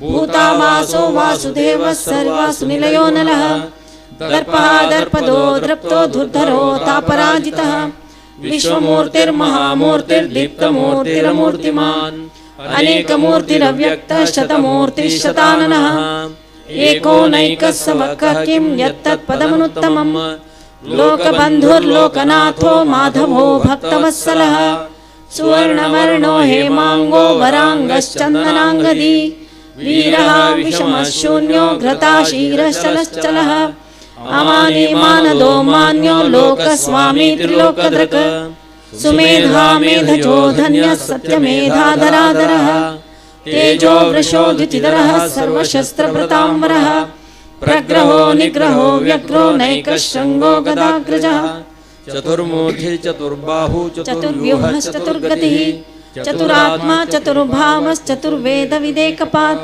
समावर्तो निवृत्तात्मा दुर्जयो दुरतिक्रमः दुर्लभो दुर्गमो दुर्गो दुरावासो दुरारिः शुभांगो लोकसारंगः सुतन्तुस्तन्तुवर्धनः इंद्रकर्मा महाकर्मा कृतकर्मा कृतागमः उद्भवः सुन्दरः सुन्दो रत्ननाभः सुलोचनः अर्को वाजसनः शृङ्गी जयन्तः सर्वविजयी सुवर्णबिन्दुरक्षोभ्य सर्वभागीश्वरेश्वरः महारथो महागर्तो महाभूतो महानिधिः कुमुदकुन्दराकुन्दः पर्जन्यो पावनो निलः अमृतांशोऽमृतवपुः सर्वज्ञः सर्वतोमुखः सुलभः सुरतः सिद्धः शत्रुजिच्छत्रुतापनः न्यग्रोधो दुम्बरोश्वस्तश्चाणूरान्ध्रनिषूधनः सहस्रार्ची सप्तजिह्वा सप्तैधा सप्तवाहनः अमूर्तिरनघो चिन्त्यो भयकृद्भयनाशनः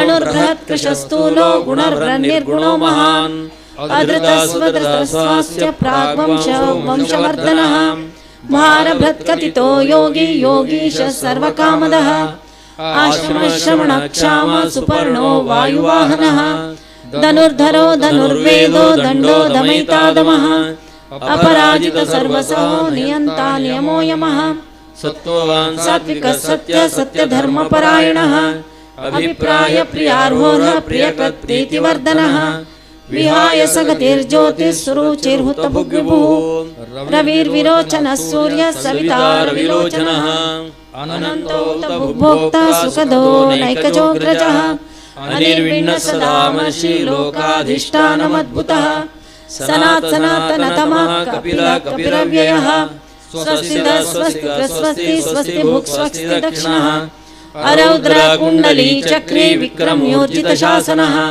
शब्दातिगा शब्दसः शिशिरः सर्वरीकरः अक्रूर पेशलो दक्षो दक्षिण क्षमिणाम्बरः विद्वत्तमो वीतभय पुण्यश्रवणकीर्तनः उत्तारणो दुष्कृतिः पुण्यो दुःस्वप्ननाशनः वीरः रक्षणः सन्तो जीवनः पर्यवस्थितः अनन्तरूपोऽनन्तश्रीर्जितमन्युर्भयापः चतुरश्लोकवीरात्मा विदिशो व्यादिशो दिशः अनादिर्भूर्भुवो लक्ष्मी सुवीरो रुचिराङ्गदः जननो जनजन्मादिर्भीमो भीमपराक्रमः आधारनिलयो धाता पुष्पहास प्रजागरः ऊर्ध्वगः सत्पथाचार प्राणद प्रणवप्पणः प्रमाणं प्राणनिलय प्राणभृत् प्राणजीवनः तत्त्वं तत्त्वविदेकात्मा जन्म मृत्युर्जरातिगः भूर्भुवः स्वस्तरुस्तार सविता प्रपितामहः यज्ञो यज्ञपतिर्यज्वा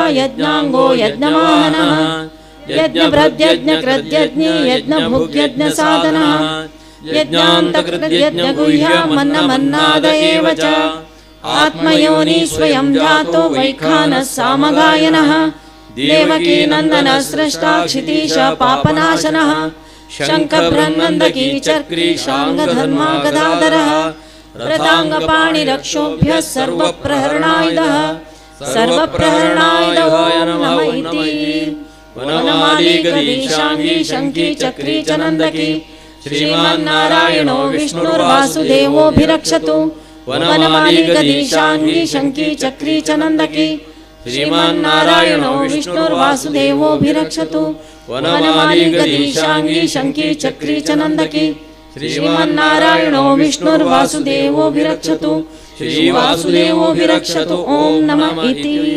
लक्ष्मीरमण गोविंद गोविंद आंजनेय वरद गोविंद गोविंद प्रह्लाद वरद गोविंद गोविंद तिरुपतिवास गोविंद गोविंद ध्यायेदाजानुबाहुं धृतशरधनुषं बद्धपद्मासनस्थं पीतं वासोवसानं नमकमलदलस्पर्धिनेत्रं प्रसन्नं वामाङ्कारूढसीतामुखकमलमिलल्लोचनं नीरदाभं नानालङ्कारदीप्तं ददतमुरुजटामण्डलं रामचन्द्रं चरितं रघुनाथस्य शतकोटिप्रविस्तरम् एकैकमक्षरं पुंसां महापातकनाशनं ध्यात्वा नीलोत्पलश्यामं रामं राजीवलोचनं जानकी लक्ष्मणोपेतं जटामुकुटमण्डितं सासितूणाधनुर्बाणपाणिं नक्तं चरान्तकं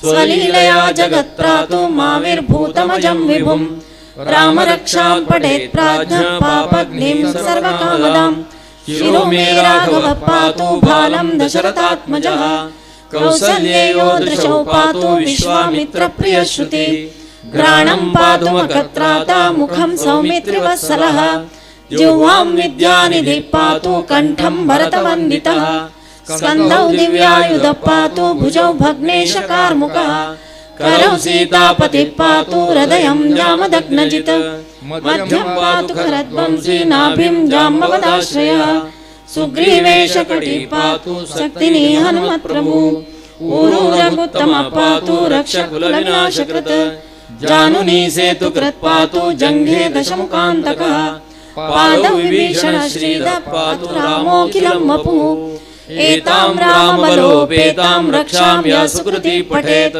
सचिरायु सुखी पुत्री विजयी विनयी भवेत् पातालभूतलव्योमचारिणश्चद्मचारिणः न द्रष्टुमपि शक्तास्ते रक्षितं रामनामभिः रामेति रामभद्रेति रामचन्द्रेति वा स्मरन् नरो न लिप्यते पापैर्भुक्तिं मुक्तिं च विन्दति जगज्जैत्रैकमन्त्रेण रामनाम्नाभिरक्षितं यत्कण्ठे धारयेत् तस्य करस्था सर्वसिद्धयः वज्रपञ्जरनामेदं यो रामकवचं स्मरेत् अव्याहताज्ञ सर्वत्र लभते जयमङ्गलम् आदिष्टवान् यथा स्वप्ने राम रक्षामि मां हरः तथा लिखितवान् प्रातः प्रबुद्धो बुधकौशिकः आरामः कल्पवृक्षाणां विरामः सकलापदाम् अभिरामस्त्रिलोकानां रामः श्रीमान् सनप्रभुः तरुणौ रूपसम्पन्नौ सुकुमारौ महाबलौ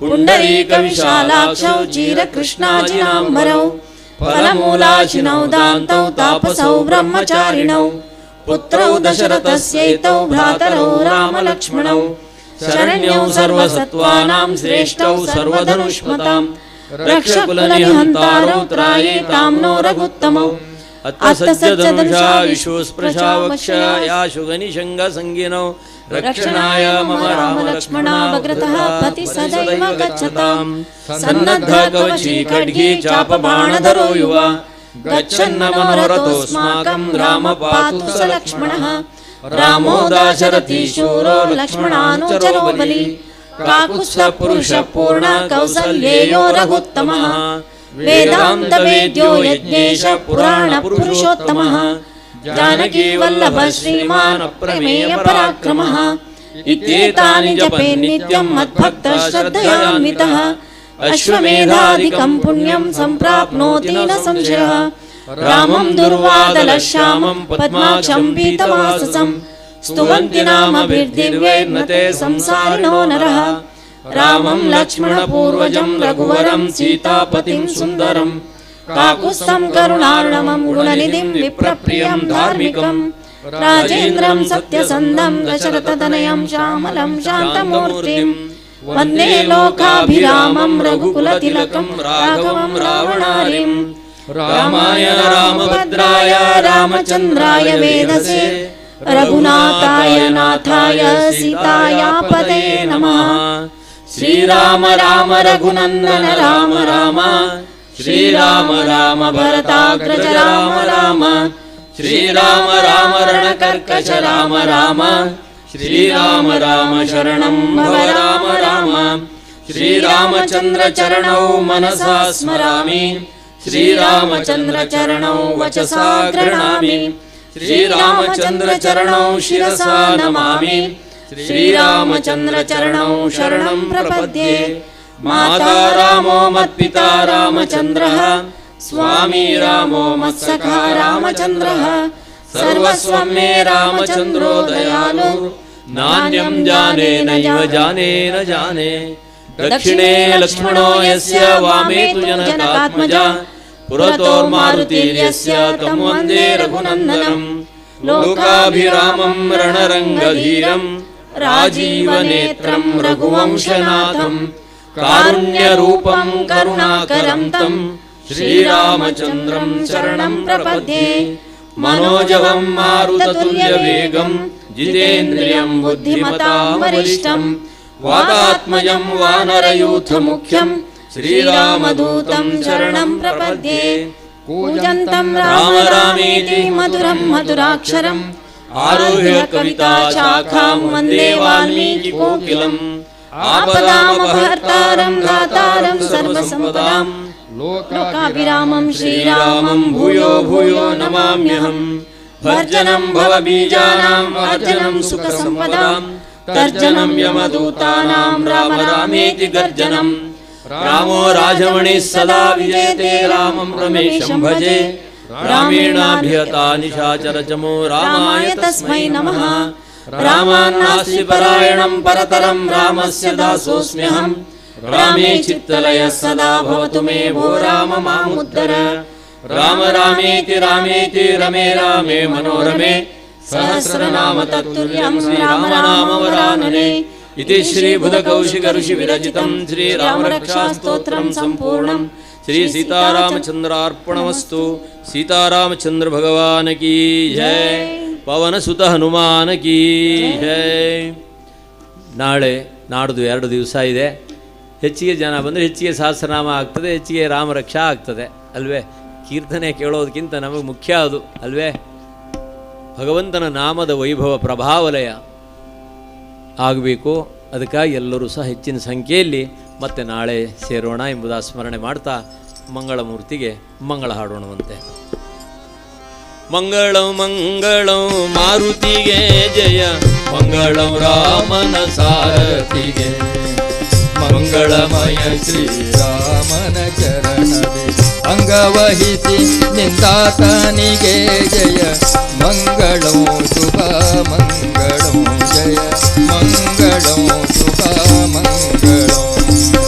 ದಿವಿಗೆ ಪುರದೊಳು ನೆಲೆಸಿಹಗೆ ಜಯ, ಇಳೆಯ ಭಕ್ತರೆಲ್ಲ ಪೊರೆಬವಗೆ, ನಳಿನಾಕ್ಷ ಸೀತಾ ರಾಮರ ಚರಣದಿ ಒಲಿದು ಧ್ಯಾನಿತ ವಜ್ರಪಾಯನಿಗೆ ಜಯ, ಮಂಗಳಂ ಶುಭ ಮಂಗಳಂ ಜಯ, ಮಂಗಳಂ ಶುಭ ಮಂಗಳಂ. ಭಕ್ತ ಶಿರೋಮಣಿಯಾದವಗೆ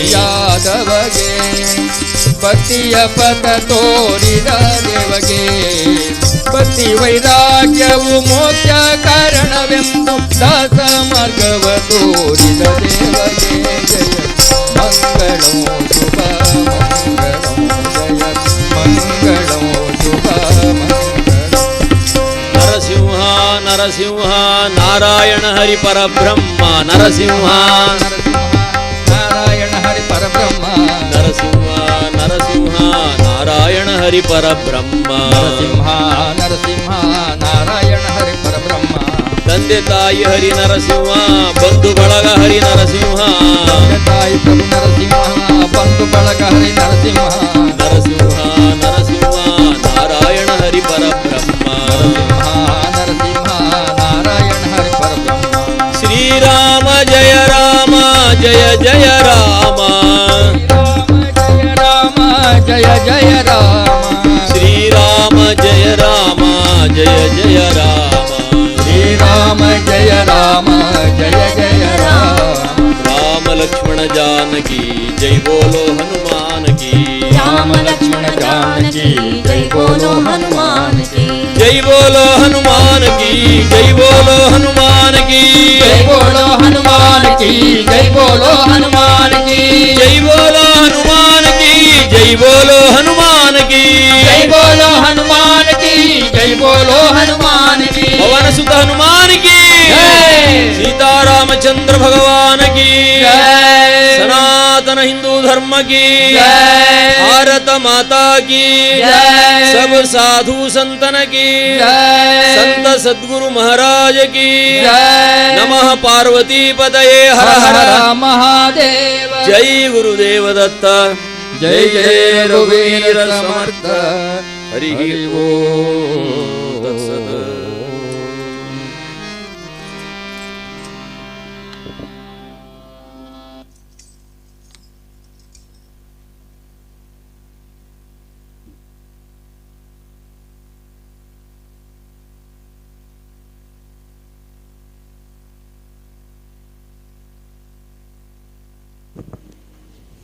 ಹರಿ ಓಂ.